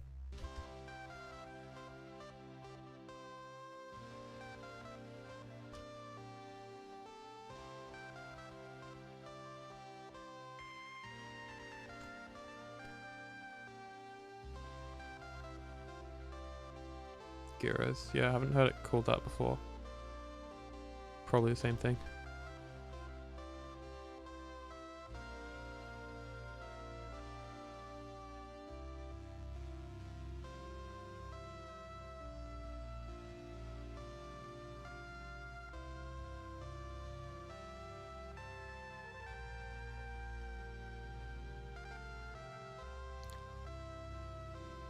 Okay. Do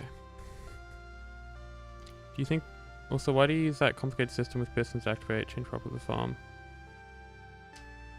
What do you mean rails? Rails... You get the output of rails with observers, which adds in toggle states naturally. So the idea of this is that it has as little toggle states as possible when you're turning the farm on and off, so stuff doesn't go out of whack. So yeah, pistons, they're extended, and then this is down, and then it's got power. Like, there's no real way, like, for it to be misaligned, like the inputs. Like, the only way before was if it spat out a block, but we fixed that by adding an extra bit of delay here. Oh yeah, I get what you mean.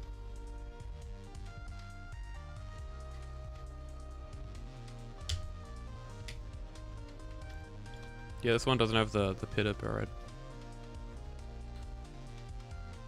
Okay, so that's currently set to... Oh no, these don't have names right now. That can be like warped mode. That's whatever this is set to. Wait, that can be crimson then.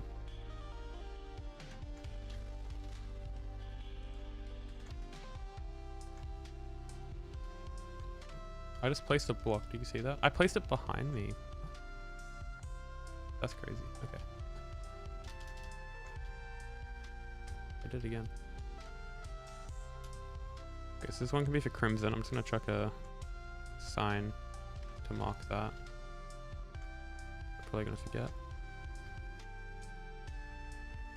It takes 4, I guess you could say. This doesn't really have a piston sequence like a overworld tree farm does. It just kind of has pistons that push the blocks. The hardest part is just working out the most optimal places to put them, and then yeah, I guess like wiring that up. But there's no like multi-fold double piston extenders and block event delay. I mean, there's a very small amount of block event delay in some designs, but this one I've narrowly avoided it. I don't like that stuff.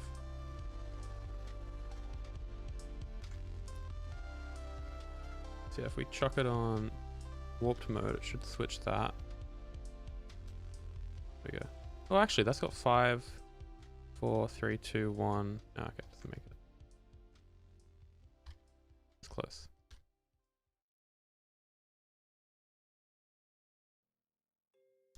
There's massive differences. So, warped or fungus doesn't check for blocks around it when it grows. I mean, the only block it checks for is that it has nylium beneath it. The correct type of nylium. And then it just grows. Like, it grows through anything, grows through bedrock, blah, blah, blah. Overworld trees, they have all these growth restrictions. Like, you can't have blocks like within a 3x3 cylinder above the sapling at certain heights, and that kind of thing. I mean, that's the main restriction. So that means you can just put pistons like right next to the fungi like this, and just push the trunk out. You don't have to have pistons all the way over here, and then, you know, have that double piston extender. Yeah, it is picky. If you're just after wood for crafting, nether trees are objectively better, but you also have aesthetic considerations and the fact that you can make boats and you can make charcoal out of overworld trees, and that's kind of the only upsides. But otherwise, you can make nether trees that are faster and, well, 2x2 spruce is an exception, but you make them faster for simpler. And then you can also make them self-sustaining and playerless. So like Azalea, you can make playerless, but it's normally very slow.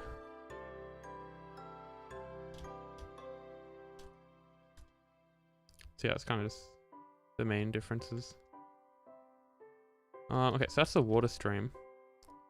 But now we also got to switch between these two circuits. This circuit I haven't even made yet because it doesn't fit.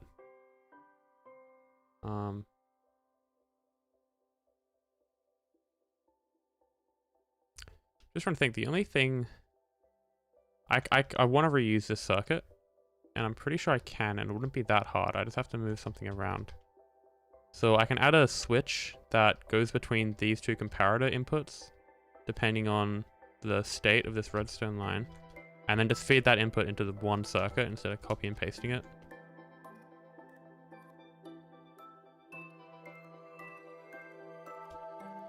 Yeah.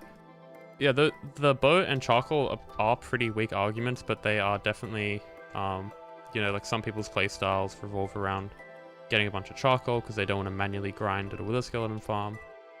But instead, they have to manually grind at a tree farm, so I don't really see that. But yeah, I don't play survival, so I don't have those kind of opinions. I'm just like, this is what this tree's capable of, this is what this other one's capable of. That's the facts kind of thing. So I'm just gonna do some slight renovations here. I'm not sure how much I gotta move it. So give myself like 3 blocks. That should be good. It's actually both TET 50. So there's a playlist mode, which is quite a lot slower, of course, but it, you know, doesn't require a player. It's crazy. And then the intended mode is the playerful mode, which is just stupid fast. I was actually shocked, like when because I calculated the rates beforehand, and then I'm like, okay, cool, these are the rates, and then I ran a test in game. I'm like, okay, these are the rates, and then it kind of sunk in, and then I'm like, okay, that's without the blast chamber. When I add the blast chamber, it's going to go down to something reasonable, because TNTs can be pretty inefficient sometimes. But then somehow in this design, the way I've clocked the dupers, it's so efficient. Yeah, I'm really happy with it. Normally I'm not. Normally it's like some little like thing that's just in the back of my head. I'm like, oh, I should have fixed that. Like, oh, it could be a little bit better here. Or I'm not happy with how many whatevers it makes an hour. So I don't really have that with this valve this time. It's kind of rare. Like an example is this simple 11 type tree farm that I did. That was Ian's upgrade. It has like an iron bar that just randomly breaks, but only in some locations for some people. And I spent like a few weeks, like I delayed the video upload for about a month because I'm just like, I just can't fix it. But it was such a minor thing, but it was still just so annoying. And eventually I just left it in, and like 2 people have complained about it since. So you win some, you lose some. But yeah, so my idea with this is that this is kind of the input block. So this will be the input comparator. And then if we move this around, give ourselves a bit more room, we can then either have this comparator be the input or this one.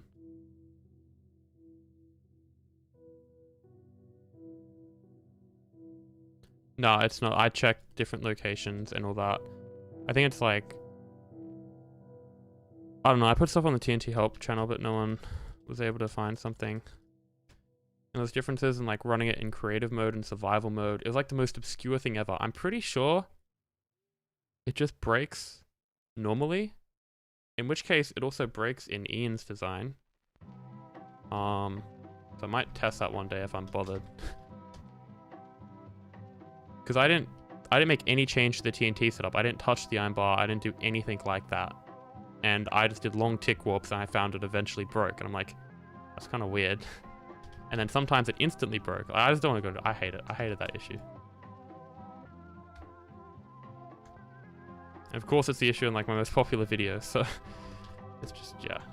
Anyway. So the switch for this, it's just a simple redstone torch. So, can you? No, you can't have a redstone torch that blocks the output, can you?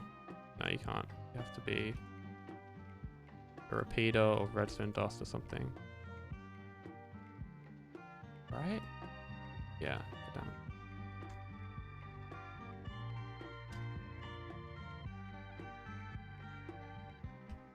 Yeah, and it's only barely self-sus going off what Ian said, but it should... With the upgrades and the iron bar not missing, it's like comfortably above. Is that self-sus with you trying to generate fungi from it?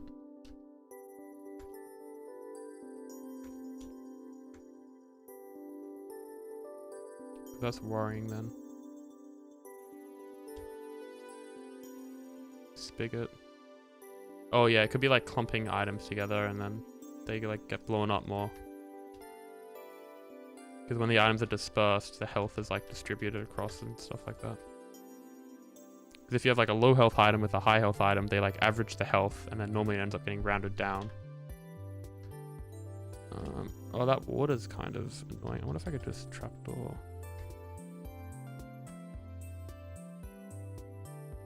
No.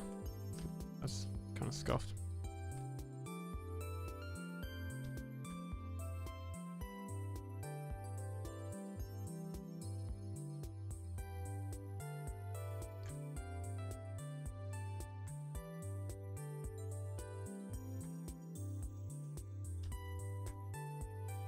I feel like I'm doing like 2012 redstones. Feels very scuffed.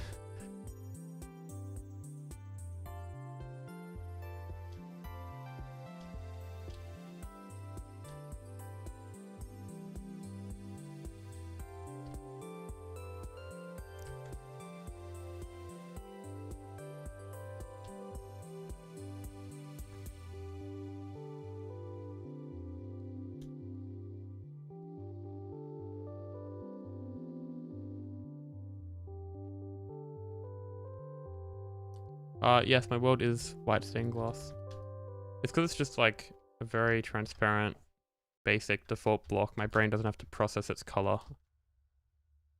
It's not very intrusive. I do use wool, just only on computational builds. That's kind of the rule.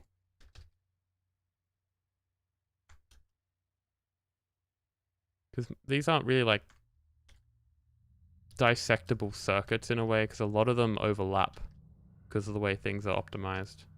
I mean, exceptions could be made here because I'm literally doing like logic gates and stuff to get the storage to work.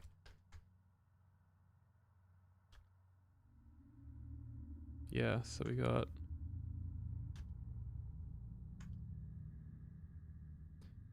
it's gonna be annoying.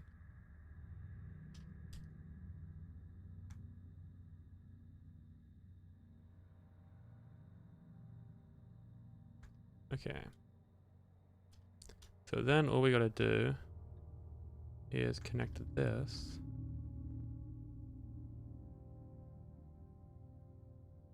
Up like that. And then check both these on subtract mode.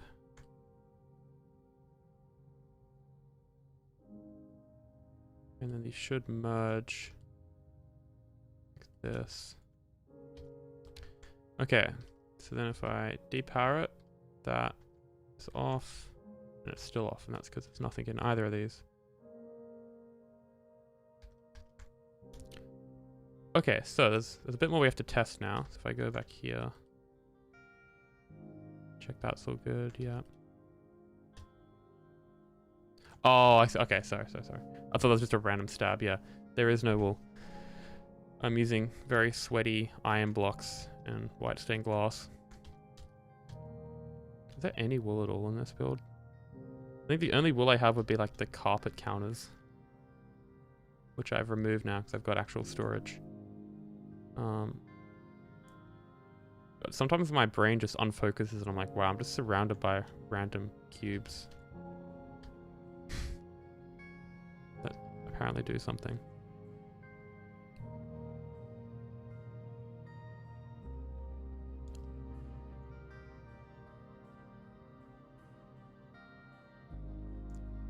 Okay, fill this up. So then if we depower that, that turns on. So there's a bunch of different states of the machine I gotta test here. No, but I'm trying to say there's nothing I could color code because all the different circuits just overlap too much and it ends up looking really messy. And also if someone's trying to build this in survival, and they want to change the block palette, they only have to do like / replace white stained glass with another transparent block and / replace iron with another. And the iron block has a really nice border and all that. What I'm currently working on, it's blurry between technical Minecraft and computational, or farm design and computational. So you you might start thinking about using wool and whatever. But I just prefer to stick to what I'm used to. What I use for farms. No, I've tried. They're just ugly. And smoothstone, it's like grayish and it's kind of cheap. Like I would use that on if I'm designing a. I mean, look at my simple nether tree farm before. I'm pretty sure I use smoothstone because that's a simple early game farm. So you'd use those types of materials, like cobble and whatever.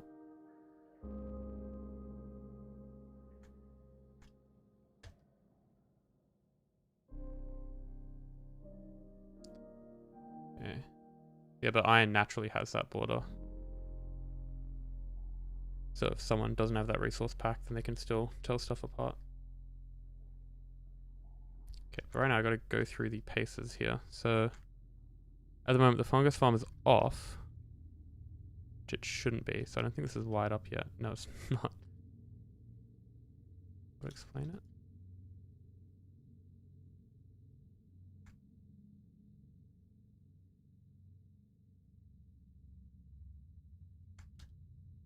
Okay, so now it's running again. So it's on, and then so we fill it up with, this is crimson, right? Yeah. We do 3 things of crimson, still on. Do 1 more. Yeah, still on that. Yep, sure. I don't know why I thought it would turn off then, but then it fills all the way up. Yes, nice. Then we take some out. Yeah, and it's still off. Then we take a sufficient amount out, and it turns back on. Okay, nice. That's working still. When are we gonna release this video? I think be like. I want to say September, but I'm notoriously bad at giving dates. Just so you know how bad I am at giving dates, the Shroomlight farm video that I released in August of last year, there was a very small, like 20-second portion dedicated to this farm, or a very early version of it. And I said, this will come out in November of last year.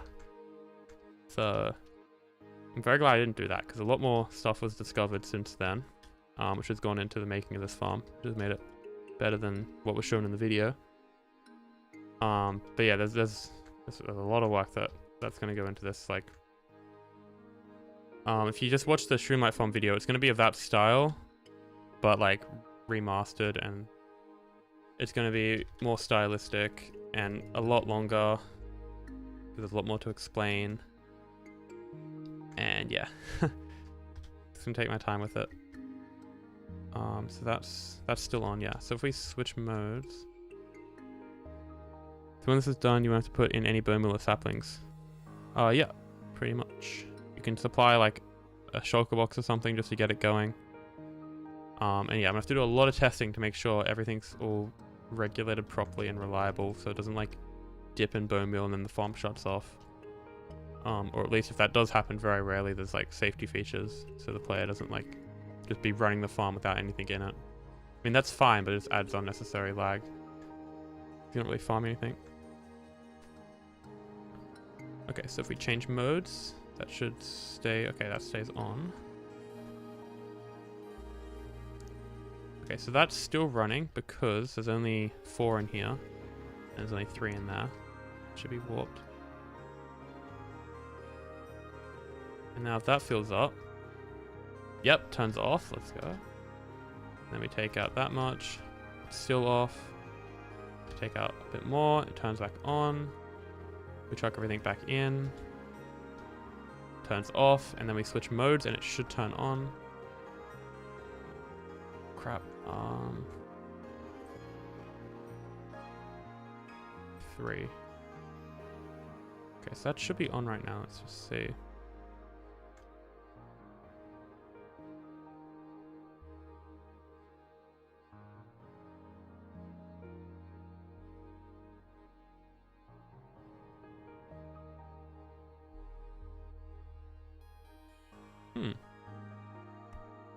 Okay, I think maybe switching modes might have to reset this latch.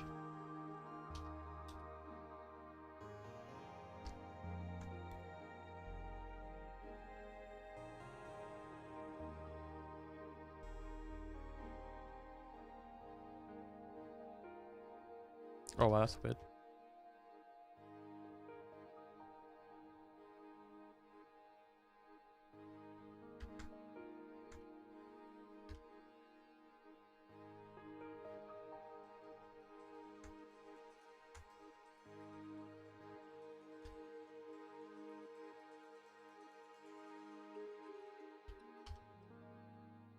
Okay, so every time that changes state, it's going to reset the latch. So now it's running. And then if we fill it up. Okay. Oh, that's because it's in this mode. Yep, that makes sense. Do we fill this up? Turns off. And then if we switch modes, no wait, it's both full. Let's empty this. If we switch modes, that should come back on. So let's see, switching would just be turning it off completely. There we go, so it's on, and then it should turn back off, but it probably won't. Oh my god, it did, what? Cool. Is that reliable? On. Yeah, that latch has definitely made a difference. That's awesome, okay. So let's test if they're both filled. Oh wait, they are both filled. No, they aren't. Wait, what did I just open up? Oh, I put stuff in this dropper. Okay, I was worried there. Okay, so they're both filled. So now when I switch states, it should turn off. Okay, I just broke and replace it. That's fine. Yep, okay.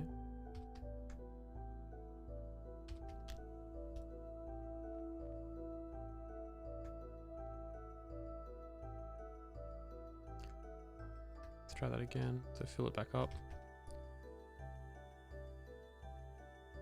Yep, it's off. Okay, and then you empty both.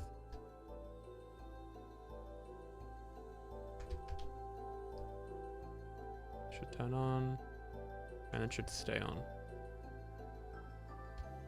Okay, I think we just tested 95% of all the different permutations. And yeah, I like this version because we're still using one of these circuits. And yeah, it's not that funny looking. Add in some more gold.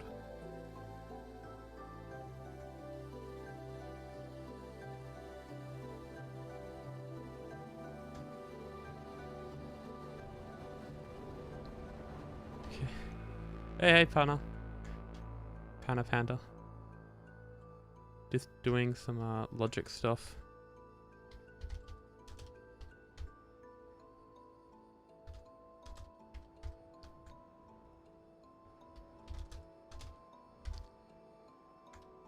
Okay, so that's all very shiny. I don't mind that actually. That's turned out better than I thought it was. If anyone wants to compact that, feel free. So does it all work though? Because we have one more thing to do actually. I lied. We have to now switch the inputs for this thing. So whether or not this activates that dropper or that dropper. And that's actually pretty straightforward. So okay, we can replace that with a hopper. Chuck an observer there.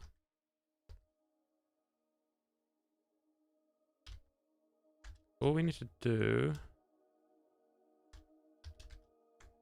is, depending on this redstone line, either activate that one or that one.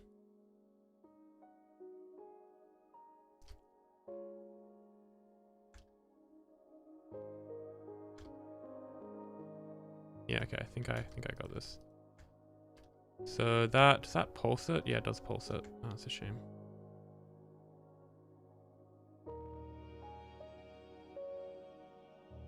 Because that means I can't have the observer like that, because then when it retracts it, this will detect the piston arm moving, and we'll add an extra pulse. Okay,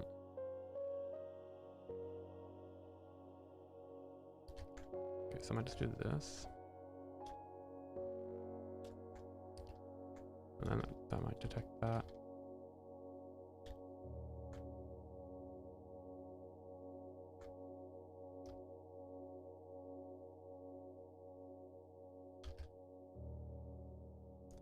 Okay, here we go. So, a little bit going on here. This is gonna have to be replaced with scaffolding.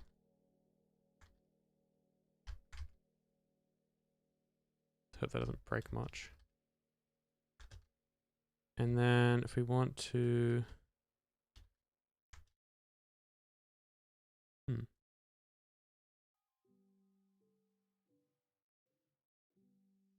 So I could have observers here. And then note blocks. Oh, here we go. I think I got this. And then you can either have it so the blocks are like this. Yeah, there's two ways you can do this. You can either have it so the block's like this and then have a piston that pushes it, so there's only ever one solar block in front at a time. Or because you're QCing this dropper, you can permanently power either of these note blocks so they don't send the update. Just to make sure this doesn't get updated elsewhere. Pretty sure it doesn't. Yeah. Okay, so that means we gotta get... I have to move this around. Which means I have to move this around. I don't want to move that around. Do you know if a good series where I can learn how to do redstone, or are you planning to make one? Because I know just enough. I do. So I'm trying to think of how I could get you to navigate to it. If you search up MD redstone series, I can't remember the exact name. Probably like episode 1, just for extra chance that you'll find it. That's a pretty good series that he's working on. But yeah, the best way is just to get in there and just try and make your own stuff. Look at what other people have done. Reverse engineer things. What I recommend.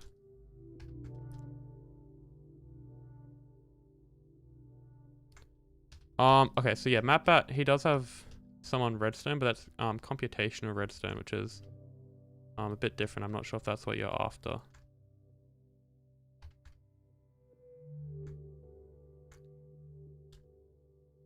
Oh, this is really not being friendly to me.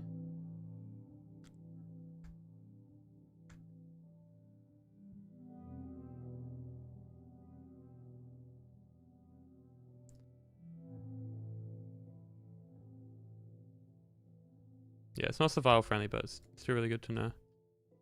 That's why I said this guy.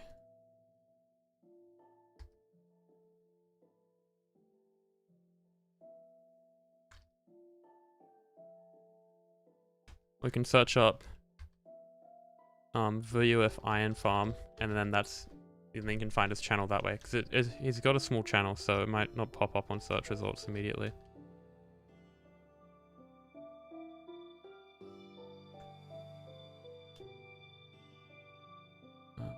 Okay, so this has now got a...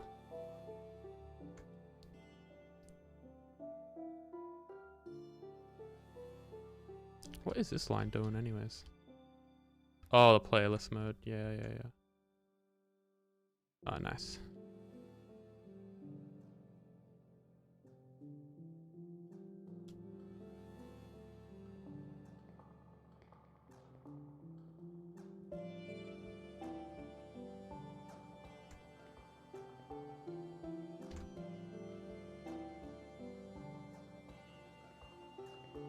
Yeah, although computational redstone has definitely helped with this build, even though it's still survival.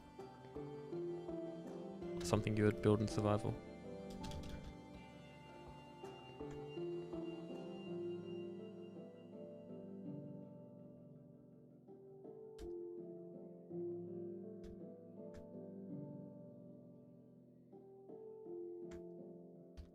Yeah, three months ago, but there's like 5 or 6 episodes out, so you can watch those. He's not a machine, cannot make infinite content for the masses.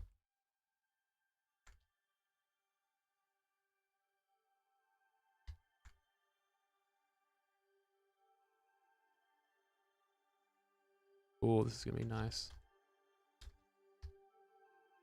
Okay, so we need a coral fan here. Kind of crazy. And then that's going to power that note block. And then all we need is a target block here. And then a dust there. Actually, no. Just need to power that now with this line.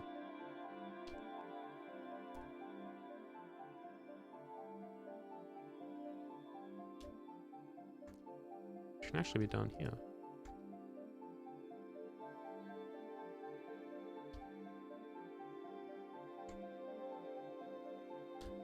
Okay, sweet.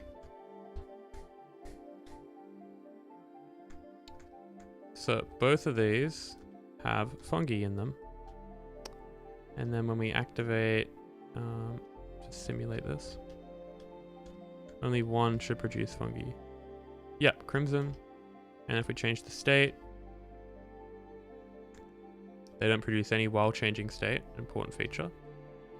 Now it produces warped. Oh my god, that's so cool. Okay. So when it is on, it produces crimson, which I'm pretty sure is the opposite of what I want. Yes.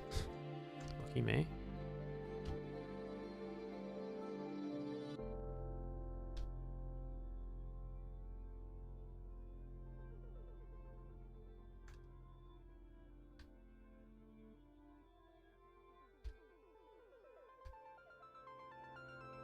Okay. So is that done now? Oh my god, I hope so. I think that I should take a save. Okay, so currently it's on, so let's check, is that correct? Well, currently we're reading the signal from this dropper. And that's down to 3. Yeah, okay, that's right.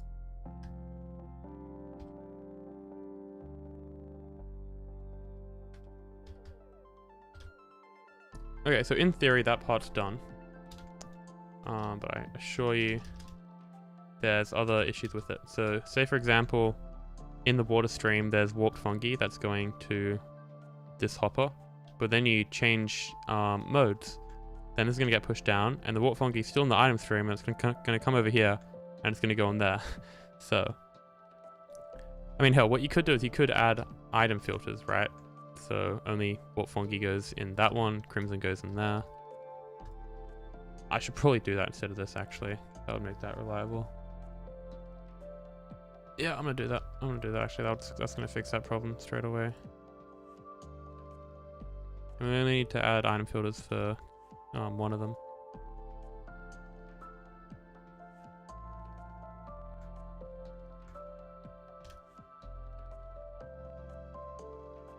Okay.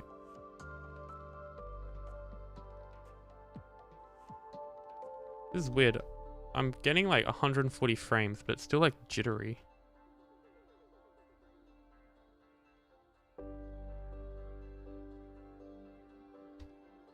So it's like the frame time sometimes peaks.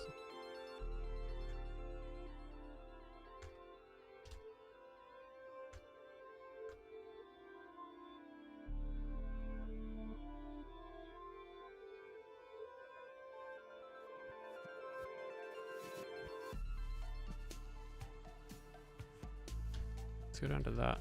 Okay, so we're gonna have to make this a bit taller then.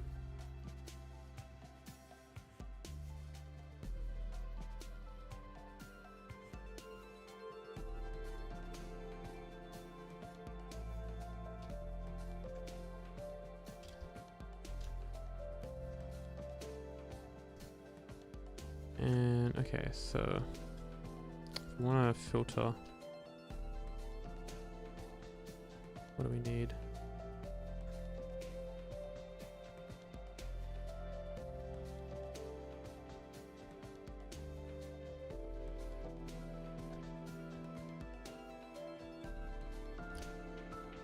Trying to think of how much space we need for an item filter.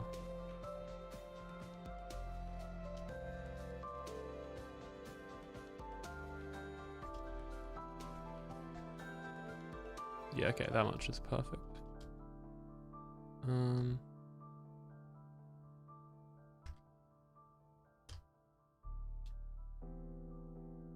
I can make an item filter, don't worry.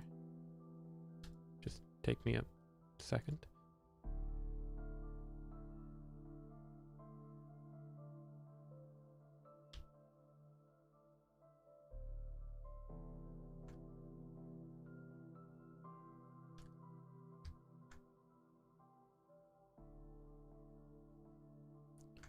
And it could be a double speed one, but like that means you have to do more filler items. It's kind of a track. I think it's better to just have two.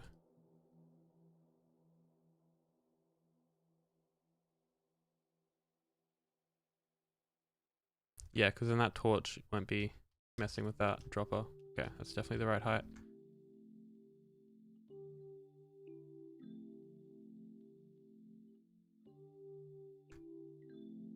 Okay.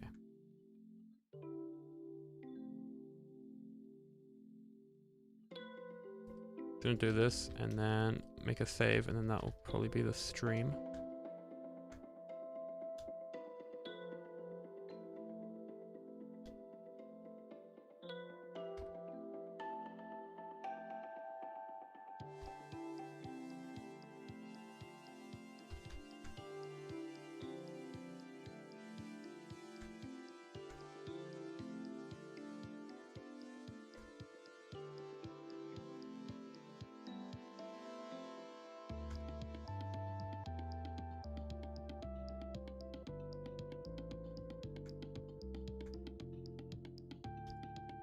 Yeah, also the thing with double speed is that you kind of have to loop it around because there's only one hopper, so you get hopper cooldown. So like hell, it would actually make it more unreliable and stuff. Okay, so I'd have to add in the filters there. I'll just do that for now. Just slightly better layout.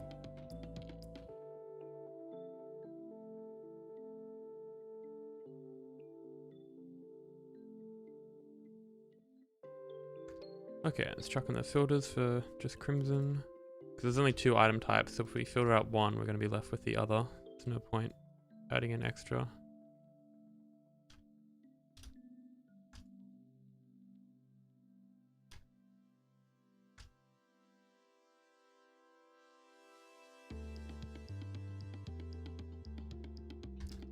Okay, cool.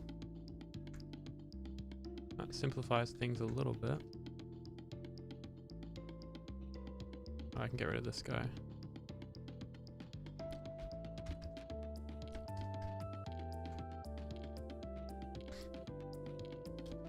Okay, there's still a little bit left to do. For example, we got to add in shulker box loader there. Got to wire up all these item streams. Add a playlist mode. Chuck in all the actual item filters themselves, which will take a bit. And then yeah, test everything a bunch. So yeah, I'll finish the stream there actually. So thanks everyone for joining. Wait for shaders to load. There we go. Hi. Kind of productive stream. It's more like explaining stuff because there's quite a lot behind me to explain. So yeah, thank you everyone for tuning in, and I'll see you in like 4 months time when the video is done.